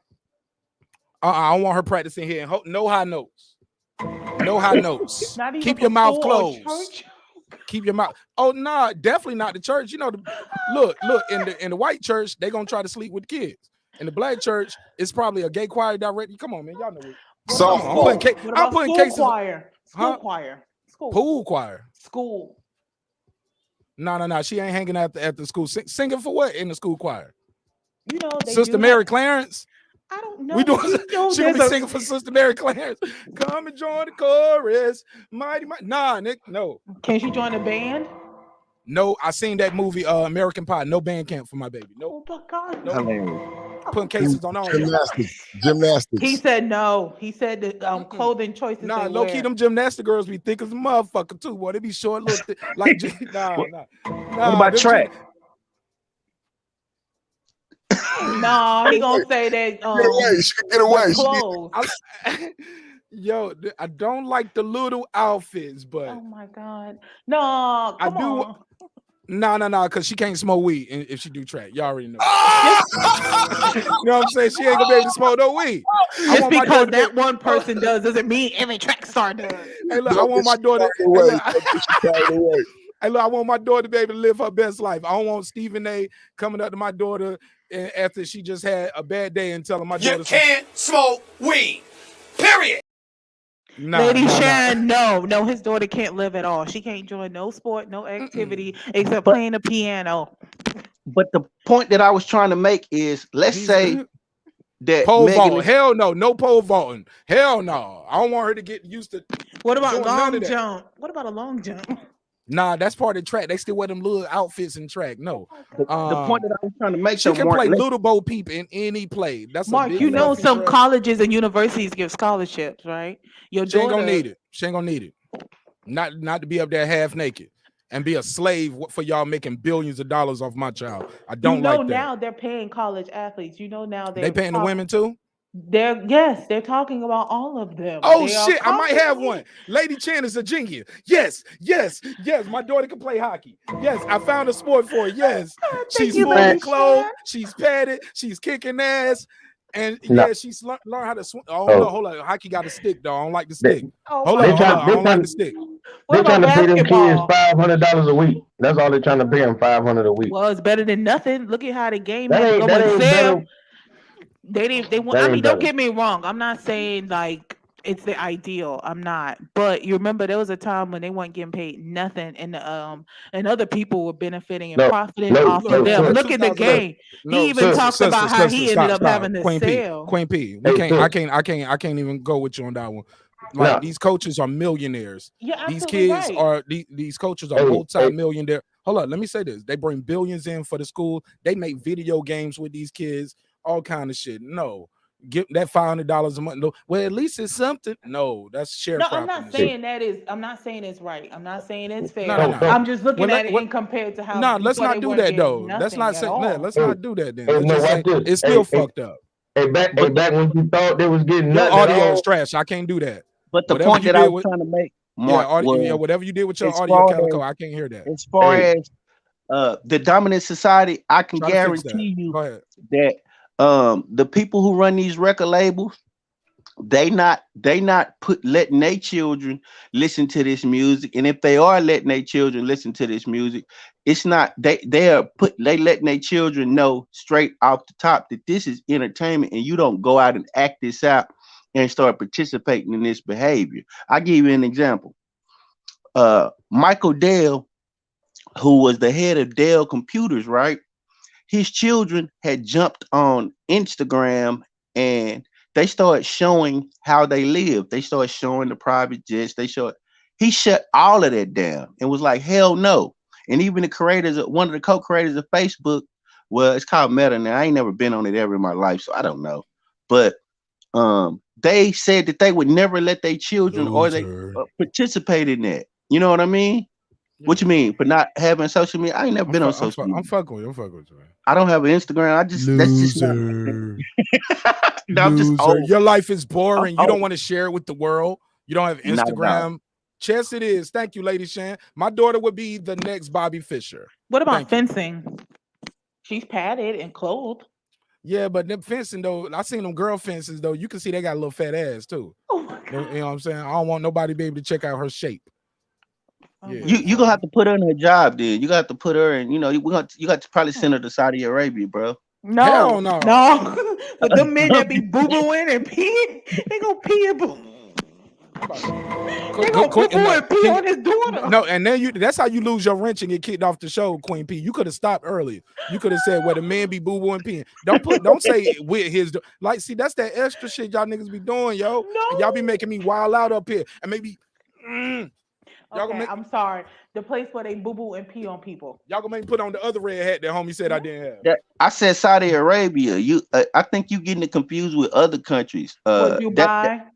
Yeah, it's a difference. All the Middle East is not the same. And that is true, but we know about Dubai. But I thought Dubai was. I thought they were within around. Nah, they're not one and the same. Nah, they're not one and the same. Yeah, I think we're gonna do archery though. For the people asking, we're gonna do archery. We might do some marksmanship, maybe chess, but definitely nothing with sticks and poles, guys. I want to keep her away from the pole. That's my only job. Oh my and God. Definitely gonna keep her away from that shit Queen P just said. She was like, I can't believe you put that, you can't believe you finished that shit. Cause you stopped, you laughed. I was like, she's not gonna finish that. She finished the shit. I wasn't trying to put that on her. You said it though. You said it. Nobody else said it but you. And she the only woman on the panel. Y'all see what you see what this sister just said about my child? No, I didn't, y'all. I would never. Go ahead. I would never wish my daughter's that. 20, right? I tell y'all this story. My daughter, nah. Why come I can't? Older than Megas are. Why come I can't get started late? Why come I couldn't get started early? Okay, so you was out here hey, deflowering man, young girls. Not the point of the story. Let me tell a story. So my daughter's 20, right? And when she was like 13, we went to watch a movie. This is when I knew. We went to watch a movie with The Rock in it. I forget the movie. It was one of the movies. But my daughter squirmed in her seat and was like, The Rock is cute. And I just looked at my daughter. I was like, it's over for me. It's over. When 20? They start, yeah, she's 20 now. Yeah, how she's old 20. Was she at the time? Like 13, 12 or 13. Yeah, man. That's why so you what you do? Did you stay in the movie? Hell no, nah, we had to go, and I don't like The Rock at all. I don't like The Rock. I'm putting a case on you if you stayed. The Rock in the movies turning my little daughter on. I didn't appreciate that. But Mark, I tell you, it's they make it harder and harder for us to protect our daughters, and then we spend a lot of times raising our daughters, trying to raise our daughters with morality, and I can tell you that if Megan Thee Stallion and all these people who make this music, I can promise you that Cardi B's daughter is going to go to the best schools. She's going to be put in the best situation to win. And only that, she's not, I can pretty much guarantee you that the behavior that her mother carries on, they probably going to shun that from her. Yeah. So Sandra said, she said he age shaming. My daughter 18, I'm 36. She couldn't wait to get out of her parents' house. She was I'm fucking with you, Sandra. I'm just picking on Brandon. Brandon's my dude. He said he should have took her to get some took her to get. I'm sorry. I thought he meant should have took my popcorn because I used to put popcorn when there's drama. Sorry. Disregard me, please. Yeah. I read it wrong. I'm sorry, Big Blood. I read it all. I read it wrong. Yeah. I'm sorry. It happens a lot. But it's part of the show. Hey, look, Calico. Showtime to Shine, homie. Talk to me, enlighten me, and enlighten the audience. About let's pick up where we left off. So for those who don't know, yesterday we had a conversation about Eminem. Is Eminem Unappreciated. Drake said Eminem was unappreciated in hip hop. So we had a conversation about it. From there, my guy Calico called me Toby.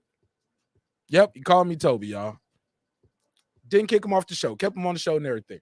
So he called me Toby. He called me a bunch of other things, but I'm built for it. Didn't hurt my feelings at all. Calico is back with another avatar, and talk to us, man. Explain how do we pick up where we left off when you was trying to tell us I like, was hey, telling you y'all said about naturalized versus nationalized. there we go. And Yeah. you were saying you was telling us, hey, you guys, if you're born in America, you're not a U.S. citizen, you're not a United States citizen, you're not American. No. I said if you're born, you are a U.S. citizen, but that don't make you an American. And I took confusion to that, so that many people in the chat. Now, what are you then if you're born in America, Calico? I mean, it don't necessarily mean you American. It's just like I said, if you and your wife would have had, you know, that same daughter in China, your daughter would not be Chinese. You know what I mean? Yeah, but America's different, correct? No. China can make you a naturalized citizen, They can make you a citizen of China, but that doesn't make you a Chinese. You know what I mean? Like, so a person could be a citizen. But don't use China though. But what about America? We don't have the same. A lot of things in China is different from America. We can agree to that. We can pick a whole bunch of shit that's different. No, I just use China as an example. But that's a bad example. This applies anywhere in the world, brother.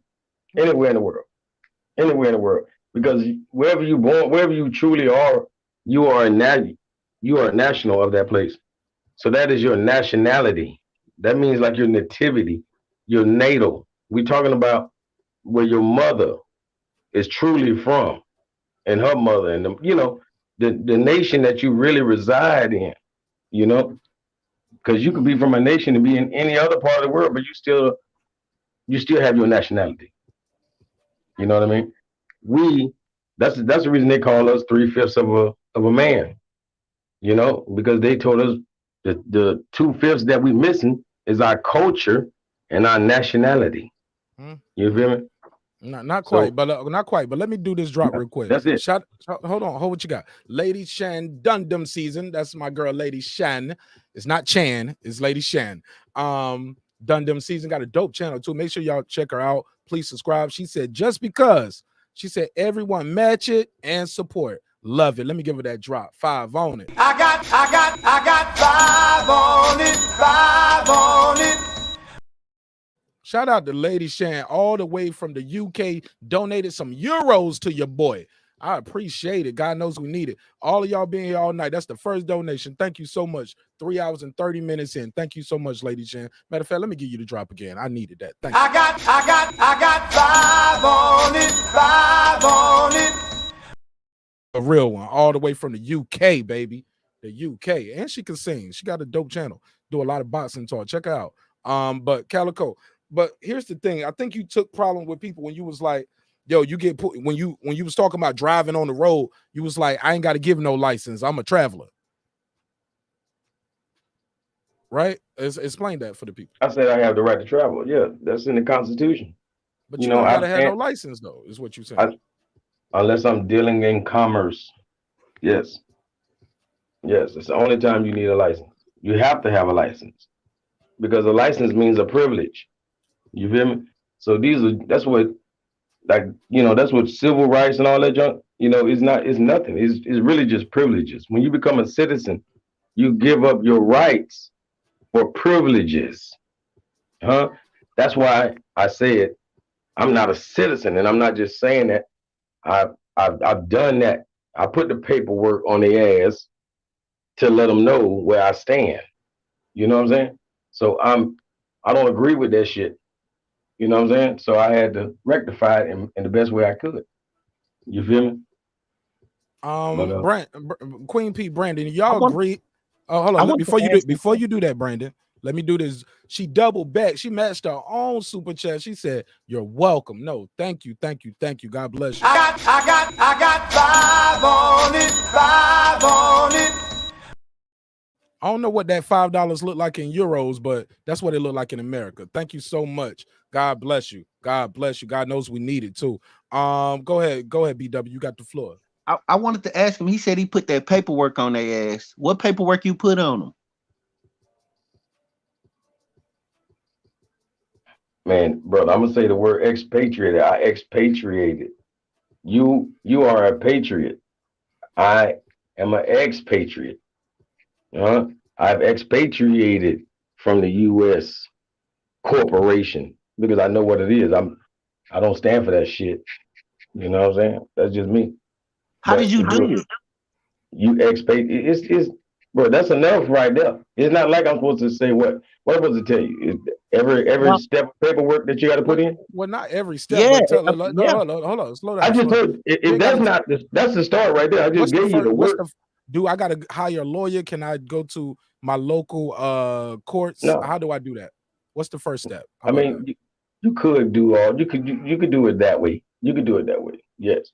But irregardless, you're gonna have to deal with the courts. That's what I'm saying. Basically, I'm denouncing my American citizenship, basically. Of course. And yeah, you're gonna have to also claim something else. If you're not claiming nothing, then you're still stateless. And if you're a stateless person, then you're still a ward of the state. So it's like you just wasted your time. You're still a ward of the state because you still have no nationality. You know, you still. Well, look, let me let Reggie get in. And Reggie, we having look, don't jump in, Calico. Man, this nigga stupid. You know what I'm saying? He ain't called nobody no Toby yet tonight. He ain't called me Toby. He ain't called nobody out there name. He did say cracker a couple times. I ain't like that, but to each his own. Reggie, do you let's try to get some information. Let's pick his brain. Let's learn something, right? You got the floor. Give me your take, Reg. Well, can I just say dummy one time, but stupid once? You just did. You just did both.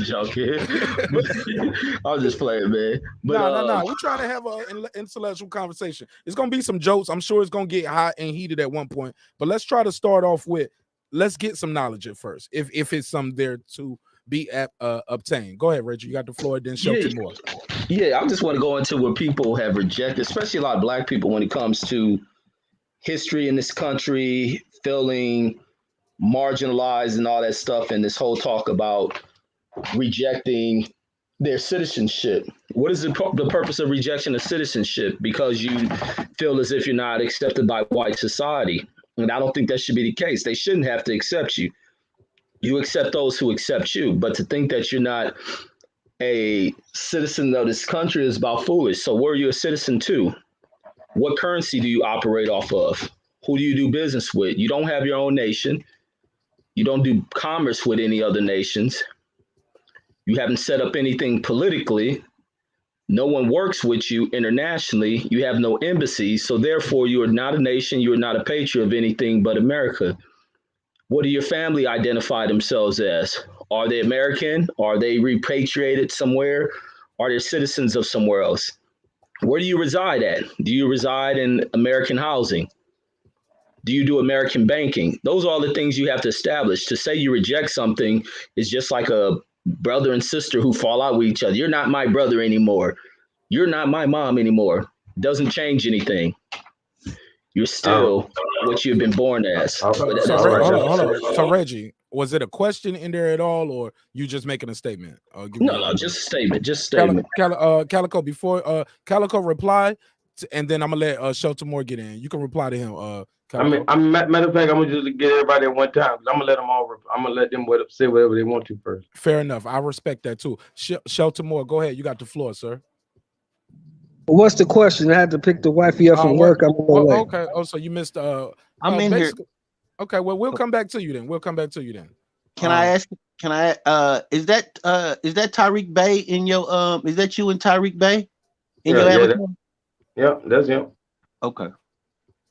So, do you study Morris principles and things like that? Because that's what he has. More science, of course. More science. Of course, yes, sir. Cook up. Go ahead. Shelton, explain to Shelton more. Because basically we were asking the brother. Go on reply to Queen P. Did you have anything you wanted to ask him, or do you? Or Calico, did you want to refer to the chat? Because they was like, Calico, you can't scrub your social security. You can't scrub a SSI. I don't know what SSI does. He mean your social security information? Pretty much. Okay. Somebody was like, do you have a birth certificate? They was like, Passion is Bliss. They can obtain you, sir. It was like, do you have an ID? Those are all the things that are popping up. You got the floor, Calico. Yeah, and I don't care how many times Reggie or anybody else say it, but America is not the U.S. The U.S. is not America. I mean, I don't know why you won't Google nothing I say, but like the U.S. is a corporation. You know what I mean? Like you can Google and prove me wrong. Yeah. I'm just listening. I'm just listening. Hold on, let Why me say should this. you have to Google something? If he's the one that has this proof, No, this you don't have to Google shit. you Prove should me be the wrong. one. No, but you should be the one to do that yourself if that's your I'm on the phone. evidence. I got it, Queen P. Let me say this.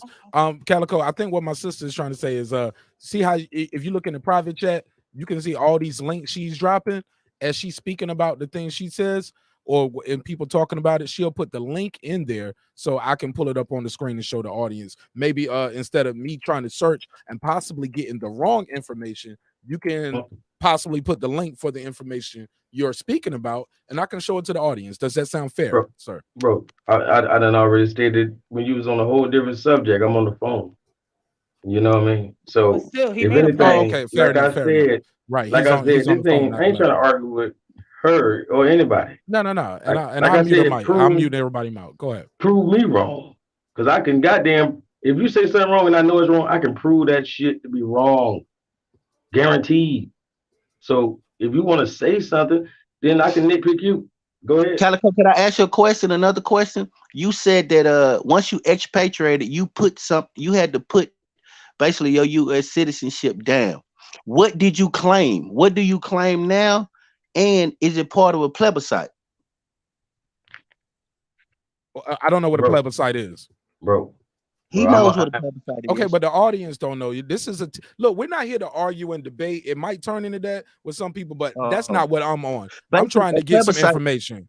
Please, somebody tell me what that is, because I don't even know how to spell it. Fuck it. That was a two-part question. I wanted to ask. I'll strike the plebiscite, and I'll just put that in the chat later. Yeah. But what I want to ask him was, he said that he expatriated, meaning he put that down, but he said you have to claim something else. So you replaced it with something. What did you replace it with? What do you claim now? Bro, if y'all pay attention on the application, when you fill out the applications, you feel me? It asks you your race and all of that, or you're a citizen and all that kind of stuff. Y'all don't look past nothing but the answer that, you know what I'm saying, that applies to you. There's other options on there. There's an option for an American national, a non-citizen American national. You hear me? So you're a non-citizen, but you're a national of America. You know what I'm saying? This ain't nothing that a foreigner can do. That proves who the real people of this land is, bro. That proves that this is my motherfucking land, your land. If you know it's your land, if you have that kind of sense, or you just want to argue with me, what I'm saying is you ain't really necessarily coming no damn slave ship, or they will goddamn argue that shit, brother. They will correct your ass if they can. If they can, yeah. Why you call yourself putting them on notice? So do you have identification?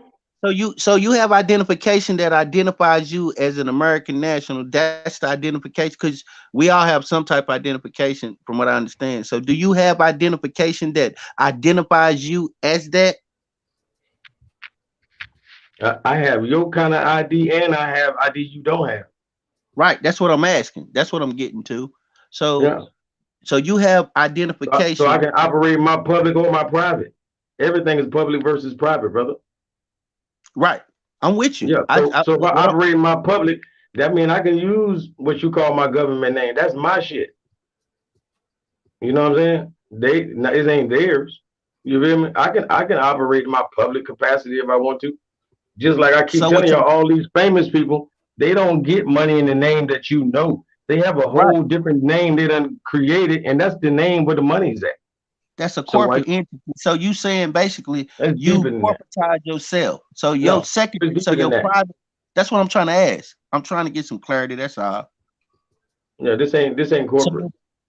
So okay, so your private, so you said your public, you use the regular identification that I may use, but your private, what identification is that? My nationality card. What you mean? That's what I'm at. That's what I'm getting to. Now we're going somewhere. Okay, so your nationality card, what entity issued you your nationality card? Bro, it's more science temples. Put it like that, or Fair enough. you know, it's something like that always. Do you have it on you where you can read it out to us and tell us what it say? Without telling No, us I the don't. personal information, but can you tell us the issuing body?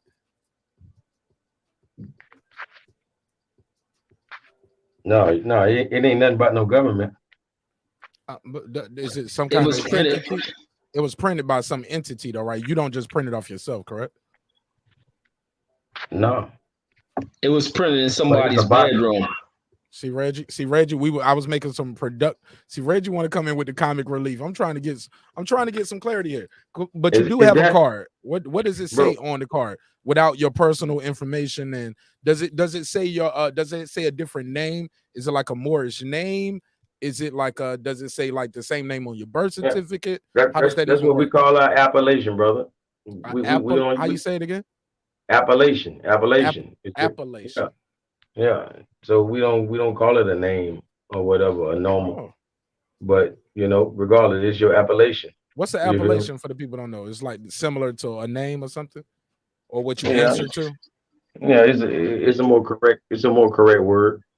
It's the mountains rednecks live in. Nah, we didn't say appellation. Or whatever you talking about, the Appalachian Mountain.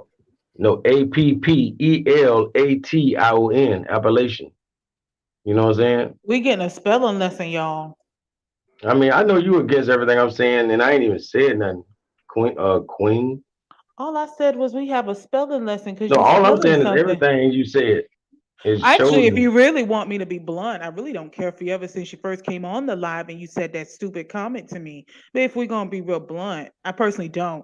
And unlike you, at least girl behind the mic comes with some links when she says her talking points. Unlike you, even when you're not on your phone. Yeah, I knew you was hot headed. I No, knew you was like that. I can feel it. It don't matter. I really don't like talking to women. no, you I really don't don't. like talking to women. Then why you on Not this chat? Why you on this live not when like there's this. women that come on Not like here? this. Are you Not in the like this. I'm not gonna LGBTQ? argue with you. Oh, he likes I'm when not people gonna argue agree with with you. That's what I'm him. trying He to tell doesn't you. like anyone to disagree. Okay. So Calico, so So the government, so basically would you consider the people who issued you your nationality card, would they consider themselves a government unto themselves? we all nationals. We all are. Right. The Do people y'all I'm dealing with, form the people I do deal y'all with. form do as nationals, as individuals, do y'all have some type of that governs the nationality itself? Do y'all have some type of structure that governs that determines who can be issued certain things, certain bylaws? That's what I'm trying to get to, because that's basically what a plebiscite is. So that's what I'm trying to get to. Do y'all have a governing body, and do y'all have certain bylaws and rules that y'all adhere to under that nationality? I mean, bro, there's so much more you need to be learning about except more than me. But that is all to do with Moorish, with the Moorish science temples, brother. You already spoke of them. You should already be able to kind of go that route with it. But it's so much more that you need to learn about with the situation you in. Then you can goddamn worry about more than that. You haven't even thought about nothing when I said naturalized citizen, a nationalized citizen. What I'm trying to learn from you, and what I'm trying American versus the U.S. U.S. is a corporation.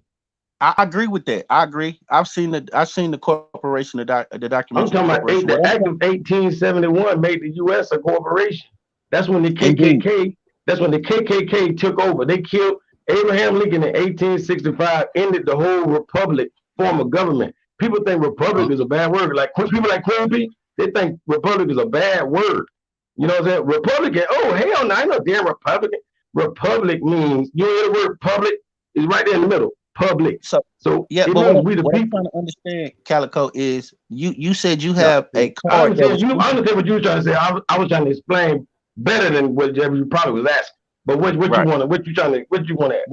What I'm trying to gain clarity is you said that you were issued a card and that it recognizes you as a I national. really didn't come to talk about my card. I really did not. Because But it's okay, fake. It's fake. Let's skip that. Well, I'll skip that. Well, can we talk about the how you were issued the card and do they have bylaws? You ain't Because Look, Brandon, this is how what he I'm got the saying- card. This is how he got the card. He went to some nigga house, went in his bedroom, sat on his bed. This nigga hit print, and he printed it from a computer desktop in his damn bedroom. It's on a piece of damn paper with some other shit on the other side of it. They ran out of paper, and he printed it on the back side where no writing was at. That's Hey, where he y'all got was- this shit. He can't go nowhere with this bullshit card. If he want to travel, he ain't going through TSA with it. y'all were listening to him He gonna pull fathom. out an American Florida ID. Hey, y'all were listening to him fathom before you listen to any bit of truth. I don't know if that shit entertaining. I don't know if that should be entertaining. You didn't give an explanation, so I explained how it happened. Man, yeah, brother, I'm trying to get an explanation on my business. You ain't, No. y'all ain't even on that. Y'all ain't on that. No. I'm trying to wake y'all up. Y'all can't wake me up. You Right. can't That's wake what me I'm up. trying to understand. What I'm trying to understand is I want to, because a lot of You people want a card? Do you want a card? This is what you saying? You want a nationality card? I'm not no card salesman. I don't do it like that. It takes nationality before you even be worried about a card. That's what I'm trying to your get to. nationality. Let's skip the card. Brandon, let me ask him one question. I got don't a skip serious nationality. question. All right, I got a serious question for him. All right, I want I to go bet back you don't. into this is a serious question. I swear to God, it's a serious one. So we speaking about nationality, man. Can we just go 2 generations back? Were your grandparents born? Followed by that, were your mother and father born? Do you think they were citizens of the U.S.? You think they were citizens of the U.S.? What state were they born in? Do you think they were citizens of the U.S.?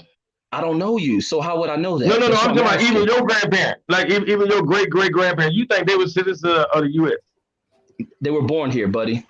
Regardless of whatever these Bro, white this folks ain't the want to fucking- structuring the ideals of the country and all that, they were born here. Yeah, baby, bro. The U.S. is not America. Can you The answer U.S. that, is man? in America.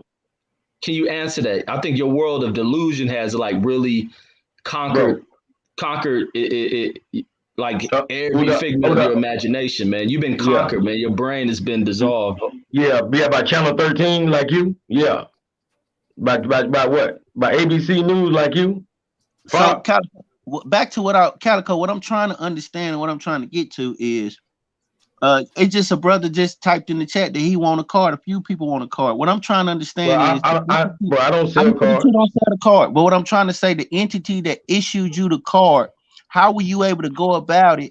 And is there bylaws? And do you have certain things to follow with this card? Because I have a driver's license, and I have to follow certain laws and certain rules that this license was issued under. And that's what I'm trying to find out. It's called a privilege. You have a privilege. You don't have rights.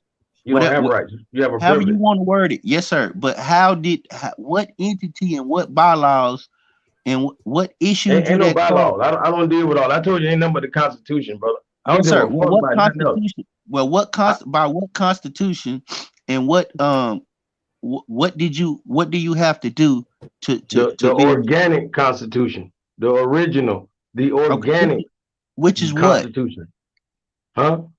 Which is what? What do you want me to say after I say the Constitution? Are you talking about the Constitution that was written by Thomas Jefferson, or what Constitution are you talking about? Are you talking about the Constitution 1776 that was ratified in 1787, I believe? But bro, it was adopted. The U.S. adopted the Constitution. Y'all don't. I don't know if you know that or not. They didn't create shit. They adopted the Constitution. You don't know who they adopted it from. You didn't even know they adopted it. What I'm telling you is it was translated into English. It was Regardless of where adopted. it come from, regardless, that don't mean shit. Man, That's Reggie, you a irrelevant. baby. You a baby, Hold up, Reggie. Reg. Hold up, Reg. We getting here.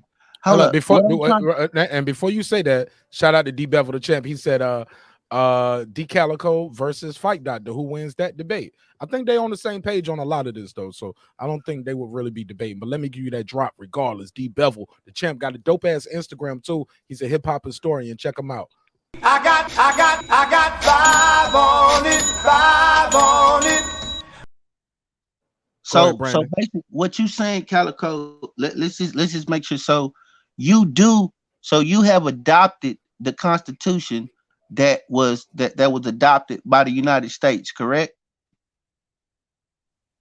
Bro, Is that what you're saying? I ain't adopted shit. They adopted it. What do you mean? I'm using the wrong. Well, I may be using it. Do you follow it? Do you adhere to it? Bro, that's the supreme law of the land.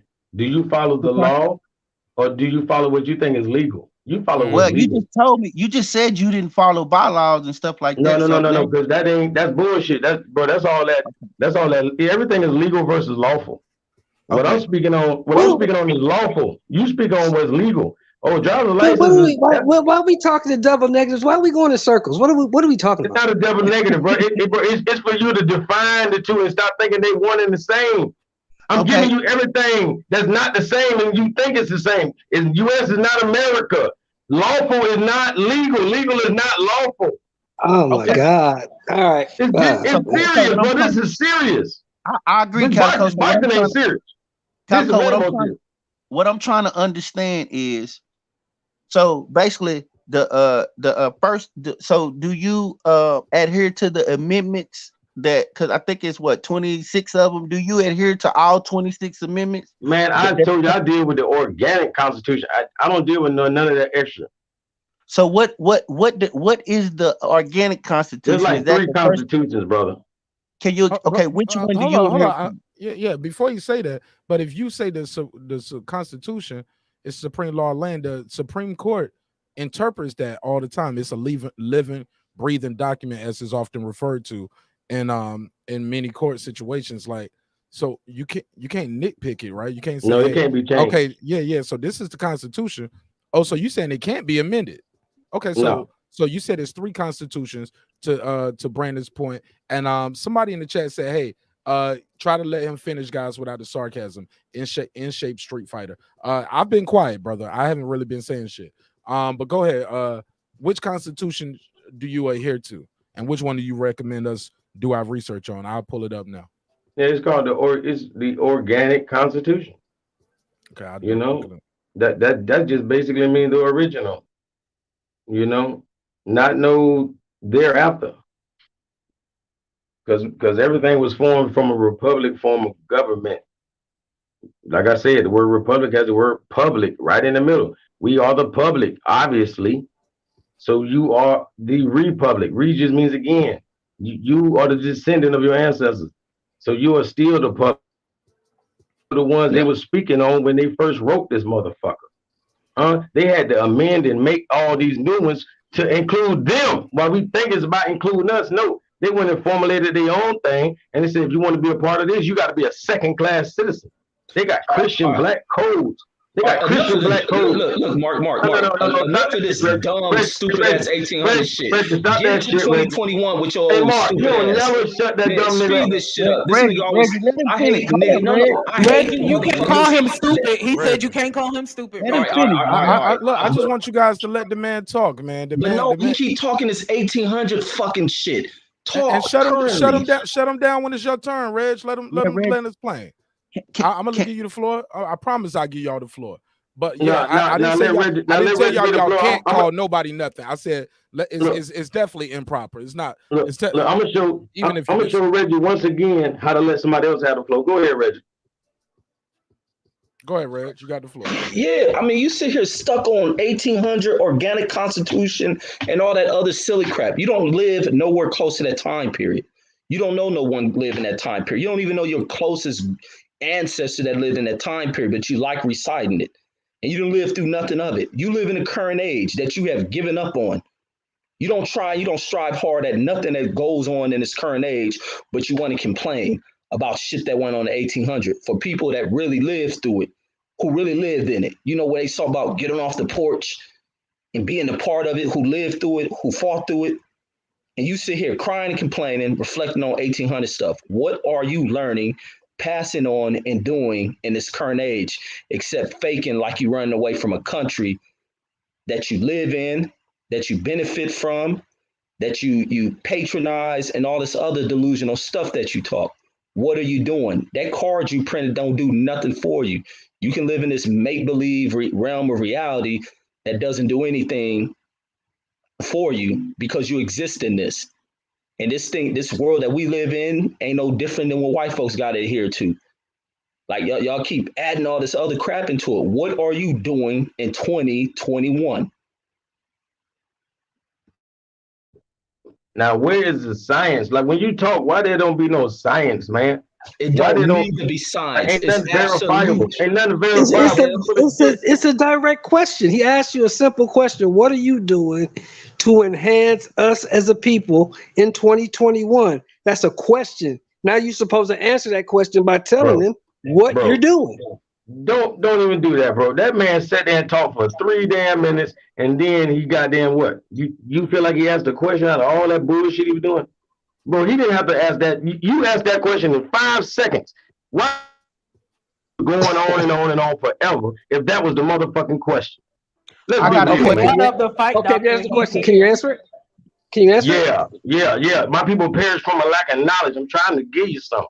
Right, Calico. Let's go back to. You talking in circles. You're not giving me no knowledge, Brad. No, hold on. Let him Hold on, speak. man. Hold on, Mark. This dude been talking in circles for 20 minutes. Talking about he giving some knowledge. He's talking in circles. He's not saying anything. He is giving knowledge.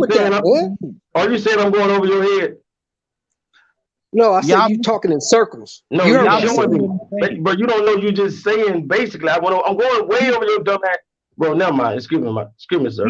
I'm gonna say this. He is giving knowledge from his perspective, and I'm finna show y'all what he's talking about. I'm finna bring it all home. I want him to finish though, because Reggie still asked him a question that he didn't get a chance to answer yet. And please answer the question. Go ahead, sir. I already did when I said my people perish from a lack of knowledge. So what am I doing in 2021? What you mean? It ain't nothing I can do better than to give you some knowledge. My channel ain't. I don't talk about no boxing, Reggie. My channel ain't nothing but knowledge, nigga. My Facebook page ain't showing no holes, nigga. My shit straight knowledge, nigga. I can say a nigga 1,000 times, and I'm gonna teach people 100 times more than y'all ever will. Reggie got you on down. I'm sorry, Calico. He got you on down because Reggie do be showing them hoes popping that thing. No, it's about me. Fuck what you do. No, I ain't gonna lie, but Reggie, I'm sorry. Reggie, it ain't about what you do.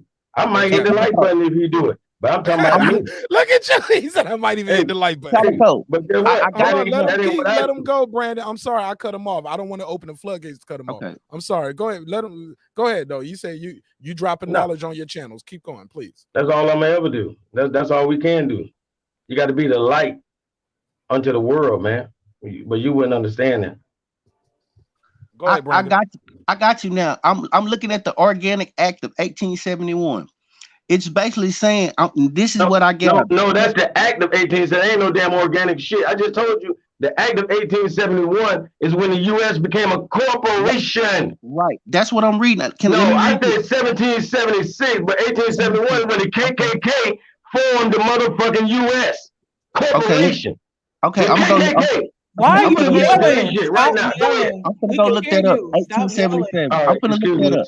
Yeah. Calico, you gotta turn it down, Calico. I'm trying to maintain some order here. That's why I'm telling them, please stop cutting you off so much. Let's try to keep the personal attacks down, and let's focus on the information. That's what I'm saying. Look, I get it. It's entertaining sometimes to talk shit to people. Some people pull up for that, but this ain't Jerry Springer, homie. Like sometimes we're gonna get our jokes off, and I'm all for it too. But sometimes I do want to, especially he's by himself right here. I don't want the brother to feel like I brought him here just to get beat up on or gang up on him. I want him to get a chance to speak. Even if you disagree, let him say something. And I'm gonna give him a little more time than some of you guys because it's so many of y'all from one perspective versus he's the only one defending this one point. So he has to address 5 and 6 people and the entire chat room every time he speaks. So remember I want to be fair. Remember the integration talk? I was the only one against the panel. No, you won't. No, you won't. No, you wasn't. You wasn't the only one. A lot. No, you wasn't. No, you wasn't. I was with you on that. I was like, yeah, we can't go backwards. We already integrated. Centos Boxing joins the panel. What's up, my brother? How you feel? Go ahead, Centos. Unmute yourself. There you go. What up? Hey, what up? What's up, brother? What up, Mark? Thanks for letting me on, my man. And I wouldn't have it no other way. what's What's your take on this topic, homie? Man, actually, I just got here, Mark. I've been blown in the eardrums from another panel, man. I got tired of it, so I got searching around. I forgot you be on Friday nights. And so I'm just happy to be here. And so I'm just being observant right now. I'll chime in a little bit later. I hadn't heard enough yet. Calico, I'm looking at you ain't gonna like this one, then. I'm looking at the Constitution. Centos, you ain't gonna like it. I'm looking at the Constitution. Now I'm learning something. Whether I can use the information or not, I'm still learning. I'm looking at the Georgia Constitution Convention of 1877, and it's talking about and it said it was ratified at the end of Reconstruction, and it talks about the every state has its own constitution, but that's not what I'm talking about. Can you tell me what you're talking about so I can get to it? Because I'm looking for it. I can't find it. What I see. Go ahead. I'm sorry. No, every state has its own constitution. Besides, but besides what all of us, have to adhere to. What I'm saying is the Georgia Constitution really comes from the British. Like when you go to reading into that, all you're gonna see is British law. You know what I'm saying? That's not that's a territory of Britain. You feel me? King George. That's where you get Georgia. So every state is its own nation, essentially. You know what I'm saying? That's why state list, then you are a ward of the state that you're in. Whatever state you in, they own your ass if you are stateless.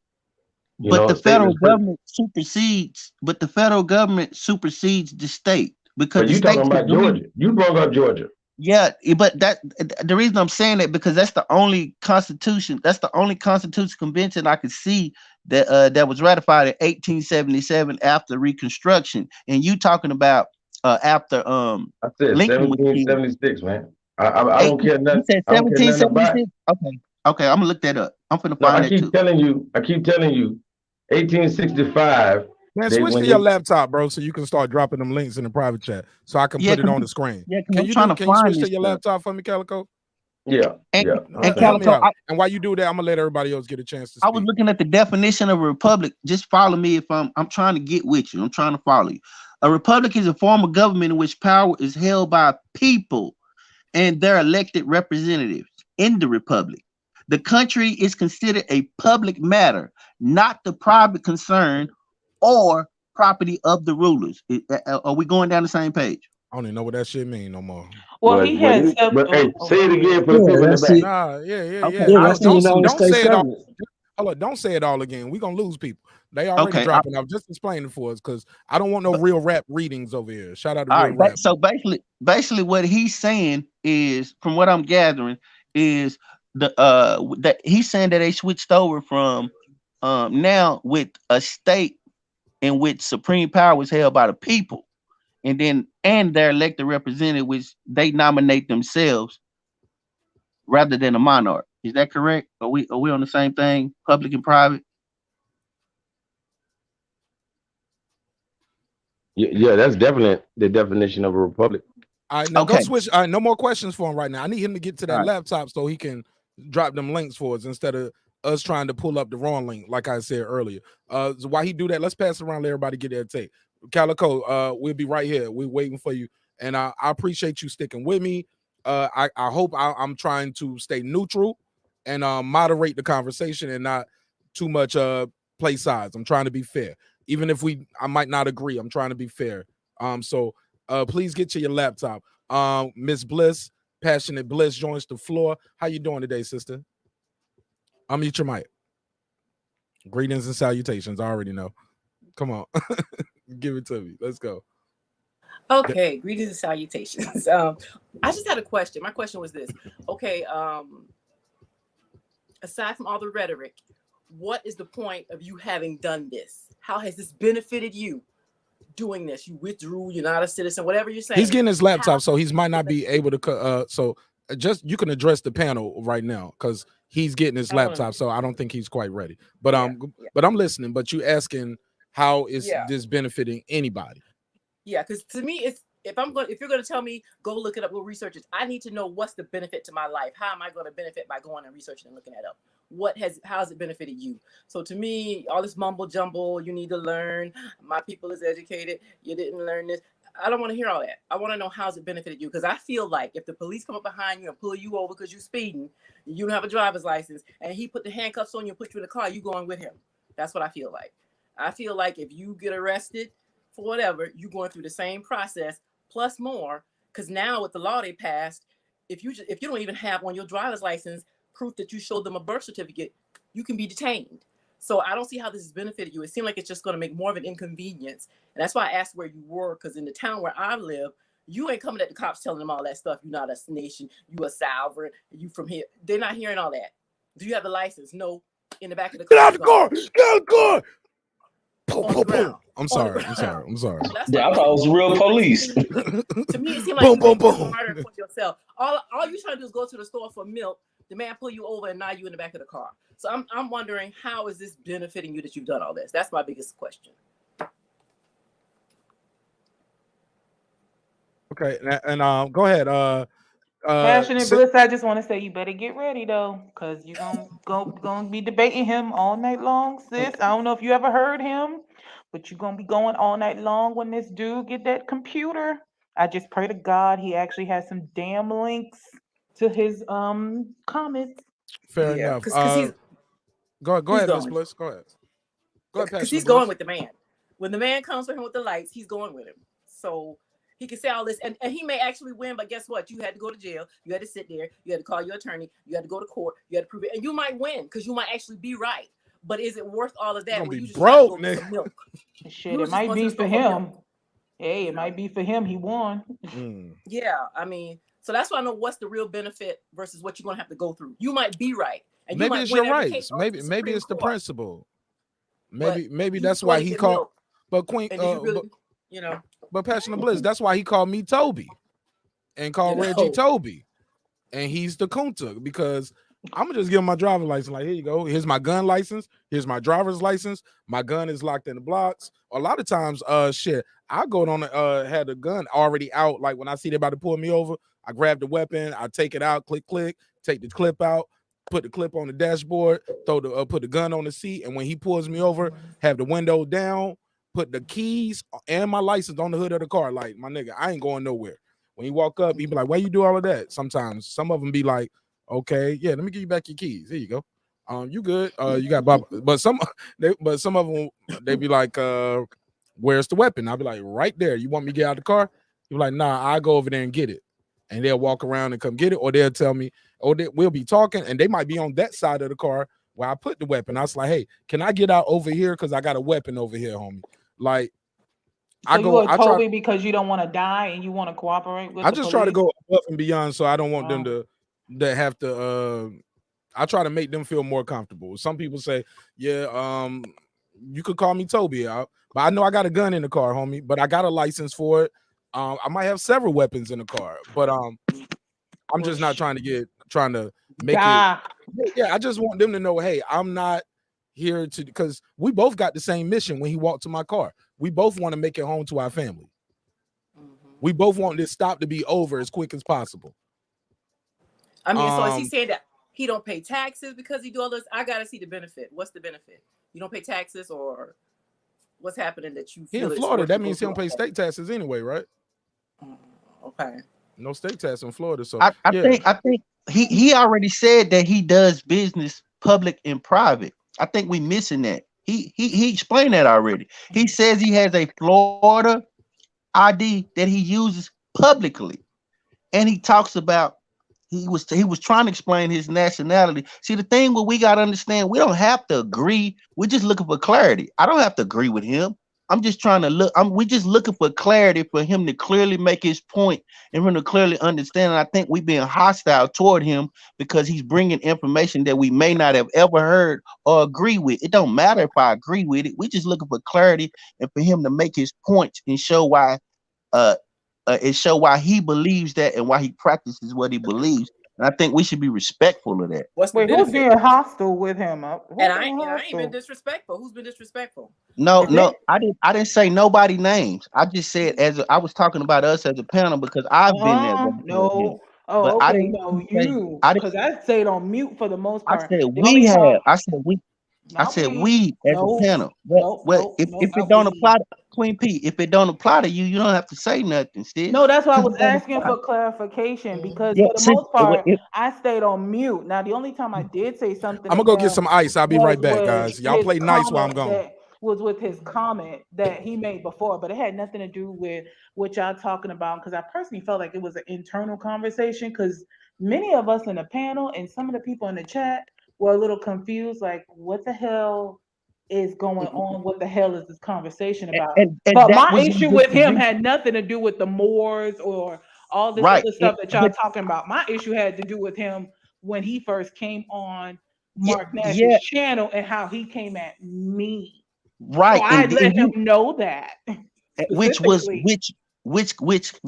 the outside looking in, it could have been deemed as hostile because did you hear him? Because if you want me to tell you what he said, I can tell you. Nah, Queen, just let me get this off. So I wasn't necessarily talking to you. I was just talking about how it seems as though he was being handled. I don't necessarily agree with his information, but what I'm trying to do is gain clarity because I see other people were interested, and it's a topic that we have been talking about. So I was trying to get clarity on what he was talking about and get him to explain it more in depth. That's all. It's not necessary because information is information. You do what you want with it. If you agree with it, you throw it, it works for you, you use it. If not, you just throw it in the trash can. So that was my point of trying to ask him so I can gain more clarity of his stance on what he believes and what he's practicing. That's all. Well, I will agree with Big Blood and what he wrote, saying that the hostility is from his inability to answer any questions because he tends to talk in circles and you're just like, okay, well, what the hell? Where's the answer? Sometimes he tends to do that and it's like it comes off long-winded and you're confused more than you initially were and you're like, well, what the hell? And in the middle of his rambling in a circle without answering, he has condescension in it as well. So you're going to be condescending while you're rambling, talking in a circle and not explaining anything. So that's where the hostility comes from. So we do admit that it was hostility too. So I didn't say you. Nothing's wrong with hostilities in these type of conversations. It should be expected. Because it's irritating. Yeah, especially Brandon when he's talking in circles and he's not answering any questions that are posed to him. Every time you ask him a question, he goes into another circle. And it's irritating. Maybe I would say this. Maybe that's the way he answers questions. Maybe that's the way. That's what I'm trying to get out of this. Stop making an excuse for this dude. He just comes off ignorant as fuck. Yeah, that's what you're doing, Brandon. You're making excuses for this cat. Thank you, Reggie.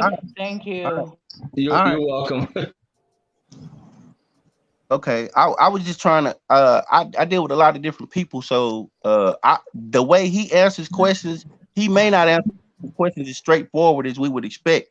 So but what it sounds like is what it comes off as is he doesn't know what he's talking about. That's what it comes off.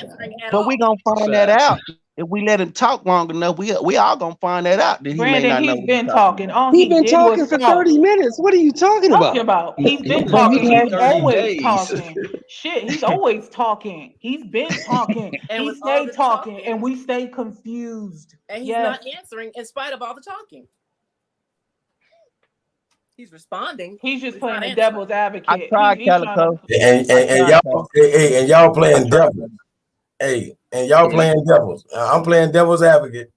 Goddamn, a passionate bliss. You been I said that towards Brandon, not you. I said he was playing devil's advocate, not you. We playing common sense advocates.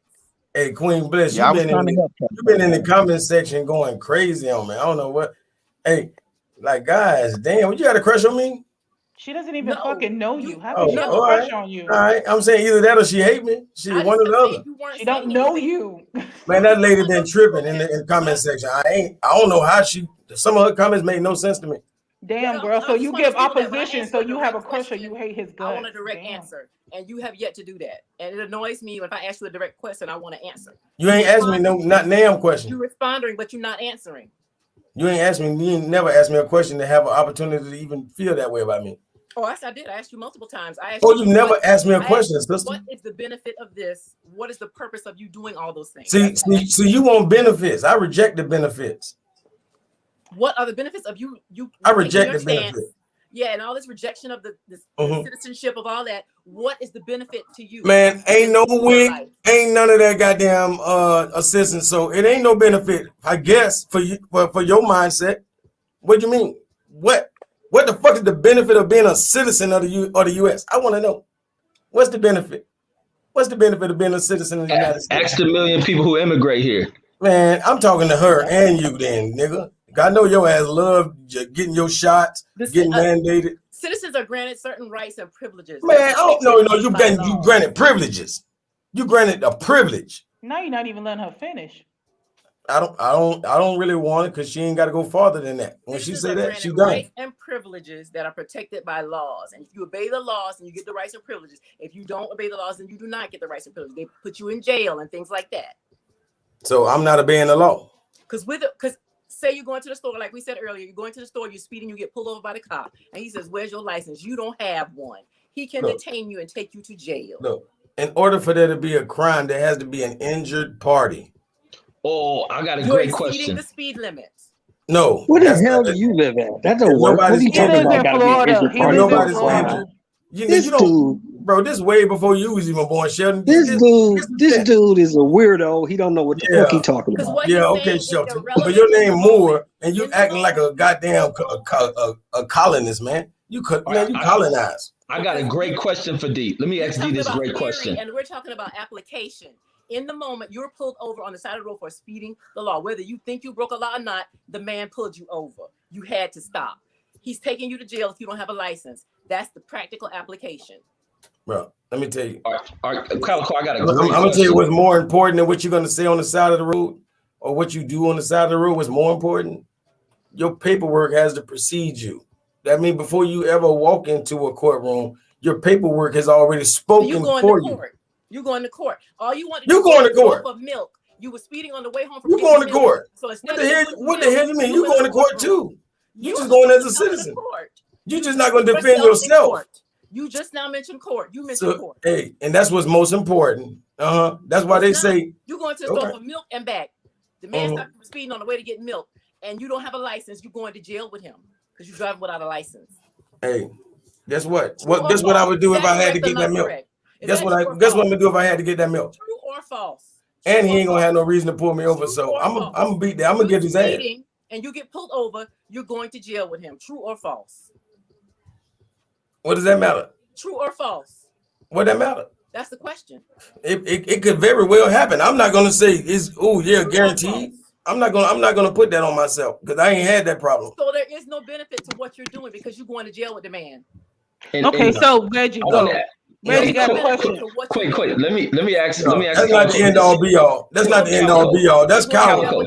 Y'all sound cowardly, man. Y'all listen to women. Look at y'all men listening to women. Your men is got no backbone, man. You men ain't got no damn backbone. Y'all think just like her. You think just like her. Can you let Reggie Owens ask a question? Let me get my question in. Can you let Reggie Owens ask his question too, please? Calico, what is this great benefit from this country or nation that you're part of? What are some of the great privileges that you guys received there? Maybe I want to go. Bro, I just told you that bullshit about privileges, man. We don't get no damn privilege. We got rights, motherfucker. What's the rights in your nations? Give me you got privileges. You got privileges. Citizens got privileges. All right. Do you know what the Christian black codes is? Do you know what the Christian black codes is? No. I'm not talking about there. I'm talking about this nation you're from. What are the rights that you got? Read my motherfucking Constitution, young man. You ain't never read it. It's too old for you. Don't care. You don't care about nothing that old. Young ass man, look up the Articles of Confederation. You see that right there? Yeah, the Articles of Confederation. Put the link in the private chat so I can put it on the screen and blow it up better, Calico. All right. Can you just copy and paste it, put it in the private chat, not the public Let me chat. find something better. I got you. Yeah, but if y'all just tuning in, you're watching Breaking Beats, where we break down business, entertainment, art, technology, sports, anything else you and I feel like squeezing into those letters. I got my guy Calico's here. He's trying to explain to my audience as well as myself what sovereignty is. He says he's not what was the word? Basically, he depatriate. How did you say it, Calico? You did what? Expatriate. He expatriatized himself. Wait, let me ask you. He denounced his citizenship, basically. Wait, so sovereignty doesn't have to do with like kind of similar to Native Americans where they live in the U.S. but they have their own land? No. Ding, ding, ding. That's what he's trying to say. He's saying we were already here, I believe. If I'm not mistaken, Taylor Bell. I'm saying Taylor Bell. Reading the chat. Am I mistaken, Calico? Because that's what comes to my mind when you say sovereignty. That's what comes to my mind. But I think of Native Americans because they actually have it. And that's what he's saying. He's saying he's a native. His family was already here. Right, that's what I'm saying. Does he have documentation? Don't they have? Man, you with that cracker shit, Queen B. Queen. Damn. Hey, last time I checked, I work with people who are Native Americans. Okay, cool. Sir, let me finish. I work with people who are Native Americans, and it's not just you claiming it, like, because there's many people who like to claim Native American ancestry and they don't really have it. So there's like you have to have proof of that ancestry. I don't know, maybe I'm wrong, but that's what I was always told, and that was the idea. It's not just I'm Native American for the hell of it, or I'm Native American because grandma down the block said we're Native American, but we really don't so have grandmas was so old women was lying back in the days, huh? Many of them are. Many of these like the ones nowadays, like y'all. Well, many of these white people claim that they have Native American ancestry, and half of their asses don't have no damn Native American ancestry. But we talking about niggas. We talking about niggas. We ain't talking about them fake. I didn't know we were talking about blacks only. I'm talking about Native Americans. I was I ain't talking about no Siberian or no fake ass $5 Indian. I ain't talking about that. Oh, no, none of that. Okay. Oh, the words cut so deep. Go ahead. I mean, you were Brandon. Moors, It's already going left. you were Moors before you were Indian, but Indians hate to hear that because some people have enough sense to know. You know what? I'm from this land, so they stuck on the fact I'm an Indian. No, that word is also means indentured. Indian means indentured. So you're a servant. What is a Moor? Because some people are associating it with Freemasons. Now, the only thing I heard about Moors was the situation that happened to that lady in New Jersey where they were holding her house. They held up in her house and they had to get police to get them out of her house. Now, I don't know too much about the Moors. I know about Freemasons, sure. But Moors, okay, that's what I thought. Because somebody wrote in the chat that it was the same, and I'm like, hold up. Some Moors are Freemasons, but from what I heard, or some Masons became Moors. But yeah, they're not necessarily. That's what I thought. Because I'm a little lost. Because you can be a Freemason and have a driver license, give them your car. You know what I'm saying? And you're not gonna do the things that Calico's doing. And I'm not saying either thing is right or wrong. My friend, my brother, that guy Eclipse joins the show. Hey, Mike. What's happening, P? Nash, what's good? Oh man, y'all done. Hold up, before you get started. Hold up, Mike. Before you get started, Queen P, you had a high pitch when you said, "Hey, Mike, you want to shoot your shot?" No, shut. Yes, oh my God, no, I don't. Oh my God. Hey, tell Fight Doctor to bring that ass. Oh my God. Yeah. You say what? I say tell Fight Doctor to bring that ass. I heard you. Nah, don't bring that ass. Not to me. I don't want no nigga to bring no ass to me. Like, no, I'm cool. No. You want him to bring that ass to the panel. Yeah. I know what you meant. Oh, the Fight Doctor. Yeah. Hey, man, this is a crazy conversation. I just wanted to chime in real quick. As a Native American, as sovereign chief of my tribe, as a former worshipful master and grand high priest, you feel what I'm saying? Yeah, there's different levels of sovereignty. Me personally, I would never expatriate, but become an expatriate. But I do feel what that brother's going for. There are different levels of sovereignty. As somebody who has been sovereign for pretty much most of my life, because that's how my family was and something that we on. Yeah, there's different levels to it. No, Moors aren't Masons, but some Moors are Masons. They're completely different things. You feel what I'm saying? But they do overlap because many of the Moors were the ones who taught what white people now call modern Freemasonry. That was taught to them by many Moors. And so there are different overlaps in the teachings. So you'll catch people like myself who, we've dabbled in both houses. Sound like you got some backup over here, Calico. Oh, wait, Mike, let me ask you something. Since you're Native American, when it comes to identifying, do you have to have like identification or proof or card or anything like that? Or you could just claim it just because?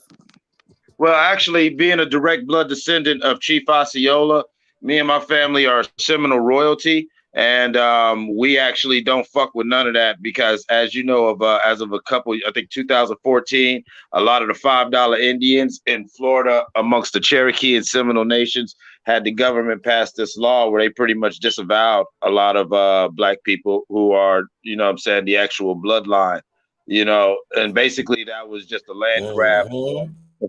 That was a land grab. I'm just asking in general. Well, no, so there's different levels. Like, no, what I'm saying, she didn't catch it. She didn't catch it. Shut up. Yes, I did. I'm asking him a question, not you.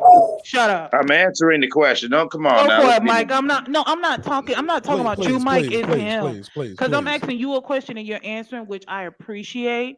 But I don't want his commentary because his commentary is not what I'm asking about. I'm asking for you because you say that you have Native American ancestry. And I know many have to identify and have proof of that. Now, I get your reasoning why you and your family don't mess with that. And that's perfectly fine. There's nothing wrong with that. Yeah, I'm actually, as after my family came to Ohio during the Rosewood riots and everything. My family was real big in that. In fact, if you remember that bullshit ass movie, Don Cheadle's character was named Sam Carter. My family, my mother's name is the Lees and the Carters down there. If you know anything about the whole Alabama, Georgia, and everything, Lee, Hale, Jones, McConaughey's, you know what I'm saying? We were a lot of the Geechee motherfuckers who came from Haiti, you know what I'm saying, after the Haitian Revolution. We came here, we were part of the Maroon Society. Many of us never were slaves.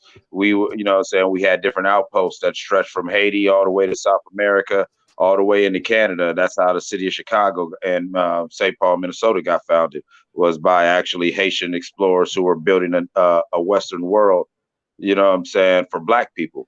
And so when, after Rosewood, my family took the policy of fuck y'all. In fact, in 2004, when my uncle did the genealogy test to prove just some of the oral stories that we would always hear, since a lot of the old heads started dying off down there in Florida, we wanted to kind of document and prove some of these oral stories that when I was still a kid and a lot of the elders were old enough, like by the time you hit 15, you had to go down there and you had to meet with these people. These people had to put their eyes on you. They wanted to personally tell you the story of our bloodline. We had like trees on different farms where there would be tattered ropes on the branches where it was like, yeah, on this side, them white boys such and such and such. And that's when the brothers came, hungry white boys, and that's why they had to run up north, because that's what my family was known. Your audio faded away. I know. I moved away. I know. If anyone knows the history of the Geechees and Seminoles and stuff like that, and the Gullah people, we were notoriously rebellious.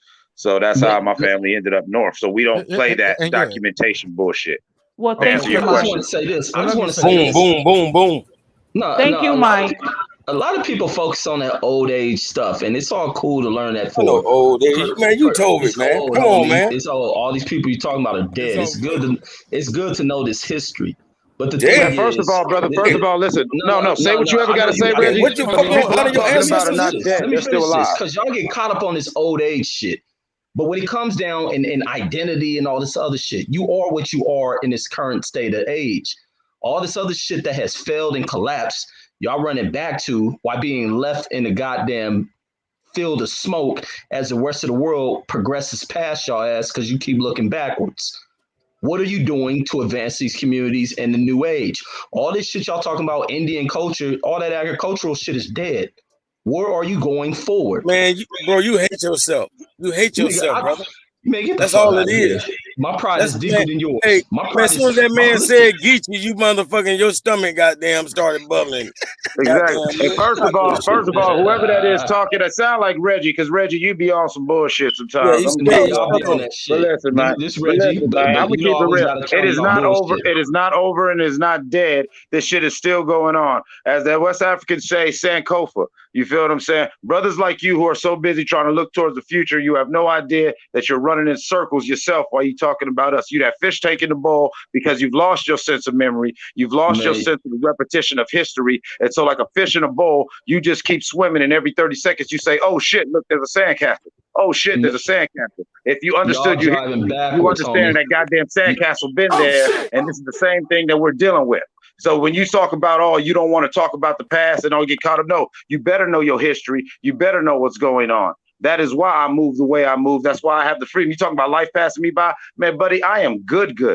Buddy, you don't understand. I am Little Big Cuddy all in this whole state and several other states. I am good. My children are good for generations. Yeah, black people are still going to struggle, but we going to be good because, you know, my family never forgot our history. That's why we walk around like we do. That's why we got high levels within this United States government, and many of us don't even deal with the damn government. Many of us do with all the things, but you know what? They can't do nothing. In 2004, to finish my answer to Queen P's question, when my uncle did the genealogy test to prove the stories that we heard, and it was proven that my family comes from one of the 300 oldest human genomes in all the fucking species. So all that shit that they was talking. So that's all that shit that the moldheads was talking about, is we descend from all these ancient tribes and kings. You know what I'm saying? They used to call us bird people and blah, blah, blah, because we were so old and we descended from the ancient ones and the star people. We thought that was all bullshit. When I was 24, that turned out to be true. The motherfucking genealogy.com wanted to do a documentary on the history of my family, because it goes back to the Black Caesar of Rome, Macrinus, who I descend from, motherfucking the last Nubian pharaohs. They were able to prove genetically that this was a direct bloodline that up until the 1920s. We going back. Wait. Hey, Mike. Even selectively bred. No, that's why they was able to prove it. Let me finish. Let me finish real quick. Let me finish. Let me finish. I'm landing the plane. Let me finish. You gotta wrap it up. Anyway, Mike, hold on, Mike. So anyway, I'm gonna let you cook. When the genealogy test came back, I'm gonna let you cook. But Mike, listen, I'm gonna let you cook. But it's 10 people up here now. I know. I'm trying to be in and out. Speed it up. Hey, cut that chariot shit out. We don't want to hear that chariot shit. Man, fuck up, man. Reggie, we don't want to hear all that bullshit. You can, but go ahead. Anyway, when the genealogy test people wanted to contacted the elders down in Florida and Alabama to make a documentary about my family, many of the oldest ones whose dying words on their deathbed was "fuck them honkies." Let them know that they've been trying to kill us for thousands of years and we're still around. And so my family's policy is fuck y'all. To answer your question, Queen P, that's why we don't do documentation. No. I just wanted to ask what Passionate Bliss mentioned. Okay. Yeah, Queen P, I gotta move it a little bit. Okay. Like I can't have everybody just you two going back and forth. I gotta let other people pull up who just joined the panel, and we got a question from the chat. Dude said, before you answer this, Calico, I won't fight Doctor to make a statement because he just pulled up. And like I said, it's 10 of y'all, so let's not do a filibuster. I appreciate that information, but let's try to, if you ask that question, Queen P, I know you might be asking these questions, but these answers can get real long. That's true. So I just want to everybody get a chance to speak and be heard. Fight Doctor joins the panel. What's up, Fight Doctor? Yo, what's going on? Listen, we have to feel sorry. We really have to feel sorry for people like Sideshow Reg, because in reality, he's a victim, right? He is a victim of a system that has oppressed people, non-white people, for several hundreds of years. He is a victim of a machine a well-oiled machine that has been trying to grind us into oblivion. All right. He is the prototypical house Negro way of thinking. He has slave mentality. Right, because anytime anyone mentions anything about the 1800s, like he likes to say, well, that's off kilter. That doesn't matter. Okay, as if the past doesn't shape the present. Okay, this Negro, he isn't even thinking in 2 dimensions. He's thinking in 1 dimension. All right, which is closed-minded. He has accepted the role that the dominant society has carved out for him, which is that of a slave. And that's how he thinks. And if you take anything he says seriously, then that means you think like a slave. See, this is gaslighting. No, fuck. We're going to keep gaslighting because I got to roast this clown. He's keep gaslighting. Going. Fuck that. We gaslighting tonight. Keep going. Slave mind, that's gaslighting. Let him keep saying it. You can't answer the question. No. Let him keep saying it. There was no listen. That's why I just put that in the chat too, Passion and Bliss. Like this isn't about personal attacks on Reggie. This is about it's a Mark, let it be, because you know I'm about to clown these folks. This is my forte. I tried all night. Fuck it. It is what it is. No. Hey Mark, real talk. Hey Mark, real talk. Keep going. Hey Mark, this man ain't even respect this man telling you real tribal talk, man. This man just told you he Osceola. You ain't even heard of these names. You don't give a fuck about yourself. Hey. You hear me? Hey, and I tried. The sister here to defend you. Hey, Mike, quick question. What do you mean by you don't mess with the government? Can you answer that, Mike? I think Fight Doctor was talking this Malcolm X bullshit he was spewing, and he ain't nowhere close to it. So let him finish so I can clown the shit out of him. Reg. First of all, Negro, what you need to understand is what I'm looking for is the information. Let's get the information out here. Yeah, Brandon, these Negroes is ignorant. What Sideshow Reg needs to understand is that people like Malcolm X, Martin Luther King, they are smarter than you, Negro. Martin Luther King actually won the Nobel Peace Prize. What have you ever done in your life? See, that's the reason why I quote people like Martin Luther King, because they are smarter than me. I have sense enough to understand when somebody knows more than I do, right? And I can go and get counsel from them because they're smarter than I am. But see, dumb Negroes like you are too stupid, ignorant. You've accepted the role that the dominant society has carved out for you, and you are happy to be a slave, and that's fine. You go right ahead, stay on the plantation, keep shucking and jiving for master. Okay, you keep doing that, right? I will associate myself with people who are smarter than you. Because last I checked, your house Negro ass ain't never did nothing for the community. You asking you asking all these questions about what everyone else has done for the community. What has your house Negro ass ever done for the community? Tell me one thing, just one. A lot. But We're listening. No. Before you do that, though. What have you done? Before you do that, set yourself up. Hold on. Let me do that. Shout out to Punch Drunk Boxing. Thank you for the donation. He said, God first, everything second. God bless to all in the chat and the panel. Punch, this shit is wild, bro. Stick around, man. You might like some of this, or you might want to jump in. I got 5 on it. All right, victim time. Let me get him. So you talking about what have we done for the community? What you have done for the community? You ain't even live in the community, Fight Doctor. You have put on this fake voice. You might as well come out and talk like your natural self, Carlton Banks. Don't you ever talk about a black community. You done lived around white folks all your goddamn life. Bro, but I thought it was nothing personal, Mark. Hey, Mark, you don't know. Y'all went personal a long time ago. All of y'all. Let the man talk. I'm muting mics. Y'all enjoy that. I'm muting mics. Let's go. Go, Reggie. They know they about to get ether. Now he's trying to come out and save old honky doctor. That's what he is. Talking about some Fight Doctor. You talking all this old blackness and slave. You've been a goddamn coon. Let me not use that word. You've been a house Negro your whole life, living in house Negro community. You ain't seen a black person in the community in your life except when you went in your house. So don't you talk about community. You know nothing about a black community. You been nothing. We ain't got all day for your motherfucking. Shut up, dummy. Your damn you've been around nothing but man. Drop some knowledge, man. Hey, say something I can prove you wrong. Look, y'all scared of me. I see that. But you have no knowledge. Guess what? You gonna get this work, dummy. You ain't got no knowledge, brother. Zero. Look, this on Fight Doctor. You talk all this house Negro and field Negro stuff, and like I keep saying, you exposed yourself a long time ago. You grew up in the white side of Illinois, and they accepted you. You fitted in. You went to white schools. They accepted you, and you fitted in. You put all that little conk in your hair to straighten out your hair, and I bet you blonded. And then once you start trying to move around them, went into white universities. You didn't choose to go no HBCU, right? You went to white universities to be around them. But at some point, when you got too comfortable, and you thought you can move along with them into different sectors of society, they let you know who your little bright light ass was. And now you start to pick up black books.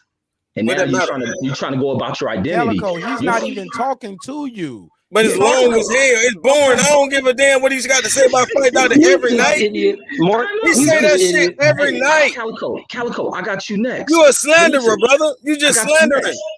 I'm gonna slander you next. I'm gonna slander you next. Well, please get that now. Hey, I'm bored, man. Talk. Get on me now. Get on me now. This how much I'm in your head. You done changed that damn icon like 3 times since I done roasted you. Nah, you ain't roast nothing, bro. You can't roast me.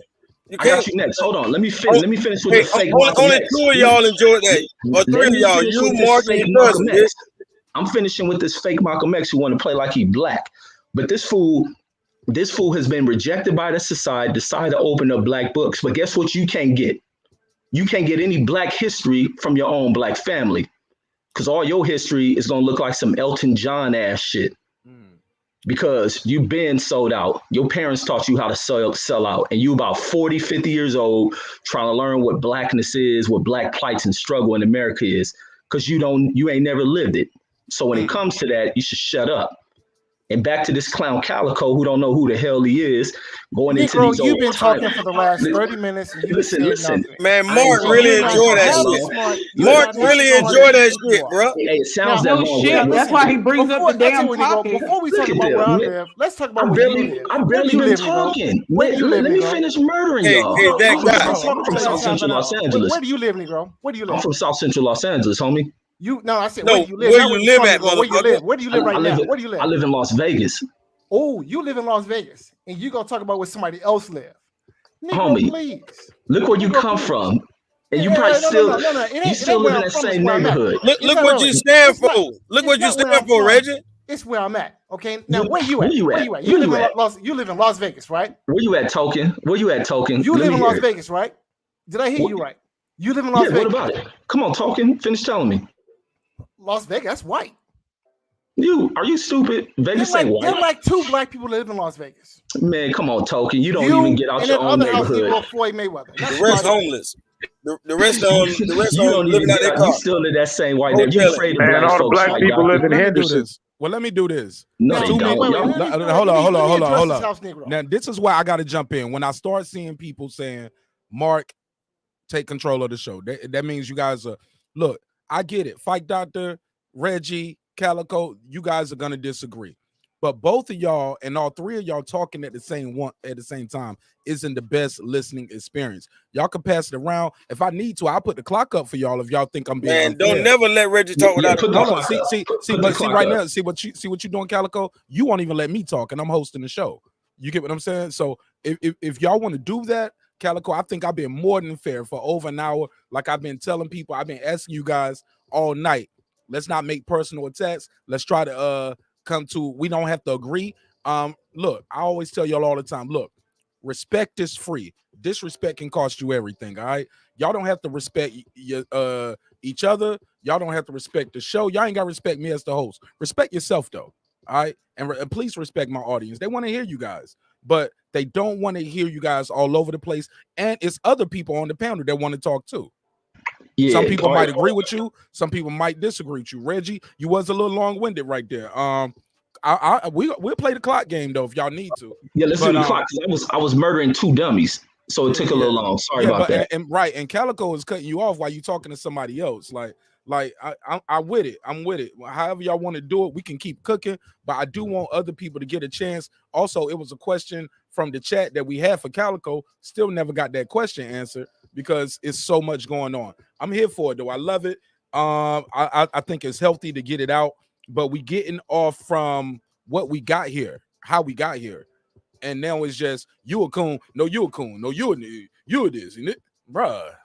It's not. It's counterproductive. Because now y'all just hurling personal insults at each other, and y'all don't even know each other. Never met each other. No idea where I live. He has no idea where I live. Now we know. See how y'all did that? See how y'all did that? Queen P, I saw you. That was you. Reggie, somebody else. That man said that man. No, but see you how you unmuted right there. Look, I saw you. I heard you. Reggie, I heard you too. That man said 1, maybe 2 sentences, and it was 3 people that cut him off. No, I'm not disagreeing. Queen P, you're doing it again, respectfully, my sister. You're doing it again, respectfully. I don't need it. I love you to death, and I'm not trying to chastise anybody.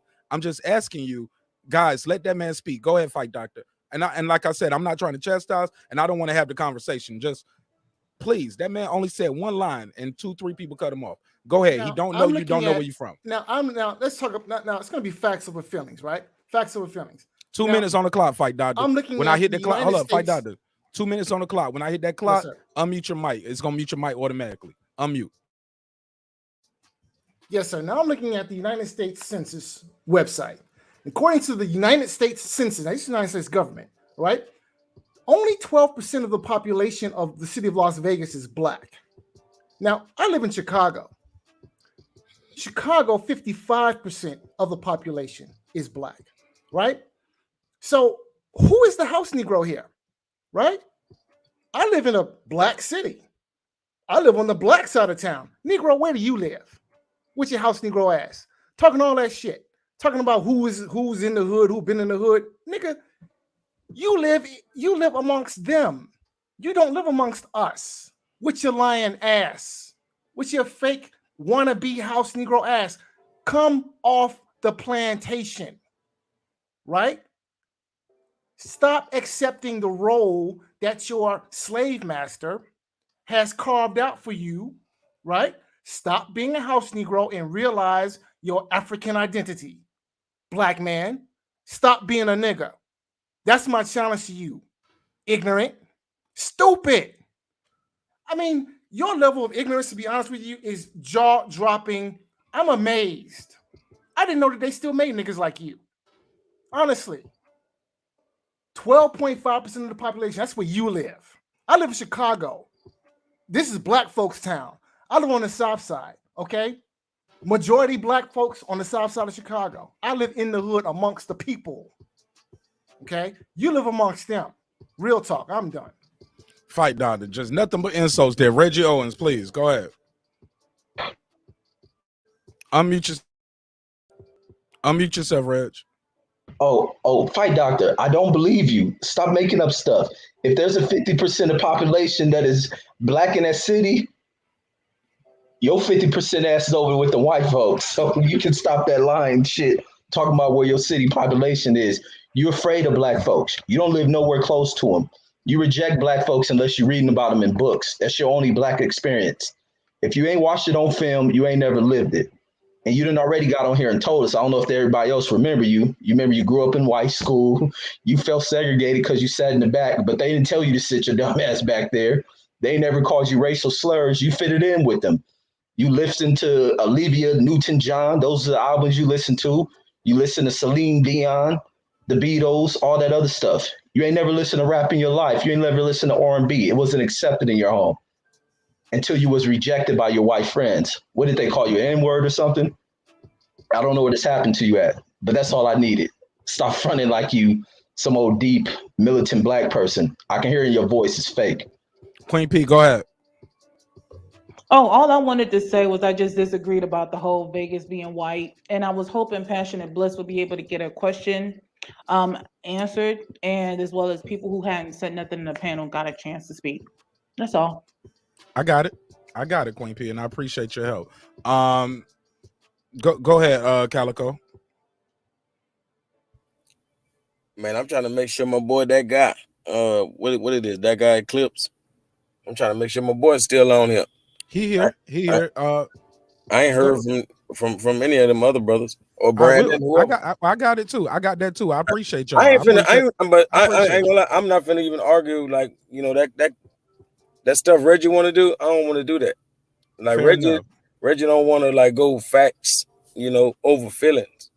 You know what I'm saying? I thought the brother Fight Doctor about to, but he kind of got a little perturbed by Reggie's bullshit. So even Fight Doctor couldn't stick to just the facts.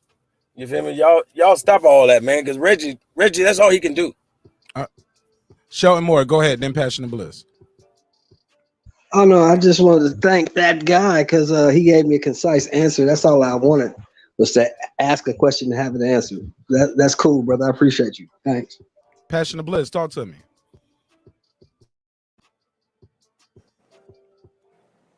Oops. You good? Can you hear me? Okay. Yeah, I did have a question for Fight Doctor. You said in the middle of your speech. I don't hardly deal with the government. What does that mean?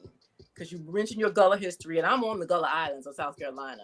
I speak Gullah, okay? My family is 2 generations back Gullah, and there are certain grants and benefits that you get for being a descendant of that. And so I'm aware of that, but you're saying that you hardly deal with the government. So what do you mean by that? What are the benefits that you're getting not dealing with the government? Because I might be able to apply for the benefits too. I never said anything about I don't deal with the government. That was someone else. That was Mike. Mike is the one who said it. Who is Mike? That guy Eclipse. Okay. And he's the one with the Gullah history? Yes. Okay, well then the question is for him then. What did he deal with how he don't deal with the government? Go ahead, Mike. 60 seconds. Answer that. How we don't deal with the government is half my family, they're military. They do deal with the government. They have lofty positions. The other half really stand on their Gullah shit because they're still in the Carolinas, or like you are and your family is in Florida, and they really they're the black people who've been fighting a lot of those white $5 Indians to get their sovereignty and make the government acknowledge them, to where a lot of their land is their land, like real sovereign land. Like police can't even pull up, you can't even do shit like that, and shit like that. Like I got some cousins down there who are dead serious, like, you know what I'm saying? And it's sad because to the point they have to really totally identify as Geechee or Gullah and can't really even try to get in, let people even view them as African Americans, because it's different. Because when they move through the towns and all like that, no, you're going to have to deal with them differently. You're going to have to deal with them as gotta pass the mic. They are. I'm done. Yeah.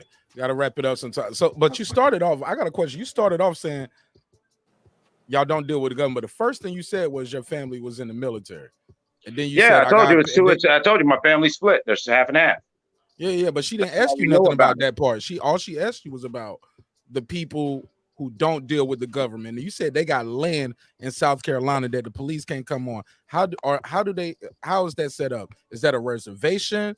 How is that set up? Because I don't know. A lot of them have it set up because like the historical stuff, and like it's a historical land, and this is still Seminole land. Like if you go to parts of Florida, like, you know what I'm saying, there's still areas of the swamps that is technically not American soil. That's Seminole land. You feel what I'm saying? My family owns land from Haiti all the way to Louisiana to the Carolinas. And they live on that swamp, is what you're saying. Right, yeah. I got cousins who run around barefoot in the swamp all goddamn day. It's funny as hell. I don't even fuck with them. They wild. Fair enough. Is that because y'all filed for this sovereignty thing? Well, they did. That's the way they've lived. That's the way they've always lived. But I got a lot of them who they really take the full legal measures to where y'all can kiss their whole black ass. They're gonna be out here and you can't do nothing about it.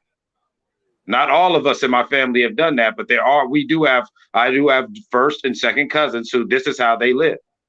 They still live out there in the woods like that, and it ain't fucking around by choice. I know in the Gullah Islands, some of the property is protected by law, and they have had white people try to steal their property, and they couldn't do it because it was protected under those laws. And those are exactly that's exactly what I meant. Family compounds, and nobody in the family can sell that land. But it's still it's still treated as all the other land. The police can come on there and do whatever, and they still paying taxes.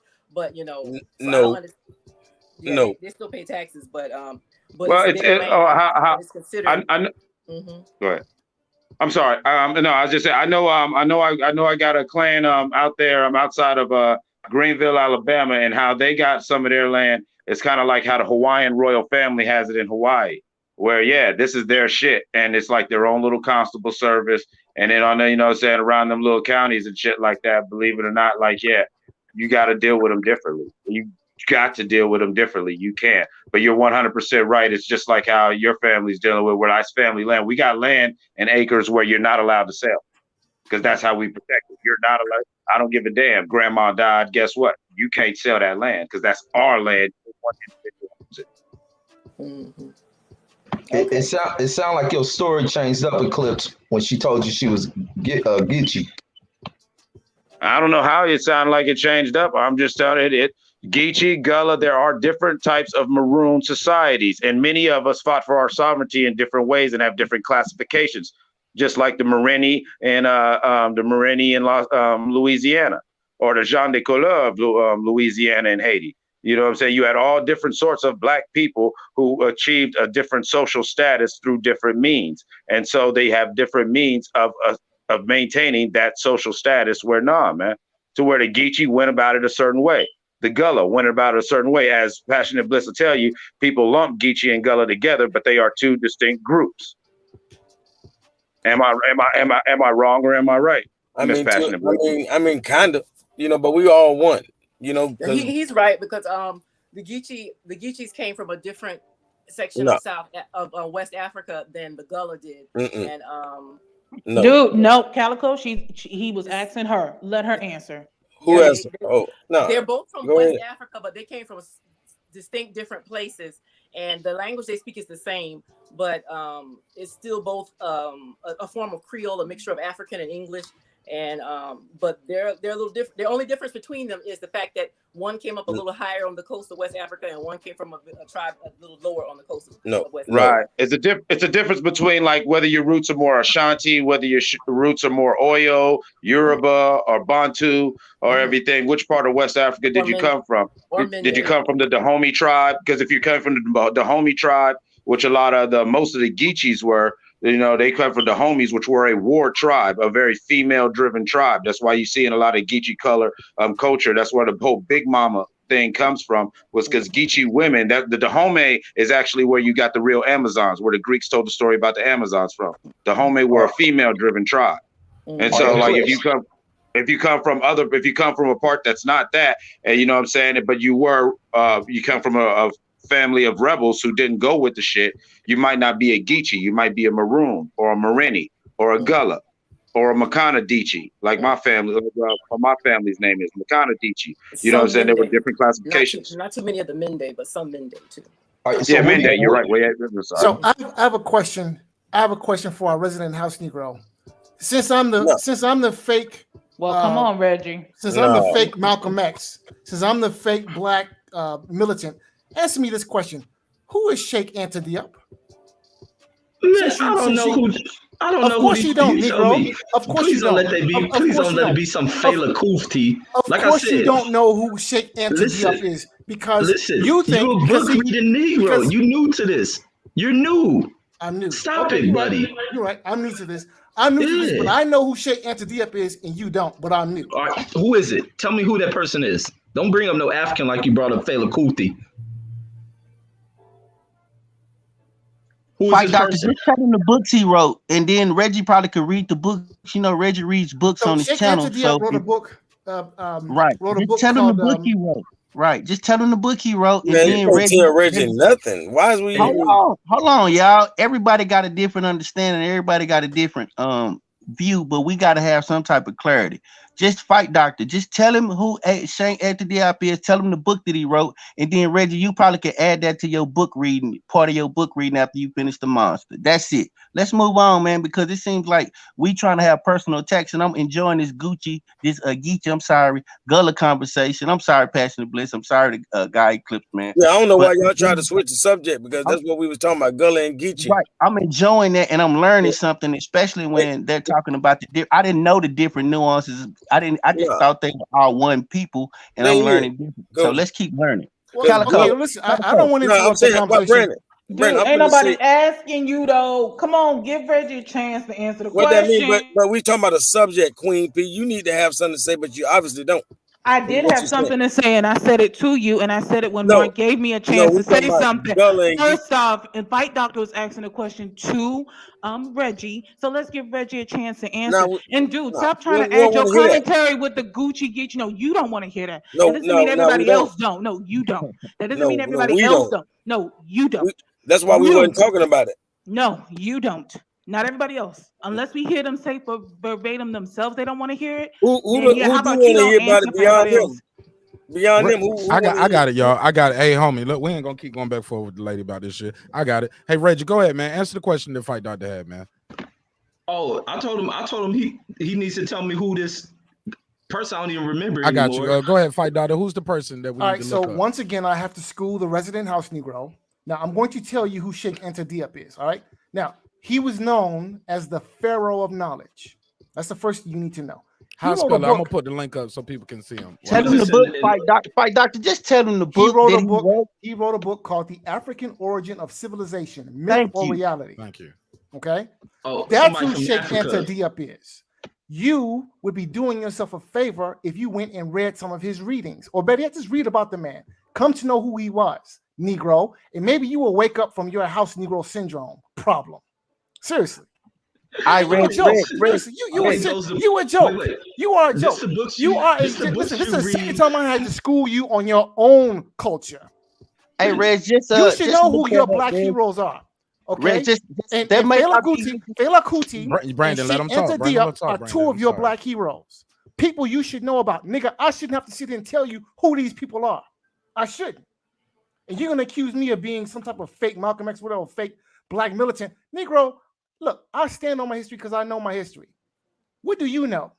Not a But goddamn thing. Well, let me ask you this, Fight Doctor. you- Now, let me, before you reply to that, Reggie. Now, Fight Doctor, what does that make somebody like me or my mom or my dad? Do that mean my parents failed? My great grandmama failed because they didn't know these things to teach me?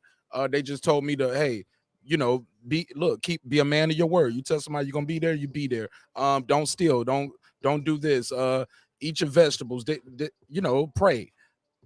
Like, are they bad parents because they didn't No, teach that's me not these what things? I'm saying at all. No, I know that's not what you're saying, but when you say, but what hey, I am saying but when you is say, that this hold on. Negro, that this Negro is straight up off the plantation. That's what I am saying. But then when you say, hey, I got to teach you about your history, they don't teach us this in schools. So Well, where now do you we have to supposed to see- get this you have to- information? but Hold on, my brother. I was quiet. I just wanted to set the table for you. Where does that put me, my family? Like, where do you get the information if we don't know a person like Fight Doctor to tell us about the book? And then I'll let Rachel reply, but or Shelton Moore, anybody else want to get in? I'm just curious. Man, listen, Fela Kuti, King, Fight Doctor, don't come spewing this new stuff that you learned after trying to break out of your sunken spell of wanting to be white. Like I said, you've been a token all your life. Don't come spewing a bunch of books that you read from people from Africa and all this other stuff. I live around people who went through struggles inside of America. I know American struggles. Now, if you bring a book, I read it, maybe I'll grow it, but don't say who's my hero, because the guy who you talk about, Fela Kuti, being the James Brown of Africa, is not my hero. I may have heard his music, but he's not my hero. That's yours. They have taken you in the wrong direction. These white folks have told you to go learn about Africans. Don't learn about these guys who put up struggles and for you to learn to stand up and fight, because they probably slapped you around and therefore you went to, let me help fight the African struggle way over in the other continent because I don't want to interfere with these white folks over here. I know to stay in my goddamn token place. And that's what you've been. So don't come talking to me about books from over in Africa. First of all, there's Listen, last one.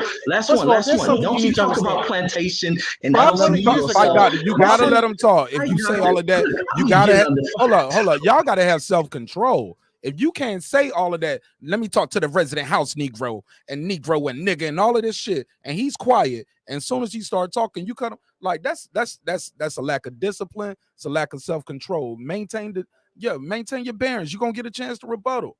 But we can't hear both of you guys.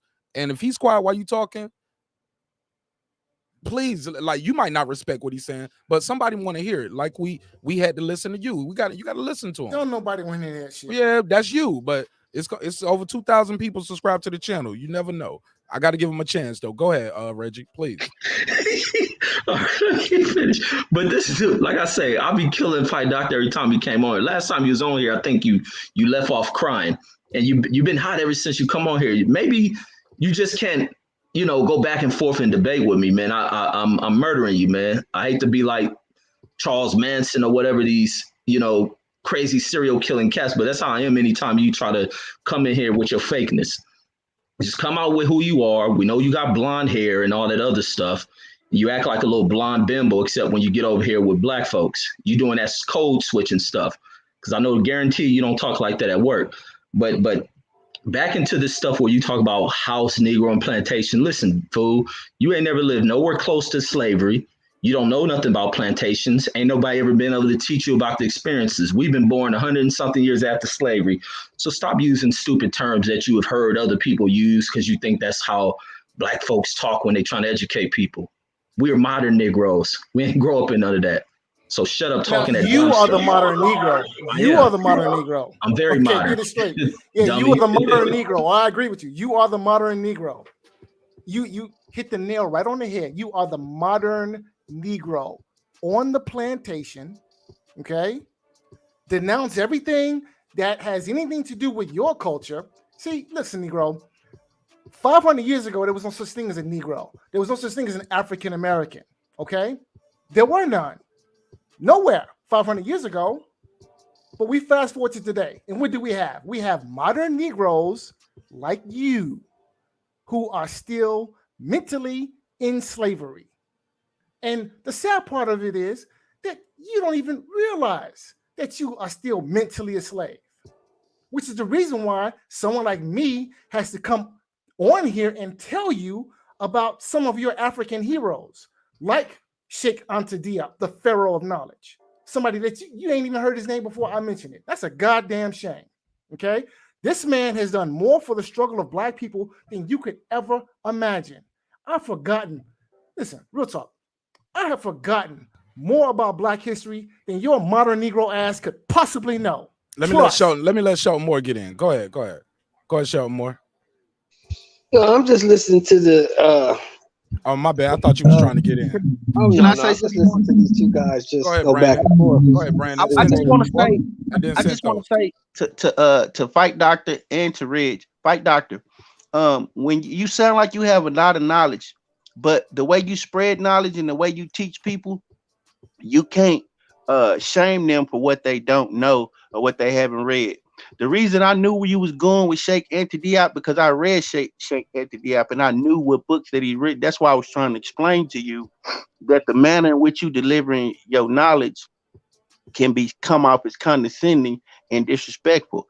If you can't shame people because they never ran across those things, I was introduced to those things because of the circles that I've been in. A lot of us haven't been in those circles. That's what Mark was trying to say. That doesn't make us less. That just means that you have knowledge, and your job with having all this knowledge is to teach the people who don't know. And you can't teach them condescendingly, and you can't be like, "Oh, you a dumbass because you never heard of this person," or you.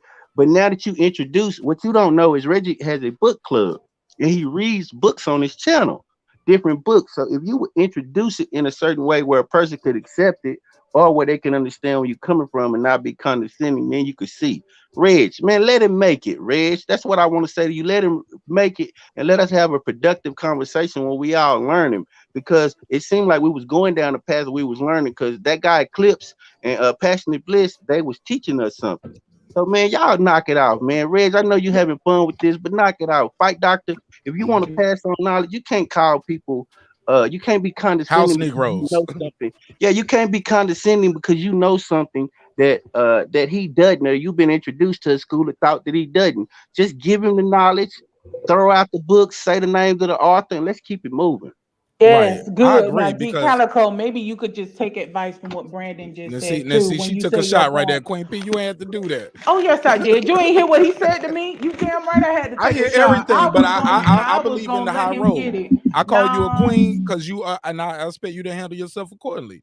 You know what I'm saying? But I'm not gonna let him come and say something to me. A queen don't have to get out there and swing a sword and fight. Hey, Mark, I got one question. I still don't know what I said to her when she said when I first came on. Oh, you don't? Ooh, let me say it. Can I say it, Mark? Ooh, let me. Oh, God. I quit a long time ago, man. Oh, I keep trying. But, yeah, when you came with your little Kevin Samuel support and how you said all Black men should go and have get women pregnant all over. Don't marry them. Oh, she went back 2-3 weeks ago. I'm not done yet. I'm not done yet. That's when you asked me that disgustingly stupid question about how many kids did I abort by throat or went to an abortion clinic. Yes, that's what that was that asshole. It be so many people it coming surely to the show was sometimes. That when was he asked me that. So the same question I got asked, same question you asked me, the same question I got asked you. How many kids did you abort abort. He down asked your her how throat. many babies she swallowed. And how many No, did I hey, abort? Mark, you Yes, set did me I? up. No. Hey, Mark, you set me up, Mark. No, I'm not done Well, yet. you set yourself up by saying that dumbass shit. I didn't. Hey, Oh, I'm not nah, done. So the nigga. same I line that you just ain't gonna use. argue with her No. tonight. The I just ain't same gonna. line Mute that you your use mic. You towards asked for me. this. Go The ahead. same line you use towards me, I could use the line towards you. How many kids did you abort with some of those women that you had sex with? Out of them 6 kids you had, how many did you have them swallow your kids? Or how many did you pay for abortions for out of them 6, huh? Yeah, since you're so curious about why I can't stand your ass, that's why. I don't care for you. And unlike you, the only reason why your ass is everywhere, the only reason why your ass is able to get away with some of this bullshit logic that you have is because some of the people that agree with you, unlike you, their asses actually can provide links to their talking points. Like, unlike you, at least the fight doctor can give me a damn link. Unlike you, Mike's ass can actually just answer the fucking question instead of being so goddamn long-winded and confusing the fuck out of us. And we're like, what the hell is going on? Half of the people in the chat, what the fuck is going on? People in the panel, what the hell are you talking about?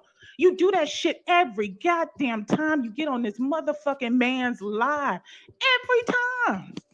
And yet you're trying to go and make a point between Passionate Bliss and that guy Eclipse.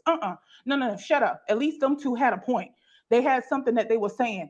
At least they were making sense. Your ass was just trying to throw in commentary. Mike don't need your damn help. He can hold his own nuts. He can hold his own damn battle too. Calico, Trust me, we've apologize heard him. and move on. Calico, please apologize.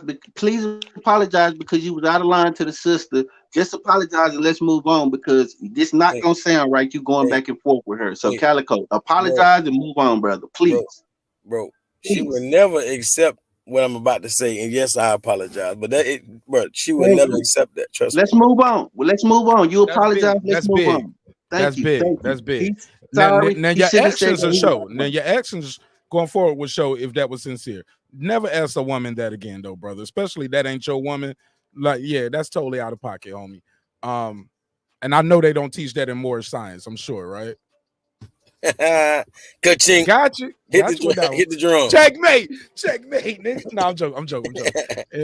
No. But seriously, let's get back to it. But I did not know that Queen Pete. That's incredible retainability. Oh, I remember it because hopefully we can move forward. Behind the mic were there, and he didn't care for her either. It's the only reason why he likes her now is because she was on the same side as him. But unlike him, Girl Behind the Mic actually puts links to fucking websites that we can read on her damn point. He doesn't. He just likes to ask you or other people to look up shit. Why we gotta look up shit if you trying to prove your point? Nah, the same way we all come with links, you need to come with links. He's sorry.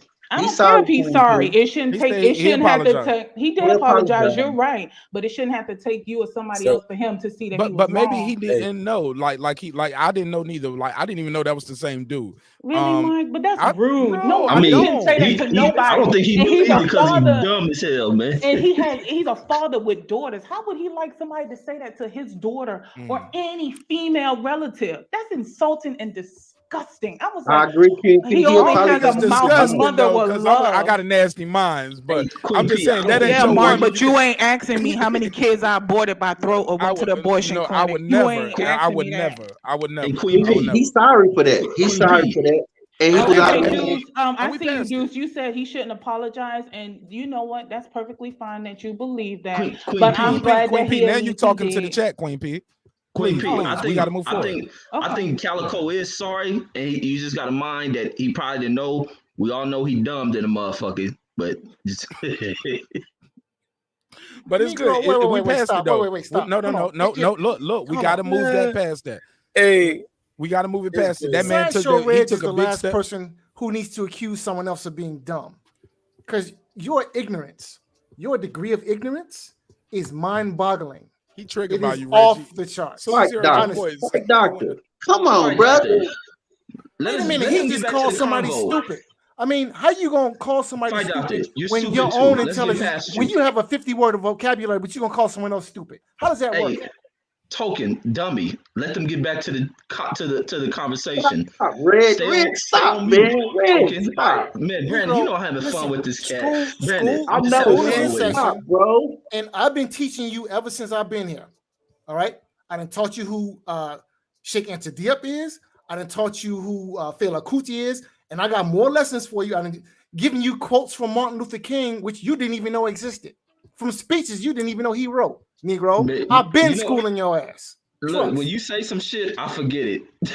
But let's get back to the Because you were ignorant, of course. Let me ask, Fight Doctor, let me ask you this. Because you were ignorant. You're stupid. You're dumb. Fight Doctor, let me ask you this. And with all due respect, those gentlemen that you named, would they conduct themselves like this with somebody who had an opposing view? Malcolm X had no problem calling a house Negro a house Negro and did so on several occasions. What about he was wrong. And look, he was wrong. Because in the Nation of Islam, we're taught not to insult anybody. And Malcolm got disciplined for talking like that. So we don't insult people. So Malcolm was wrong for that, and he got disciplined for talking like that. That's not the way the NOI is taught to conduct themselves.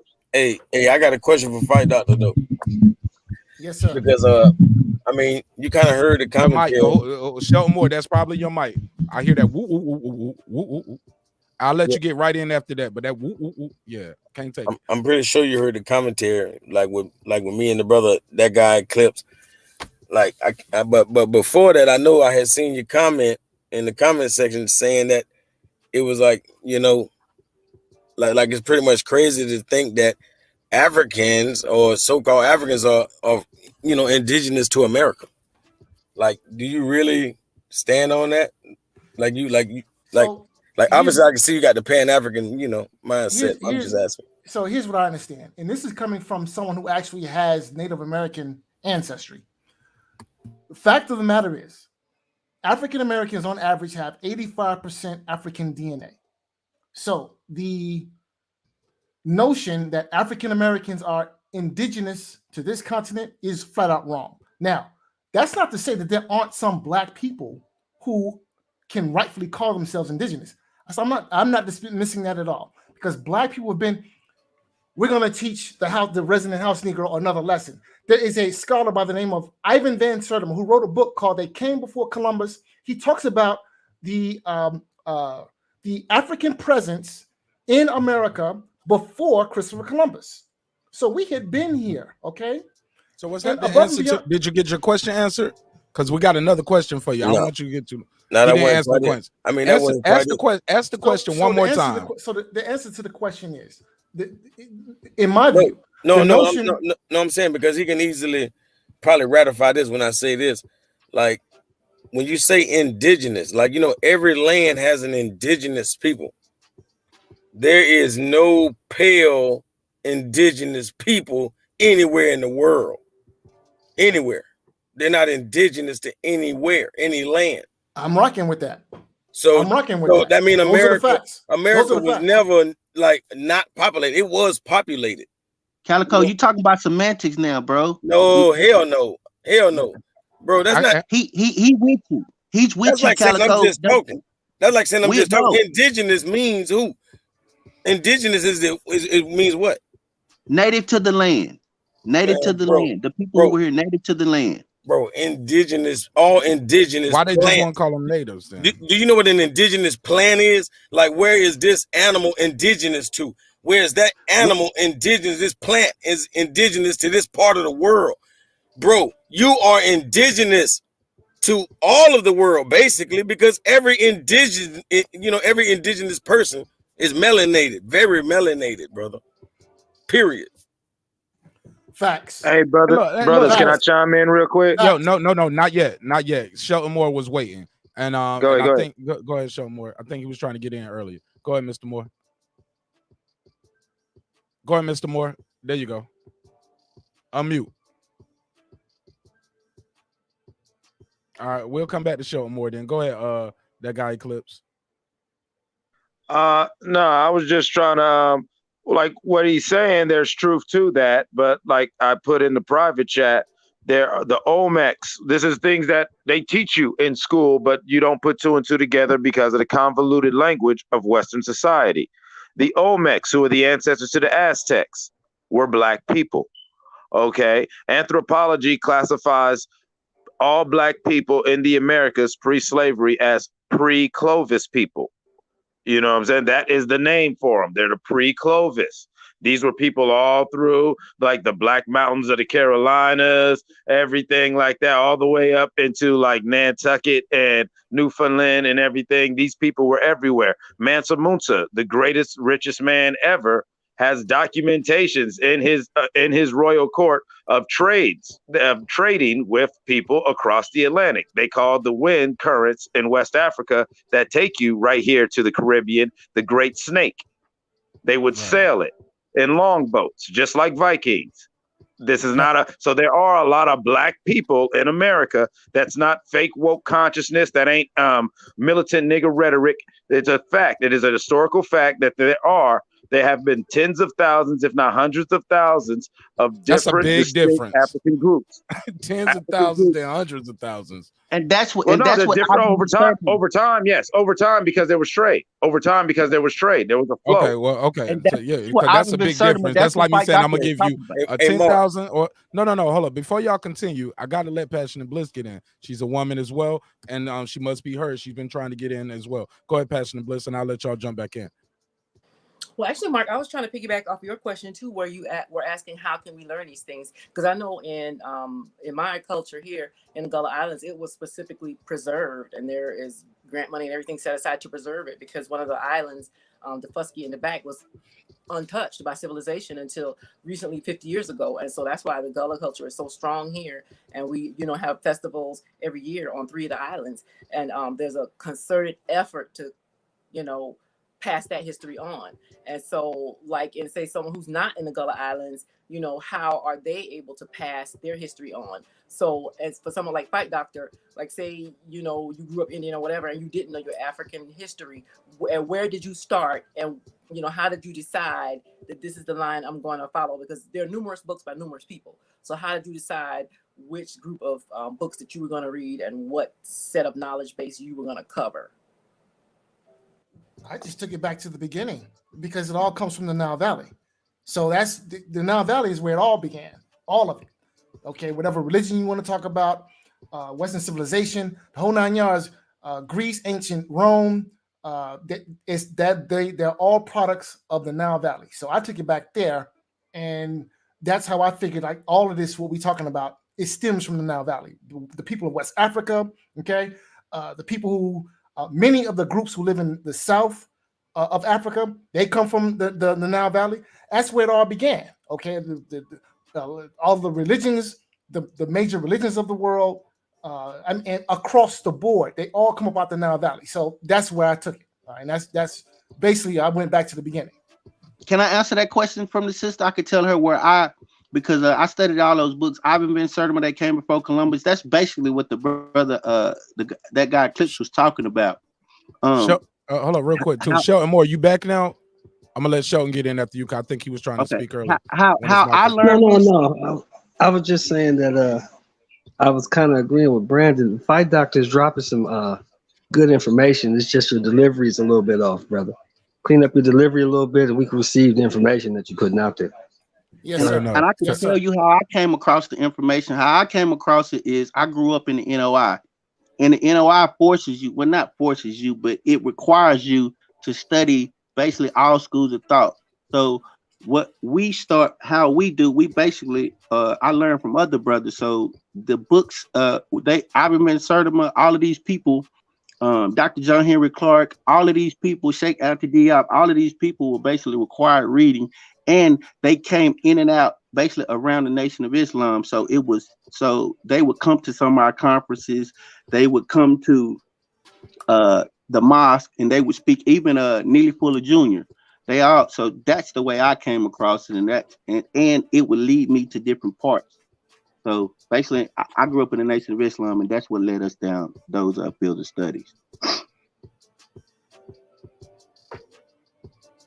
Fair enough. It's open, man. Anybody got anything they want to add? Any information about the Gullah and the Gullah and the Geechee? The Geechee are just from the island.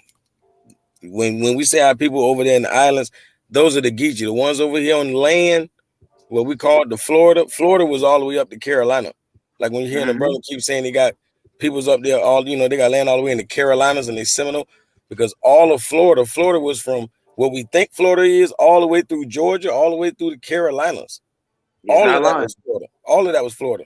The 13 colonies, you know, they was further up. They didn't fuck with Florida. They didn't come down this far.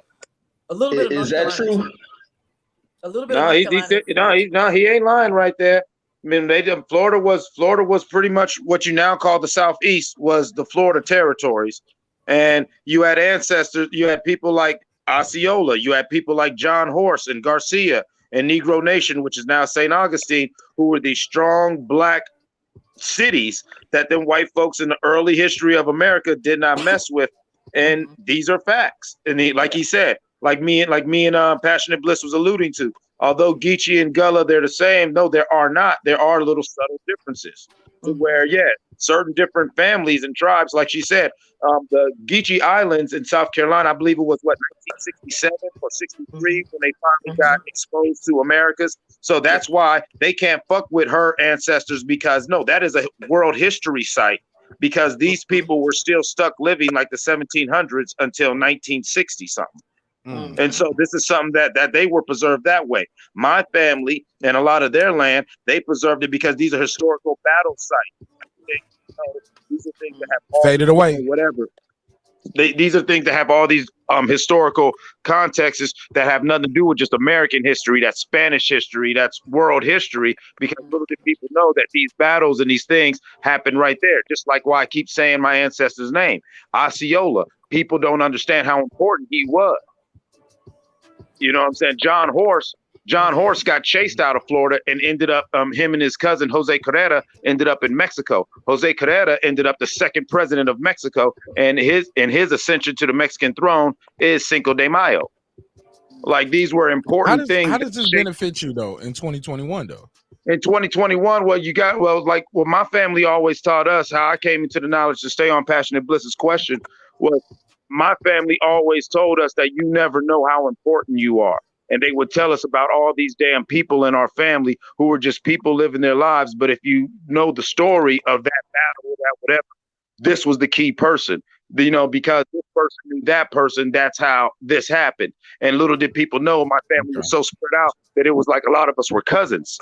So it wasn't like we were just friends. We were actually cousins. And as Passionate Bliss attest to, the Geechee Gullah tradition was like that. We were very tribal.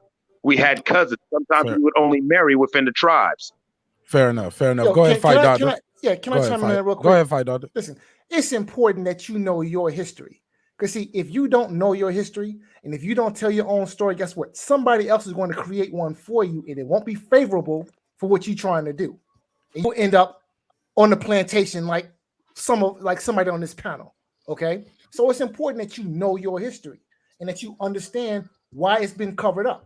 Now, see, the presence of Black Native Americans, see, that disproves this whole Christopher Columbus nonsense. See, that disproves this whole bad-ass backwards African nonsense, okay?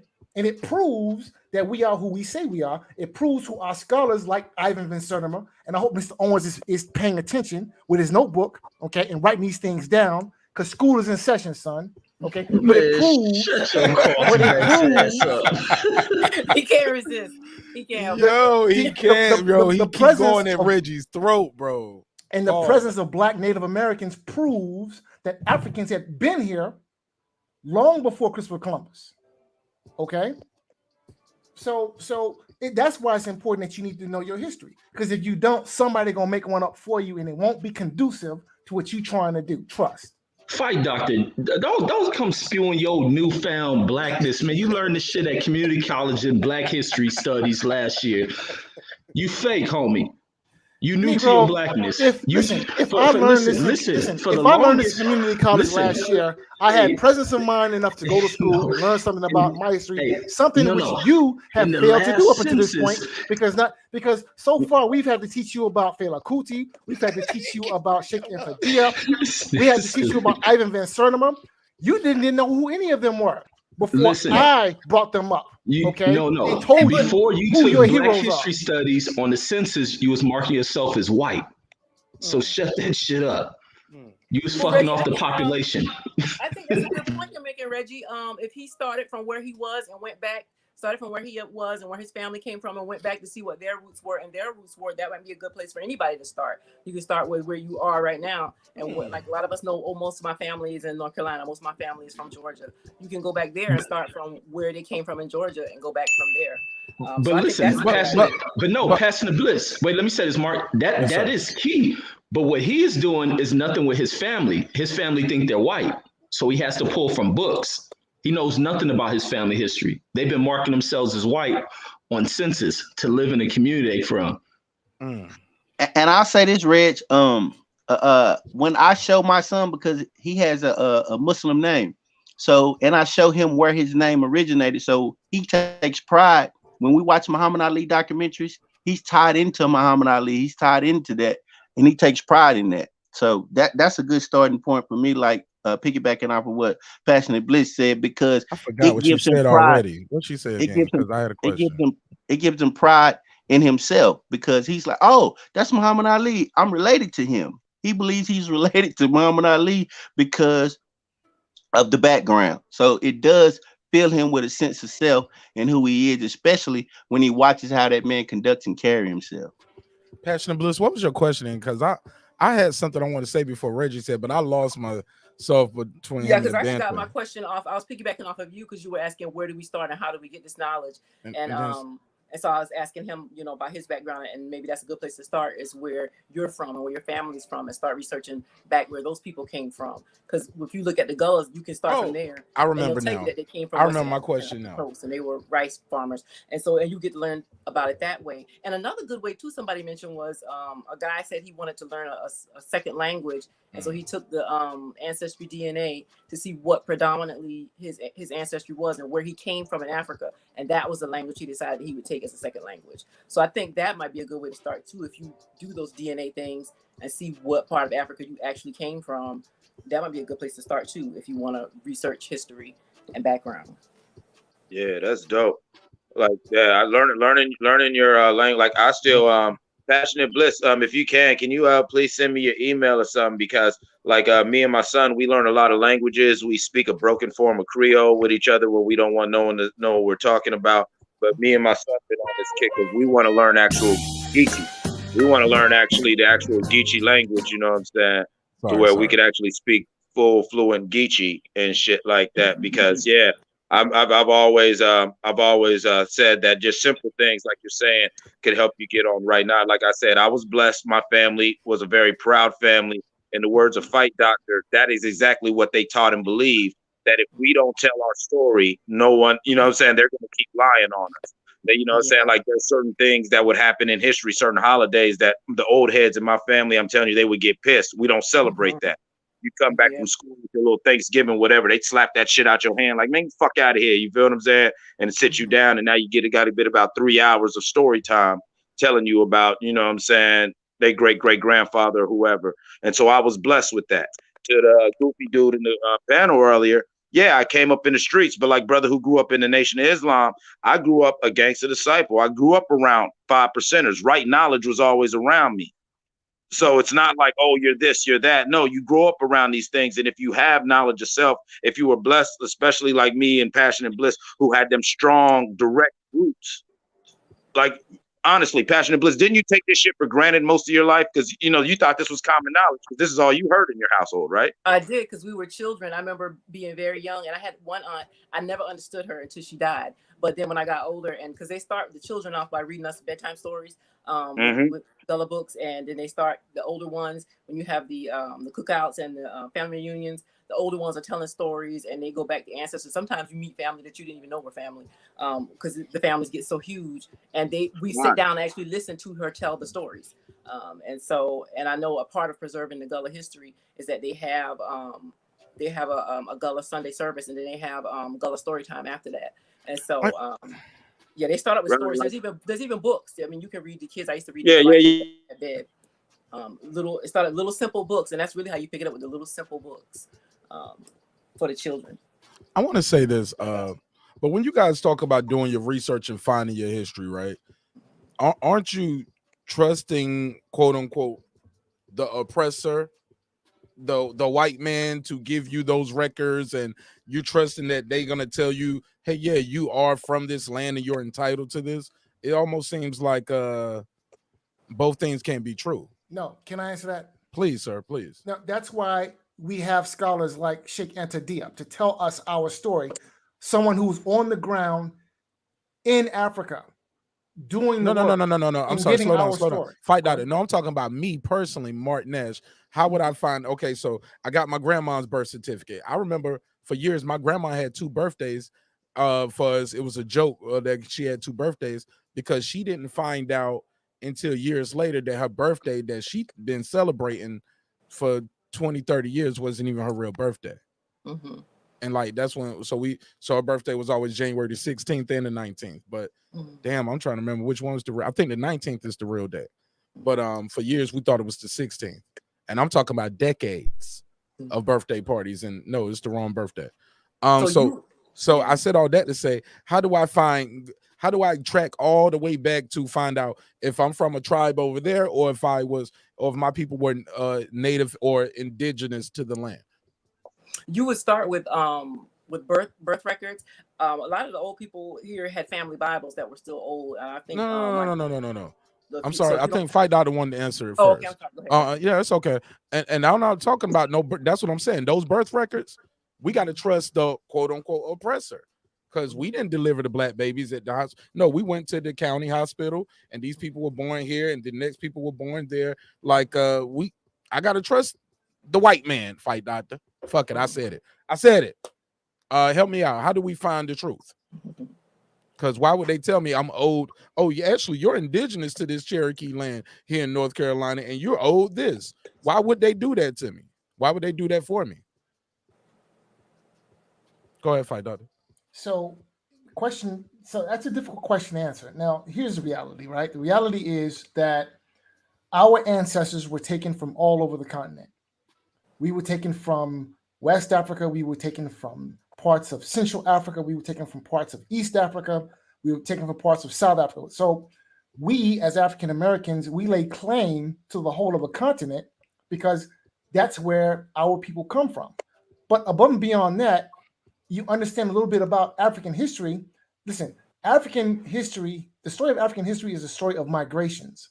So the people of Africa, their history is a big part of the history is migration. Now, you have people who, like, for instance, there is a group of people who live in the south of Africa, and I believe they call themselves either they are a Hebrew tribe, and they live in the south, but their oral tradition says that they actually come from North Africa, and that they migrated over time to South Africa, right? Well, that's true for many of the groups, like the quote unquote so-called Bantu people. They've migrated all over the continent. So the truth of the matter is that we lay claim to the whole of the continent because we are a Pan-African people. We come from all over the continent. So if you want to know where you come from Africa, right? That's where you come from. And that's really all you need. Not all of us, though. I can answer that, Mark. What you do is you cross-reference. You take the known, what you know, and you cross-reference it with different other that's called scholarship. What you do, let's say what Passion of Bliss was saying, they have birth certificates, so you do have to trust that the quote-unquote white man is keeping the records of the birth of the people. But you also cross-reference it with, like what Passion of Bliss was saying, you cross-reference it with the Bible that was handwritten by the elders. So you do cross-references and you put scholarship together piece by piece by piece. That's the thing. But yes, a part of you do have to trust us that they are keeping correct records, and then you do the field work yourself, boots on the ground, which means going to family members, seeing what they have written down, seeing what was passed down, and you put it together like that. That's the way it works. Go ahead, Passion of Bliss. I know when my father and grandfather were born, they were born at home. And they didn't go to the hospital, and their birth was recorded in the family Bible. So when they would come around and say, for birth certificates, the people from the state, or whenever they had to go to get ready to school, they brought the family Bible, and that's what they actually went by on their birth certificates. So they were actually relying on the family Bible for the original records. So the further you look back, like your mom might have had the wrong birthday, or your grandma, but her mom's birth certificate was probably accurate because they were going by what had been recorded in the family Bible. And so when it goes back like 2 or 3 generations, those are the most accurate because they came to the house in the community doing whatever form of census they were trying to do at the time.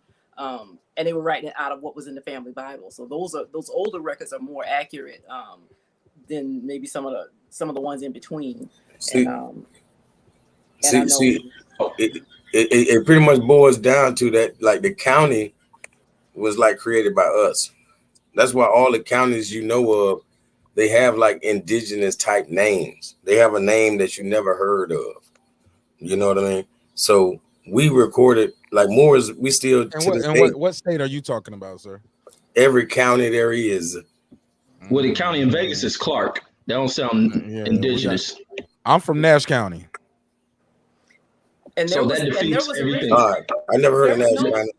And it's not that difficult. It seems like it's more difficult than it actually is. But there was never any attempt to hide. They had written records of where they got slaves from, where they delivered them to. And if you start back to find your family in your original area where you came from, you can trace it backwards. They never were trying to hide it. How do I find that? That sounds. You say that so easily. Like certain programs put that up. Certain programs will show that. And it's like when microfiche in the libraries. It's on microfiche. Because they'll take photos of it, and you will see the actual old ship logs and everything. So and it's not easy, Mark. Don't I gotta know my grandmama's great grandmama name and shit like that to start there, or my grandmama's great grandfather's name? You could pay people $70. I know people you could pay $75 per parent, like mother and father, and they would do the work for you. $75 per parent. Yeah, and they're gonna do it for you because you're lazy. No. We talked about this a few shows ago where we talked about how easy it is. That nigga he said I'm lazy and he on my show right there. And I've been up here 5 hours grinding it out with y'all. I get it though. No, I'm talking about as far as doing the research on your ancestry. That's Fair all enough, it is. fair enough. It's your ancestors. Fair enough. Hey, once again, like I always say, I am blessed. I had a family who kept an oral tradition. When I was 24, my uncle spent the bread and got the whole thing. He even got the mitochondrial DNA of all the oldest women that were alive in our family in 2004. And then when everyone bugged out, because we would all hear I ain't gonna lie to you, we would hear these stories, and Passionate Bliss can attest to this. When old out of town came in and we had to go sit around outside and listen to her talk for 3 hours, we rolled our eyes sometimes. But when these tests came back and they showed that we going to sleep and shit, you know what I'm saying? Getting hit over there, we getting hit with a switch. You better listen. You feel what I'm saying? And everything. But in 2004, when that goddamn test came back and we saw that everything them old heads were saying was not only true, but they were downplaying it. And we had records. We had pictures. It was crazy. Fair enough. Look, we winded down to the last part of the show. Just the last we going around the last corner. My guy, Big Blood. What you say? Hell no. Man, we going for another hour. Oh God, Lee, y'all gonna be going by yourself, nigga. I'm about to go ahead and eat some eat this. We here, nigga. I'm about to eat this this shrimp fried rice, man. All right, y'all. Y'all need to know. I made my own shrimp. Y'all need to know when Mark says this, that means after this he's going to sleep. So anybody else that want to come in the chat, he ain't here to moderate. Look, less is more. Less is more. If you fall out, you fell out. You know what I'm saying? This is what it is. Less is more. Y'all are good where y'all at. There's enough people here that y'all can we can listen and have a good time. Man, look, I'm gonna be listening. I'm about to go heat this up. No. I'm gonna come back. I'm gonna eat in here. I'm gonna come eat in the studio. I'm gonna sit right here. I'm gonna eat the rice right here. I promise. Hey, yo, we gonna hear him smacking his lips. We gonna hear him snoring. I'm gonna mute. He will go to sleep. No, he mutes the mic. He goes to sleep because when people were trying to get in the last time, they're like, Mark. I'm like, this man done went to sleep. So if you try to get in after he done ate, who trying to get in? Let me know in the chat. Who is just trying to get in? Oh no, because I see Centos. Centos, you still here? I don't think. Yeah, he is. He didn't even say nothing. Okay, so Centos stands. You know, I'm driving, man. So okay, but you still here? I hope he provides his commentary. You want to stay on the panel, or you just want to listen? Hey, do y'all still think Calico crazy or not? I want to know. Yes, like a you fox. that shit crazy. Yeah, I still think you're crazy. Still think you crazy. Anyways, back to Centos. Do you have any commentary to what has been said? Because you've been sitting silent, and we want your opinion. You're not gonna sit silent No, and have no opinion, sir. all this is very interesting to myself because this is something that I've been wanting to do for myself and my family for a long time, is do that research, but I haven't done it yet. But no, I mean, you know me, I like to stay in my lane. This is not my lane. I listen, I try to learn. It's very interesting. I love when we hear history about our culture. I'm running this life, and so yeah, it's you know, outside of all the back and forth digs, you know, below the belt, it's pretty interesting. I'm enjoying myself. So I don't want it to end, but it's not my panel. You know, I understand how that works. No, it's not that it's gonna end. No, what Mark does is he'll go eat. Now, once that man says he's gonna eat, that's signs, but he's going to go to sleep after. So then other people will be like, "Oh, well, I want to get in the panel. It's a good topic. Mark, let us in the panel." Well, you know he's the mod, and since he's asleep, I then know nobody he let can us. get in. I know he let us ride last weekend, so you know, I'm hoping that's what. Man, yeah, people don't understand that itis is a real thing. Mark get that, Mark get that meal in him, that itis get to go and it's all fucked up. I'm trying to tell you. Yeah, he'll mute it, and he'll literally mute it, and then be asleep. And everyone's like, Mark. Hey, I'm gonna say y'all don't know about that nigga itis. And I'm telling you, that nigga itis a real thing. Nigga itis a real thing. You get that right, get you a good meal. I'm trying to tell you, man. Well, Get you a Troy, good meal. actually, the fight doctor's been talking, so he ain't been quiet. He has been talking. The fight doctor has been talking. Hey, But motherfucker, White Doctor, sir, Big Blood, why'd you change your name to White Doctor? What the hell? Yeah, that big blood on bullshit. I see. Hey, man, what's happening, cuz? You see that shit? I'm like, why I see Shots fired. I'm telling you, what is so popping? real, man. What's popping, woke brothers and sisters alike? Oh my dear God, you here you go. don't sound like that. You Negroes and coons all the same. Oh my dear God. This nigga for the alley, man. Come on. Good morning, good afternoon. How are you, brothers and sisters? You know damn well you don't talk like Oh that. man, it's too early in the morning for you to get on this track. Damn well you don't talk like that. You've never talked like that. What in the hell? I just thought I'd take a break from my fella Coochie book. Oh my and talk about this Gucci and Vuitton. Oh my I heard the conversation. I was compelled to did you chime say in. failure? Did you say failure coochie? Fella Coochie. Oh my God. Chinchilla he's wearing. Really, Big Blood? Really? You know what? Okay. I'm gonna let you keep your little White Doctor. I'm like, who the hell is this? Is this really Big Blood? Yes, if it ain't for ma'am. that avatar, I would have been like, who the hell is that? He's the fight doctor. I'm the white doctor. Oh my God. Oh my God. You gonna try to? Please don't tell me you're gonna try to antagonize this man. Please do not. Him and Reggie have already went back and forth, and you got Brandon trying to be a mediator. And I'm like, Brandon, you might want to give up on the mediation between those two. Actually, Negro, he's coming at you. Okay, you're just too ignorant to understand what's really going on. Fight doctor, I don't need you to speak for me, brother.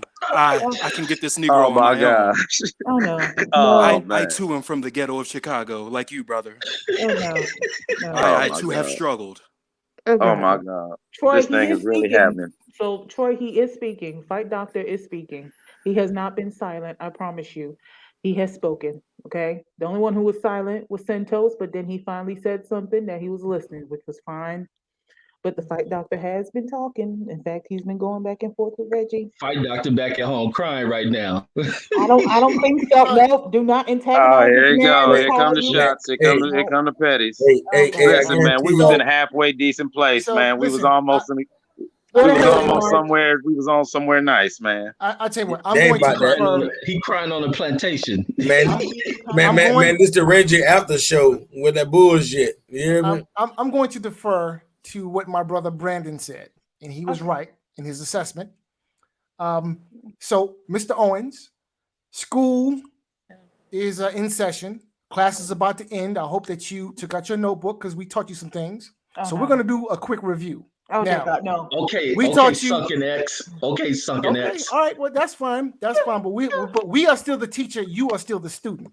Quick lesson. Emphasis on the know quick, your brother. role. All right, know your role. So we taught you about Fela Kuti. So I hope you write this down in your book. All right, put the crayons away. It's learning time now. So write down in your book Fela Kuti, we taught you about him. Sheikh Anta Diop, we taught you about him. We taught you about some Martin Luther King, some speeches that you didn't even know he wrote. 1967 Martin Luther King is who you need to be reading, okay? That's who you need to be reading, all right? And we taught you a little bit about Dr. Ivan Van Sertima. So you got plenty of homework to do, son, Junior. So get to work. What will this be give him teaching some us, bonus material, lecturer? man. Give him some John Henry Clark, man. Get some John Henry Clark in your life. He ain't ready for John Henry Clark. He ain't ready for that. Okay, we got John to feed Henry him Clark. milk before we Right, put him doctor. to Don't sleep. forget about Neely Okay, he Fuller ain't ready for Jr. that. Don't forget about Neely Fuller Jr. Don't forget Oh about yeah, him. you got to get that Neely Fuller. And then you know what? And then because just like on this show, Breaking the Beats, we keep it light, we laugh. You gotta learn levity sometimes, brother. You gotta learn the intelligence of logic and levity and how they blend. So go on and study the great Dick Gregory, rest in peace. Rest in peace. Man, I go to master teachers heavy than all of that, but I definitely like John Henry Clark and Dr. Joseph Ben Yakinen, like those should be your first teachers. Right. You know what I'm saying? Like when you call yourself want to wake up, you know what I'm saying? That's when you go to them. But after that, you got to keep stepping it up. You know what I'm saying? Well, and that's what I was saying earlier about the field research method. That is the technical name for that. The field research method, for those who don't know, is the technical name. They'll teach you this in college for anything, to where what you do is as far as the ancestry, like Passionate Bliss said, you go to that family Bible, you go to the birth records, you don't believe or rely on any of them. You feel what I'm saying? You don't rely on any of them. You take all that information and you put it together. I am confident of the things I said because, like I said, we heard these stories. We had this indoctrinated into us as children to the point that we took it for granted. And then as people started getting older, when I got in my teens, everyone made this big push to, hey, you remember this, you remember that, you remember this. And you're like, yeah, kind of. Then by the time I'm 24, now we're looking at documents. You feel what I'm saying? We're looking at pictures. We're looking at actual historical shit. You know what I'm saying? That was photographed and sent on this file that my uncle got that he emailed to everybody. Yeah, yeah. Because I was talking to my cousin the other day, and because like my dad is in his 70s, he's 76 now, and I was talking to my cousin the other day, and we were saying how we needed to get together and compile the recipes and compile the stories and record my dad telling the stories, because we have like old VH tapes of my great grandmother telling the stories, and like in their family, the stories will be running jokes. Like certain lines out of the stories will be running jokes, and so we never really forget them. That's how mine is. So like one of our answers, she would say, "I ain't to look for none." So whenever she'll say, "I don't want none," she'll say, "I ain't to look for none." And we'll say that to each other whenever. And so there's certain phrases and terms like "come for the giant, we is welcome," and different terms that they're still a part of our everyday language, and we don't forget them. Certain terms, but the whole story, we still have those recorded, and I know now we have to get them on DVD or whatever. I don't know, flash drive. You gotta digitize those, sis. Please do. And some of those VHS, I think my daddy still got an old VHS recorder, but we're gonna have to get off those things because a lot of those we actually take them. Yeah. So yeah, please. But we're lucky in that our family deliberately kept it for us, and so we didn't have to dig too hard, really. But for somebody else, it will be a lot harder. But that's okay. Right. I mean, you got the time, you can do it. That's a blessing, though. That's a blessing. Please digitize that stuff. I know we got a couple sayings and things like that go back to where like everyone in that's how you're of our bloodline and grew up around us is because that's something that say John Lee said, you know what I'm saying, back in the 1800s, and his children say it, and to where the stories passed on to where we say this little dumbass phrase that if I just said it to y'all, it would sound stupid as someone in my family. That's crazy, man. That's crazy as hell. I know one thing that it's long before I even learned about the god Anansi and all like that West African stuff, we always heard this story of ancestor of ours who basically they tried to enslave him, but he basically became like a little pirate in the Caribbean and everything and doing whatever. And his name was Kwaku. You feel what I'm saying?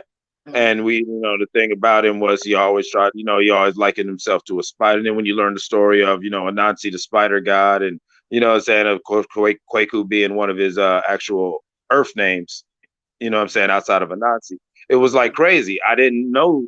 I wasn't able to draw 2 and 2 together, but I was a kid hearing the stories of Kwaku.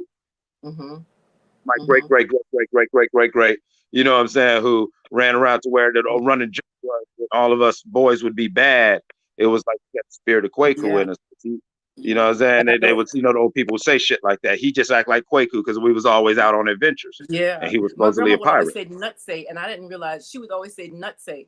And I didn't realize until I was doing some kind of research on Egyptian gods, and Nut was like the god of fertility. Yeah, nutsay, daughter of Nut. She was calling you a little nut. So, yeah, she was saying, she was calling you a little nut. She was saying you're a child of Nut. You're nutsay. I know what you mean. Yeah. I didn't know what she was saying until I looked. It was like a couple of years ago. I looked and I said, "Is that what she was saying?"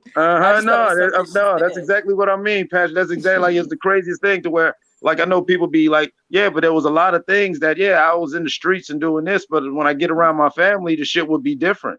Like, you know what I'm saying? And if we got in the car and we drove down south and we kicked it with the cousins, shit is different. You feel what I'm saying? Shit is different to where I was always around Black consciousness to where even when people was trying to indoctrinate me with white whatever, I knew where my shit came from. I knew where a lot of these names came from. You feel what I'm saying? I knew about John Horse. Yeah. I knew about, you know what I'm saying, the Olmecs and how we was over here and we was trading with motherfuckers. And it was common knowledge to me, where a lot of times, you know, and I get what they were trying to say to fight doctor, but you know what I'm saying? A lot of times when I was younger, I'm talking to people who don't know this like y'all dumb. Because this is shit that is so common to me. I'm sick of hearing about it. And now that I'm in my 40s, I'm so glad that I got that because it helps my growth. It helps me in so many crazy ways. Hear that same story over and over. You would literally. I got a question when y'all get a chance. That same story. Yeah, go ahead.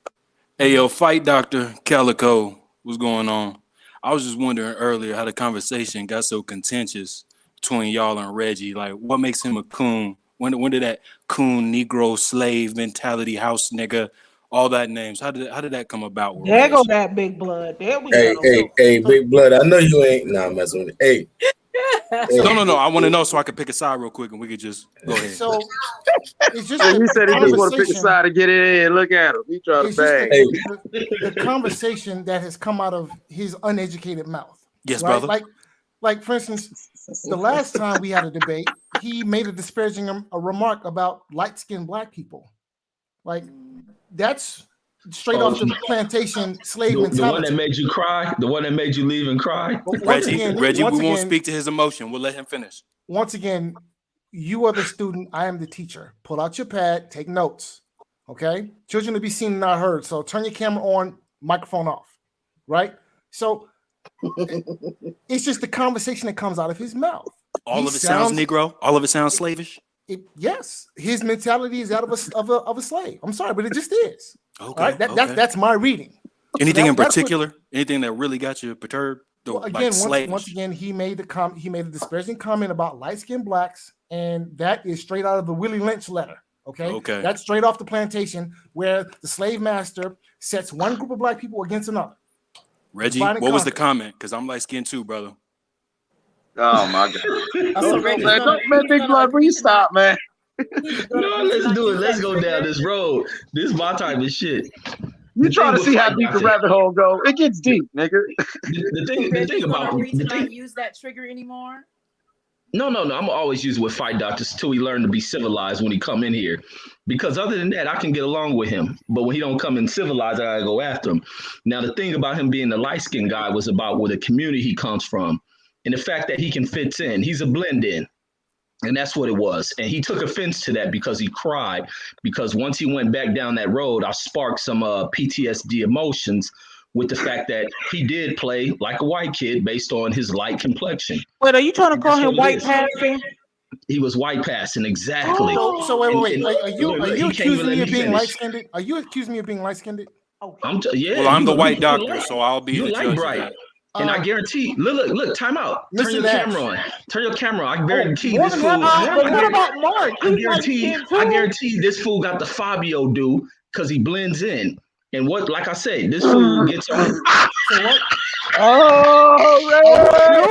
He showed his face. Oh, fight Dr. Black. He is Man, I not. thought Nigga, I'm blacker than you are. Okay. This nigga Man, DMX. hey, was on here arguing we with turned on that Samuel Jackson. camera and looked like Don't get it twisted. goddamn Okay? Kareem out this bitch. Stop. He said, "Get these steaks off this damn plane." See, Nigga, I'm I'm gonna call blacker him than white you are. Dr. White, and he's like, I am not a white man. He is. Okay? This nigga You DMX didn't is accuse me alive. of being light skinned. He got you, Reggie. Well, Checkmate. He looked like Reggie, DMX checkmate, in nigga. Never Die This Alone. nigga DMX It was is good alive. then. Nigga. I fucking love it. Fight Doctor. I'm not gonna lie. I'm not Checkmate gonna his lie. ass. Pull up Fight Doctor. Now There Reggie, you now go. Reggie, He now said, who say light sorry. skinned? Reggie, Nigga, say what? sorry because y'all the Doctor. same complexion. Nice Okay? one. Fight Nigga, Doctor. what? Listen. Checkmate, nigga. Time out. Checkmate, No. Reggie. You might be lighter than him, Reggie. Yeah, Reggie, Reggie you even might be showed lighter his than face. him. Hold I'm on, blacker Reggie. than that Negro is. This nigga Fight Doctor is DMX, but guess what? Oh God. You still blended in. You was an Uncle Ruckus, and now you wake up trying to be the militant Uncle Ruckus is what you became. When them niggas, you know different than Clayton Nobody Biggs. takes you seriously because You you know have different not, than Clayton Biggs. you have less Time than a out. clue. All right, nobody Time takes you out. seriously. Wait, you know, Because you eventually, have does it really proven matter about light or yourself to be dark if completely we'll all be clueless. slaves? Best thing you could do is shut up and pull your pad out, turn your camera on, microphone off. Children are to be seen and not heard. Camera on, microphone off. Let me finish. I'm gonna keep it 1,000, man. Hey, yo, you talking about Fight Doctor light skin, and he turned on that camera and he looked like old boy who was selling packs outside of Geno's. You know what I'm saying? Like, You know, everybody, you know what I'm saying? You know that fight real quick. You know the old guy who be playing chess and selling the packs outside the corner store. You know, don't act like, come on, man. Wait, time out. How does nigga look like DMX but listen to Elton John? Like, what the fuck? All I was All gonna say, man. All I know is light Never or Die dark, Alone you know was an if ill this was- movie, man. Romeo Must Die. That was it. Well, Man, whether Fight we like, Doctor OG, nigga. What y'all talking about? whether we light or dark, you know, if this was slavery times, all our asses would be slaves. Some would just be in the house and some would just be in the field. I just hope we all know that. Hold on now, Queen P. You ain't listening to the conversation because me and Passionate Bliss, we out in the woods running barefoot. We ain't in the slave. We ain't in the field. We out in the field. We out in the woods. Okay, we free. Okay, y'all two will be We in the free. mountains. We ain't messing with y'all. Shit, Okay, we might come and y'all free a two. couple of y'all, but not all of y'all. And as a matter of fact, before we even come get y'all, we better make sure y'all don't tell them honkies nothing. I ain't telling shit. You ain't never seen nothing. nothing. No, I for ain't seen survival, shit. the Fight Doctor gonna be rubbing the master ass. That's what Fight Doctor gonna do for survival. Reggie, stop, man. Stop, You know how to man. blend in. Brandon, just give it up. 'cause Man, Reggie be reflecting, man. He be telling y'all how he feel about himself. Man, Reggie got no chill, man. I'm trying to tell you, man. God damn. No, he got no knowledge. Those two are This gonna man say, fuck all that knowledge. I'm trying to laugh all year. He said, fuck this shit. Ain't nothing Ladies and sacred. gentlemen, I Brandon, present you to might as you. well give it up because those two are never going to get along. They're going to always be protagonists. It's just that the Fight Doctor wanted to show you. Fight Doctor, you got to get your own arch enemy, man. That's my arch enemy, man. Fight Doctor, where y'all niggas at, man? I gotta get y'all niggas together. I'm gonna get y'all drunk at a bar, man. Come on, man. We gonna go to the titty. First 2 rounds on me, man. Come on, man. Let's meet up somewhere and go to the titty. Go. I'm gonna hear y'all niggas get drunk. Hey, bark It's gonna be about the 5th round. They're gonna be slapboxing. Ladies and gentlemen, I give you the slave mentality. Oh no. Hey, bark. Hey, do the DMX bark for us, Fight Doctor. And apparently, you prove you go out of your way to prove how much of a self-hating Negro you are by the simple fact that you bring up the fact that somebody might be light-skinned as being a problem. Okay? That's self-hate 101. What should it matter if a black man is light or dark? It shouldn't. It should have no bearing on who he is. Or his life. Why did Reggie assume that he was light passing? Why did you feel that he was that light? He heard his voice. Man, He Reggie, heard his hey, voice. man. You don't hear no bass in his voice. Hey, Reggie did the same bass thing in to his me. voice. And that's because Fight Doctor is an older cat and he's calm and he don't speak with a lot of bass in his voice. And no, bro, he did the same thing to me. Man, Because Reggie did the same thing to me. He been Uncle Ruckus in his whole life, and now he done turned it into a militant Uncle Ruckus. Oh Lord. Right? Oh no. Hey, my first time coming on here, man, Reggie thought I was an old light-skinned ass nigga. He told me, man, you talking all that militant That's shit. why. That's because you on some bullshit. That's why his ass. Hey, Queen. Hey, Queen. Now with the Hey, Fight Queen. Doctor, Queen ain't fucking with you, man. Hey, Queen, what do that P stand for? What you think it stands for? Oh man, It stands for private. Oh man, where we at with this? Stand for man? private. Don't ask her no questions, homie. Because your last time, like we said, you messed up already. How many babies you swallowed? How many abortions you had? You only You can't ask apologized him no because of questions. Brandon. You only did it because of his ass. If it wasn't for Brandon, Yeah. you wouldn't have said nothing at all. You would have felt like Man, you I'm gonna were tell you, man, this crucified. is a real contentious panel, man, because we got motherfucking Reggie and Fight Doctor having their little pissing contest, and as soon as motherfucking Queen P and D Calico say something, the other one go shoot their shot. It's a crossfire, y'all. I'm just saying, it's a contact sport. People, keep your head on the swivel. Yo, But Reggie, Brandon, you hold trying to on, break Reggie. them up? They're not Hold gonna on, break Reggie up. might be the infiltrator though. He's the common problem though. Fight Doctor got a problem with him. Reggie got no. Calico. No, Calico got a Brandon problem with him. Calico. He said something about Eclipse. Girl but behind the Reggie, mic was upset with him too. Oh yeah. But he does have allies. Queen P has been his ally. The White Doctor, not the Fight Doctor. The White Doctor is the ally, and Brandon Washington. Big blood.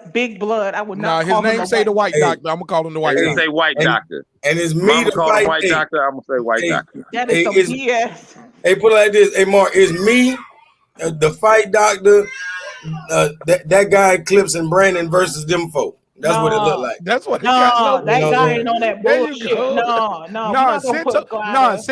And Sento's just holding up space on the panel. Sento's, I'm gonna need you Man, to that's get my in guy on. Sento's, man. He listening to talking shit. Sento's busy, but man. we gotta get somebody else up here who want to talk though. No, I'm listening. I'm entertained, man. I mean, You can listen on the channel though. Because I'm about to leave. I know, and see, I want to have people up who want to talk though. Sento's, you gotta. No. If you about to leave, then we might as well just end this live altogether. No. Y'all keep doing y'all thing. Y'all doing a good job. Nah, Danny Drew, this ain't a black only channel. We want to get a white perspective. Tell us about your African roots. Are you Geechee or you Gullah, Danny? Oh my God. I'm about to say this ain't no white panel. This ain't How no black light-skinned only was the channel. Fight Doctor? Dude, we got a bunch of white people. He and won't everybody light and their skin at mama all. He on darker than Reggie. Hey, man, niggas of all races, man. It's all right. Listen, if you call yourself a human being, you shake your family tree hard enough, a nigga gonna fall out. Oh my God. Yeah. Now I don't like that. I don't like that. And Life is like a box of chocolates. It has to. That sounds wrong. No, I'm just saying I don't like. Yeah, I know that sound wrong as hell though. Yeah, shaking the right. tree and a nigga. Yeah, falling, monkey like, shit. I get you. Yeah, not just the monkey. You talking about I hanging. apologize. Let me retract that one. Boy, Troy, it wasn't Sentos who said it. It was y'all, D. Some of y'all need to switch to mid grade. Y'all can't smoke gas, man. Reggie. Some of y'all need to switch to mid grade. Some of y'all need to smoke some Reggie. Right Yeah. Reggie. I don't need no Reggie. Matter of fact, Reggie on bullshit right now. That's what Reggie's problem is. He's been smoking Reggie all his life, man. He need to upgrade your pack. I told him, I told him, I say all of them was on that Reggie the other night. I said, what allowed that? Not all at one time, y'all. Come on, right. y'all. I can't go to sleep if y'all gonna keep doing this, man. Now the Fight Doctor evened up the score. Yes, no, Queen P, you need to regulate this shit. Your name Queen P. You the lady of the house. Now that Fight Doctor. You let people in and out of this thing. And I ain't letting nobody in no more. Whoever's here is came in swinging. And if you fall off, you fall off. Okay. But it's over. All the light-skinned rumors have been put to bed. Love y'all. Yeah. You about to go to sleep, y'all. Y'all might as well say bye to Mark. You about to go to sleep, Queen P, why you got to do all of that? No, I'm not. I'm listening. I'm right here. Can you not do that, please? You're going to make everybody else go to sleep. They're going to like, well, you know what? I do need to be going to sleep. No. I'm here. Hey, yo, Mark, let Danny Drew pull up. Who? I mean, there's space for him if he wants to. But no, it ain't no space. 2, 4, 6, 8, 10. Nope. Oh, shit, damn. It's 10. 10. No, he was lying. He was lying. It's packed out at 10. But go ahead. Oh, man, that nigga said Fight Doctor look like Thanos. Hey, come on, man. Why you telling him about what they said in the chat? I didn't want the Fight Doctor to look like DMX off the grave is what his ass looked like. I did not want the Fight man, Doctor. come on, man. Don't do the dog like that. Reggie man. can't say nothing about how Fight Doctor look, man. You was wrong as fuck, bro. Yeah, you was wrong. You was wrong as shit, man. You was wrong in a motherfucker, man. No, he didn't get me. No. Hey, he didn't get me. I got him because he had to expose himself. No, we down 20 off them jokes. The nigga look like a dusty version of DMX. Nigga, Hey, yo, Big Blood. Hey, Big Blood said, I'm still riding with you, dog, but we took an L on this one, man. Yeah, It's we just a down battle, 20. We was tied up. We got to come back said, from why the you half drop strong. that pass, man? I put it right in your numbers, G. I put it right in your numbers, my guy. Come That on, nigga man. turned You on gotta that do cam. better. Hey, White Doctor. Hey, White Doctor. Yes, sir. Why is Reggie over here doing an interview with his helmet on? Wah, Wah, Hey, wah. that nigga got his old helmet on. Hey, he look like Ricky Williams. Hey, take your helmet off, man. Where the tomatoes at, man? Hit this fool with one of Hey. these bugs. Okay, my battery's dying. Ooh. Hey, Queen, They go to call bed, it in. man. Like Mark ain't gonna get no sleep, man. Okay, well I'll go because my battery's dying, so somebody can hop on. I love you, girl. Thank you so much, my sister. Queen, you too. All You men. making excuses. Go get your damn charger. You know black folks No, don't you can go to chargers. bed, Calico. You will help the community. They say go better. get your Passionate charger. bliss. They love you here. We Hold up, needed four- a soldier. Now we down a man. Okay, Oh. yeah. 443. You on the damn. MIC. What's your name? Where you calling? Bless up and big up yourself. Damn. What's going on? What's up? This Troy Grant. Troy, pull up on the panel real quick. I got a spot before I get up out of here, man. Because they won't let me go in the backstage and let other people take my spot. So pull up real quick. Okay. All right. Ooh, you about to get some rebuttal from Troy. I don't know where that's know, coming from. I think it might go towards the fight. Troy doctor, don't want no smoke. Hey, No, yes, he do. He's wanted with the fight doctor. shout out to my guy A-Obs. He was like, yo, I love when I wake up because I think he's in another country as well. He is. So- He's in the UK. Yeah, somewhere. I know he's somewhere else. He was like, yo, I love to wake up and I see your show still on. I'm like, yes. He said, I'm about to get through my day at work. So it's super dope to see that. We connected. The link is out there. There we go. I heard the beat, Troy Graham.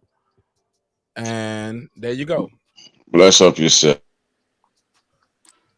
What's up, man? Hey.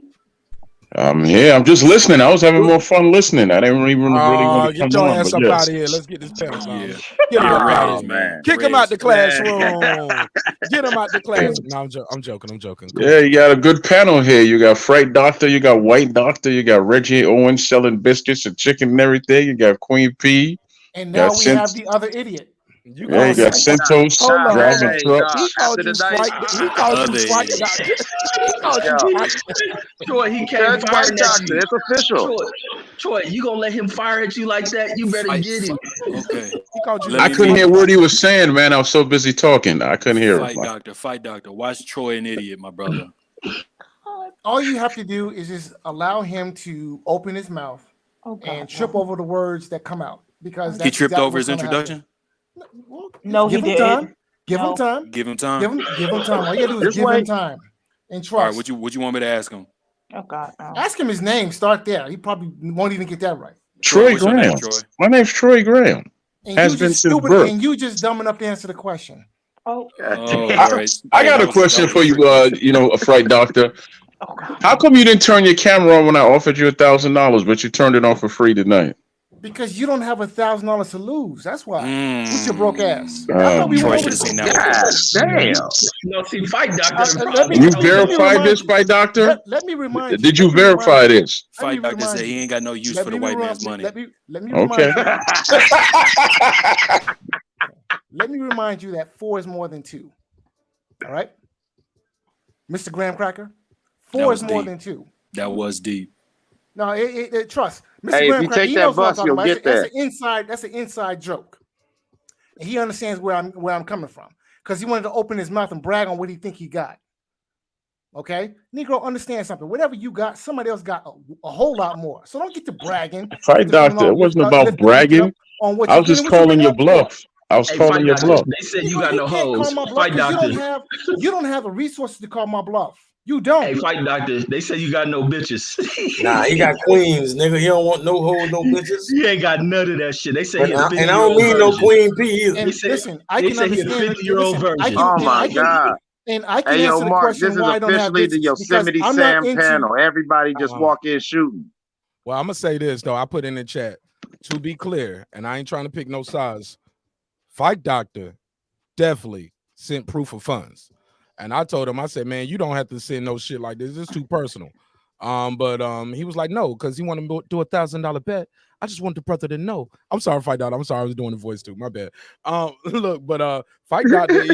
I don't know what what all he does, but he has several businesses. He sent multiple bank statements with his real name. He had racks on racks to bet that $1,000 several times over. It was from the Bank of Egypt? No. It was nope. It was I can't remember because I don't even know where it's at now. But and I won't put it up. Say it. No, I don't know. It might have been Chase or some shit like that. I don't know. Nah, don't. Hey, Reggie, don't try to be free. Hey, Reggie, don't try to be friends now. No, but seriously, but I just want to be clear though, Troy, you canceled the bet when by the time you sent that proof of fund, you were like, bet's off. You had to do it already. So you canceled that bet pretty quick. And he showed his face. No, Mark, that's absolute lie. No, that's a lie, Mark. No, that's an absolute lie. Y'all can be quiet now. Mark had his say, so now I'm gonna have my say. I didn't cancel anything quick. I sat there and I waited for about 25 minutes, and he never showed his picture. So I said, the hell with it. After 5, 10, 15, 20 minutes, and he showed his picture. So I said, the hell with it. I didn't cancel anything quick. He showed his face on Kyle's channel. 25 minutes. That sound like a renege. Yeah, he was sending, for $1,000, right? Like he was sending $1,000. You at least get an hour. Because we was talking about, I don't think you got the money. I don't think you got it. Fight Doctor said, I'll send it to Mark right now because my email is on the screen. Well, you know what? I guess you'll never know now, will you? He showed his face on Kyle's channel. Nah, I won't take any shots at him, Reggie. I'm just saying. I'm not taking shots. The man sent me banker statement. I said banker statements. He sent me several bank statements. Like that's cool. I got my thousands in several. Right. Tell Troy Graham to make the bet because I got a question. How are you gonna tell me to make the bet when I'm the one who made the bet? No, I'm saying listen, the question was I got asked. one question. Junior, hold on. And I'm out of here, man. Y'all done brought me. The question was asked, Mr. Graham. No, Mark, you proved to me you should not that you had the $1,000 to lose. You never did that. Wait. Mark is gonna throw the grenade in the room and be like, I'm out. Wait, I got one question. One question, y'all. One question. Fight Doctor, since you have so much knowledge, what does a pussy look like? Hey, man. We see what a pussy looks like when you turn your camera on. Okay? Yep. An ignorant one on top of that. An ignorant one on top of that. What are we doing here, Reggie? God damn it, Reggie. Hey, I can't believe Mark ain't used no Kevin Hart or nothing like Stephen A. I don't hear that. Where the answer at? Smoke weed. Fight Doctor, where the answer at? You trying to get that live shut down. How you gonna ask him about vagina? Red, stop, man. Because he ain't got the answer for it. Hey, he knows so much. Hey, Reggie. That's inappropriate. That could get his live shut down, sir. He gonna have to put. He's gonna have to put this on private. No, he gonna have to put this on private. Man, Queen P, have you seen what I talk about? Reg, that's why they be taking your channels too, Reg. That's why they be taking your channels. You switch up every month. No, not for that. Not for that. Not for that. Taking your channel though, seriously though, Reg. What was you posting up that they was taking your channels for? You get naked. That nigga be getting naked. For community guideline strikes for like violence and shit like that. Oh, right on. Yeah, but Mark knows to just private. But the Fight Doctor, he's a doctor. Can he describe what I asked him? No, it's inappropriate. No. All right, Reggie, he ain't got the answers. I got a question for Calico, a real one. On, man. Come on, man. Where are we going? Hey, y'all let Yeah, Calico. Earlier they was talking about the sovereign citizen thing, and I had a question. It was like, what's the difference between what you're doing here in America? I'm assuming you live in America, and the way you're living, and the way we're living here as well. Like, what do you do different? You're a subject. Are you not a subject? No. Okay, so how are you not a subject and I am? Knowledge is power. No, okay, so you know some things. I'm saying, like, what's the difference? You just know a few more things than me? That's like saying with a lawyer. What's the difference between a lawyer and us or you?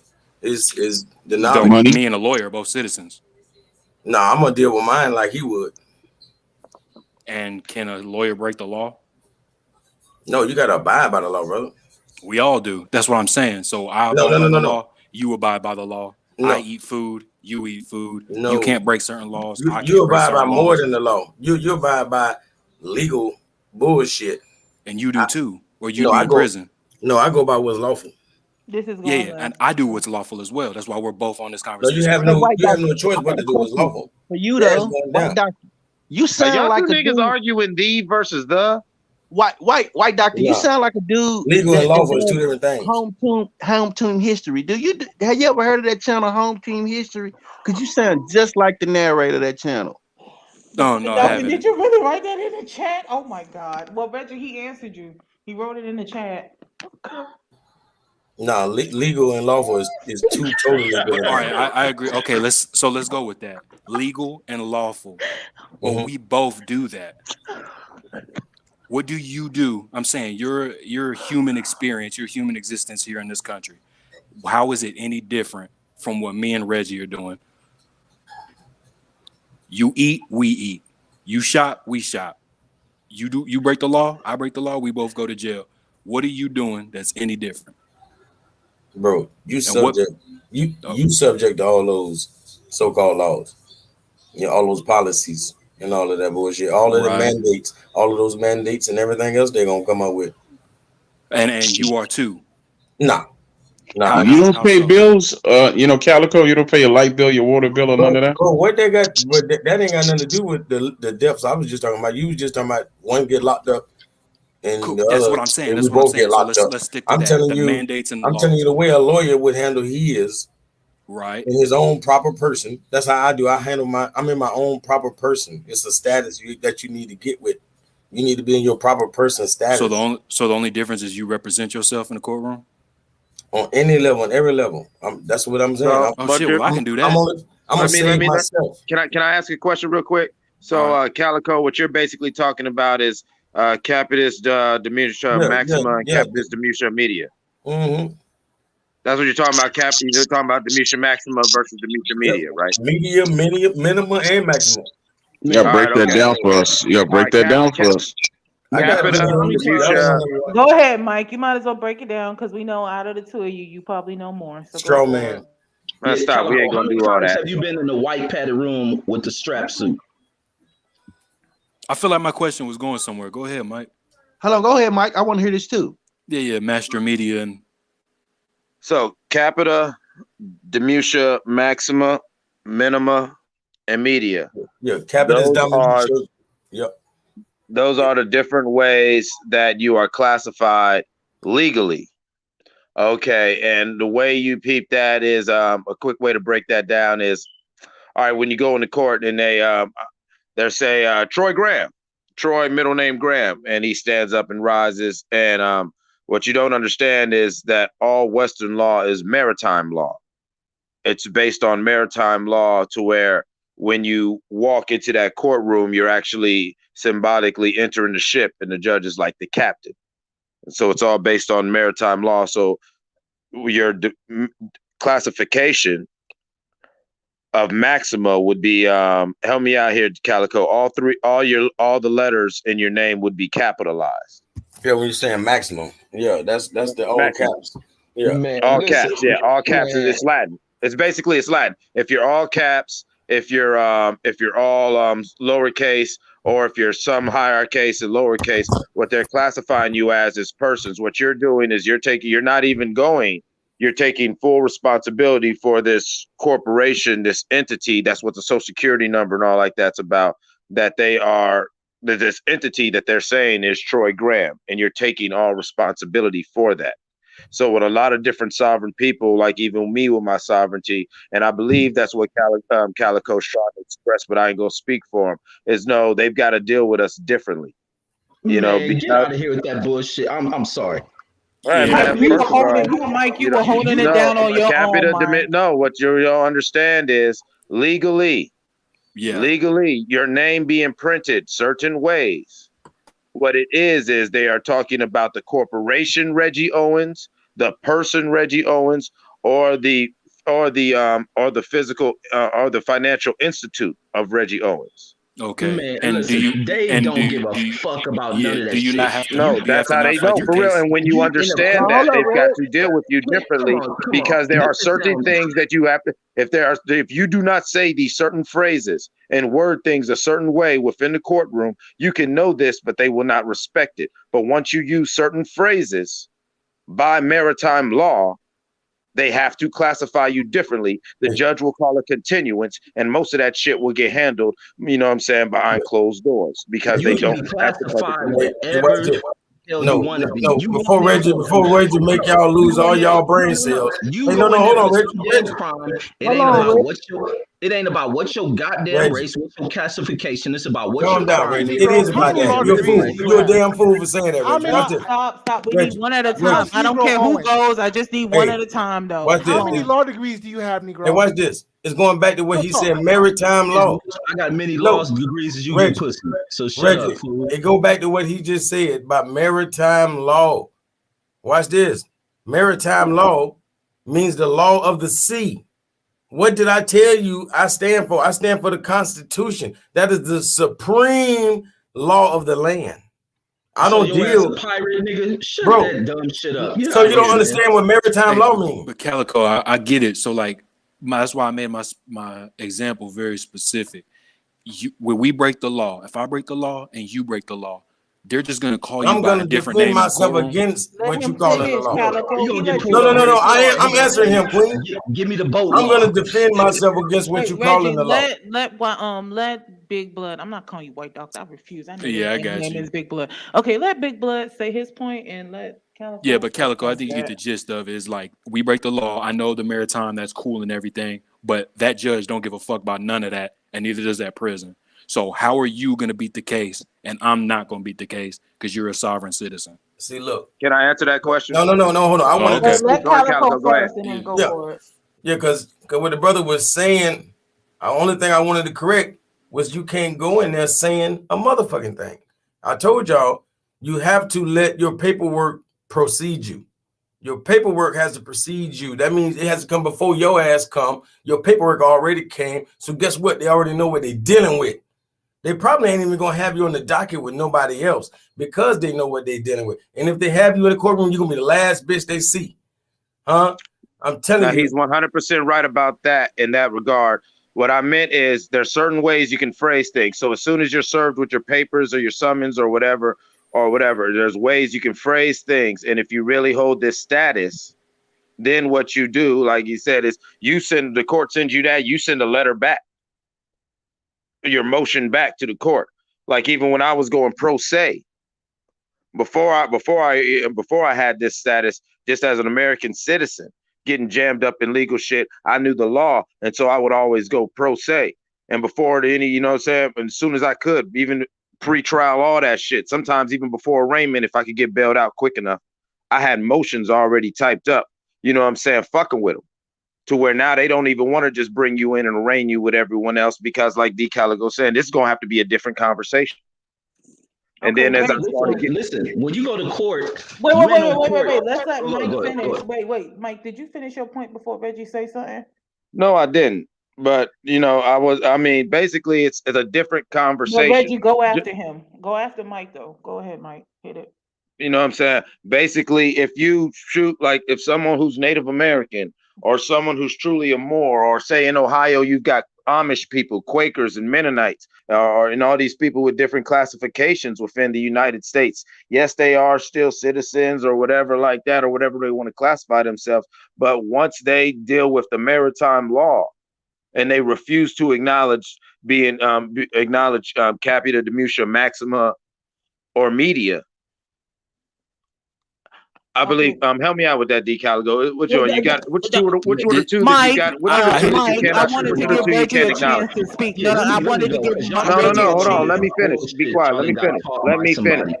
Let me finish. Because there's two that you cannot acknowledge. Because if there's two of the three forms of classifications. As long as you do not acknowledge, and especially if you do it like D. Calico saying, they already getting motions and paperwork before your ass even walk in that courtroom saying that you will refuse to acknowledge it, and you've got your paperwork saying, no, you can't classify me like that. Yes, they have to pull the shit to the side, and all things will happen behind closed doors, because no, they don't want that public knowledge. And you could be white, black, or whatever. If you know these things, and that's what he means about a lawyer. I got what he was saying. I'll do things like a lawyer. Like when lawyers get in trouble, most times, you see even on the news when it's a big scandal, they're just going there sending the shit for the camera. Most of the court shit got handled behind closed doors because he knows how to deal with these motherfuckers. Okay, Mike, you got to land the plane. I want Reggie to have a chance to say something. That plane crashed like a motherfucker. Because when you go to court for whatever crime you committed, classification ain't the order of the day. Your classification of identity ain't got shit to do for your reasoning being in court. They don't give a damn if you monkey, blue, ape, alien. You commit a crime, that's what you're in there for. Not to figure out what your classification. You can classify whatever the hell you want. The order of the day is to prove without reasonable doubt that you are guilty of a crime or whether or not you're innocent or they have no proof. Your classification shit, you can run that game all you want. It does nothing but delay your court trial. Evidence that you have no clue as to what this is the way court runs, dummy. Yeah, you have No, not. first of all, No, that's if they no, can't. Look, the fight doctor was saying something. Let him go. Let him say something. Y'all can make White up all doctor, this. I still want you to get your point in too now. But I know fight doctor, you started to say something. Fight doctor need to get laid before he speak. But back to this one. Ain't number joke, man. I'm clowning anytime anybody ever come try to clown. That's what this is about. Negro, but I can be serious. You're the main clown. Fight here, doctor. okay? Listen, I can All be you serious. need is the nose and the shoes and the I makeup. can be serious, but when you try to clown, you remember. have the act down pat. Trust. Remember. Okay, never mind. Okay, forget it. If y'all gonna come like this, white doctor, go. The only reason I'm saying that is because y'all arguing, and I want everybody to get a chance to say something. I'm trying to end it, but he butting in. But I want to let him know I can clown, I can joke, I can be serious, all that stuff. You can be house Negro too, can't you? I can be house Negro too. You can be house Negro. You're doing a damn good job at it. Let me finish. That's not fair. That's not fair. When you talked, he didn't say anything. I want y'all both to give each other the same respect, even if y'all. He can't control. I'm in his head, man. I'm living in there rent free. I want to say something after too.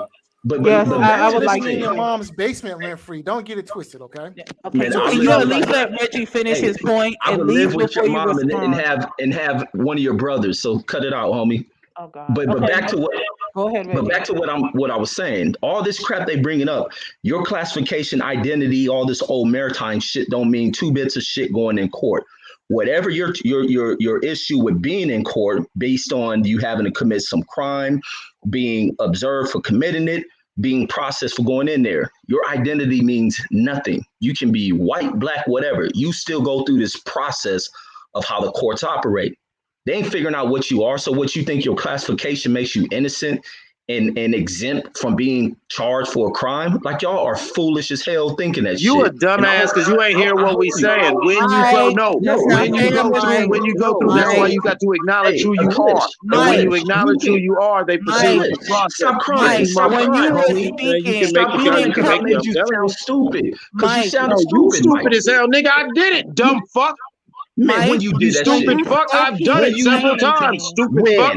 Motherfucking 1999, New Mexico, you hoe ass nigga. I did that shit. I did that shit. I went pro se. I went fucking pro se. Made these motherfuckers acknowledge my sovereignty, and they had to review every fucking thing. Case dismissed. Punk ass nigga. He didn't say anything, and I would like for him to get his You a point dumb out. ass nigga, man. You don't know the motherfucker. You don't know your rights. Did you your don't know stupid your ass sit in rights, prison? dumbass. Did your stupid ass go to I jail? hope you could get in after Did your Man, dumb ass I go was to in, jail? yes. I sat in jail. I sat So in the shit jail and didn't I work got for everything you, thrown out because they stupid. had no right to put me in jail. That ain't why, nigga. They ain't have nothing on your dumb Judge ass. Ritter, motherfucking New Mexico. You can look this up, motherfucking New Mexico, 1999. Judge Ritter had to give me a formal apology because I was not supposed to be detained for those 18 months, and the proceeding had no 18 months. Your stupid ass sat there for 18 months. Your stupid ass sat there 18 months. And you talk about a classification gonna set you free, nigga. You done served my time in jail. classification did set me free because another nigga would have been doing the life sentence they was trying to hit me with, you dumb bitch. 18 months. 18 months. You goddamn Come right, on, and nigga, did it like a get man out because here. you know what? I did not take my OR. I did not take I did not take my own recognizance bond. I sat in there and I fucking fasted and just motherfucking just chilled because you know why? Because you know why? But because I was refusing to take all those things. Because had I would have took any of those things that they were trying to offer me, I would have acknowledged their classification as me a citizen under the motherfucking other than the shit that they were doing. And an American citizen. You were not acknowledging my rights of person. They violated me. They took my federal ID, being the son of a military officer. On military base, these were people who were not in their jurisdiction to do anything that they were doing. And so I sat in jail because unlike you, I ain't no bitch ass nigga. I could sit down in jail just fine. Ain't nobody gonna do shit to me. Who wasn't sitting in jail? I sat in jail and I just chilled for 18 months when I was 19 years old and beat my goddamn case because I proved that shit had no business going. They had no fucking right to do anything to me. And the main reason why I sat in jail was I refused to acknowledge anything that they tried to put me under. I refute any of their status clarifications. You beat your case. And white doctor was a U.S. citizen, not American citizen. Wait 1 second, white doctor, say your question. Go. Yeah, I was just asking. I was like, did you just beat that case? Because you beat the case? It's like, because I beat some cases too, but I was just a citizen. Bro, I didn't beat cases. Well, no. My case got beat. My case got beat on those grounds, and everything consequent, like all the other shit, got thrown out with a big mea culpa because they had no right to do it in the first place. That's my point. They had no right to do none of that. It's like they didn't throw it out because you were sovereign. They throw it out because you beat the case and because maybe you were sovereign. I established my sovereignty first. That's how I had to beat my case. The first thing I had to do was establish you had no right to do this. Stop, Calico. Can you follow what I'm saying, Big Blood? Yeah. I feel you, but we can do that too. The first step for me beating that was saying y'all motherfuckers had no right doing none of this shit. Right. And I also you dig what I'm saying? Then have all that. Then when they looked at that, they was like, oh damn. Now they had to review all this other shit that I'm sitting there in there for, and they're like, damn, this is bullshit because it got classified differently. Now you have to really look at this. Damn, it took them 2 years. You can't just say, the preponderance of evidence. evidence, because as you know, when you try in a regular criminal trial, and the prosecutorial burden of proof is very light. It's the preponderance of evidence. Or if it is a grand jury indictment, all they got to do is show that it's a possibility that a crime occurred, and you can get indicted. That's how criminal law works. Yeah, but you can't be sentenced because it got to be without a shadow of a doubt. It happens. No, I'm saying you can get charges brought up, but I'm saying getting sentenced. But you can get sentenced on the preponderance of evidence if the jury, or if it's a judge trial, or if it's a jury trial, if they still believe the prosecutor by the preponderance of evidence, they can still convict you. You can win the appeal. You could definitely win an easy appeal. Okay. Yeah. My question is, so you guys were sovereign and you guys went through all the prosecutorial proceedings still, just like I would. Right? They looked over your evidence. You went through all that discovery, just like a regular person, right? Not like in regular person. Certain things, like when I did what I did, unlike a regular person, I was given my discovery, not my lawyer, not nothing. And it wasn't because even when you go pro se, sometimes as a regular citizen, you're not allowed certain discovery. You feel what I'm saying? Because of the laws, you're not allowed certain of the evidence because, say, like you might see the name of the informant, blah, blah, blah, blah, blah. But when I got myself reclassified, now they had to give me everything. You feel what I'm saying? And that's how I was able to get the evidence to beat my case. It was a step-by-step process that most bitch-ass stupid niggas like Reggie wouldn't understand. Really, Mike? You ain't have to sit there and just chill. I just had to sit there and chill and be calm and sit in the fucking lion's den and be calm because I knew I was right. And I knew that first I had to establish this. And once I established this, then it's no problem proving that. Because once I establish this, they got to give me the evidence that I can. They only give me the evidence that I can prove. But until then, you think you done got away with some shit. You a stupid motherfucker. You sat in there for 2 fucking years going through the process of a trial. Only a dumb nigga like you would believe that shit. And that's why you buying this dumb shit. You in California. You ain't got no damn choice but to do it. Even if you're a citizen, what you talking about? You went through the process. Nigga sitting down for 18 months or spending the rest of my life in prison is an easy trade-off. A hoe ass nigga ain't got the balls to take a stand like that. And I put that on the set. Fuck boy. You ain't got the balls to stand that tall, bitch. I'll take them 2 years over a life sentence, you hoe ass nigga. You a dumb motherfucker. You bet you probably told on the whole block because you a fuck boy. It's all fun and games with you. I'm talking real life, nigga. I wasn't trying to go to jail for life. So 2 years of being fucking disciplined, 2 years of saying, you know what? Stick to the motherfucking grind, step by motherfucking step. First of all, your classifications didn't work. Basically, you just admitted it. You just admitted it. Your classifications ain't work for you. House Negro. Your classifications. How did it not work? How did it not work? I have a question for the resident House Negro. Have you ever been in the lockup? I bet the House Negro. I thought we understood you. I bet the answer to that question. Hey, stop protecting him. I bet the answer to that question. I'm not protecting him. That's a rude term to say to anybody. You ain't say nothing to Reggie. This is a question for Mr. Owens. Queen P, let me kill him. Have you ever been in the lockup? Yes or no? Listen, dummy. I'm a real black dude. I don't commit crimes, nigga. Dummy. So you've never been to the lockup? So the answer is no. The answer is no, fight doctors. That says a lot about.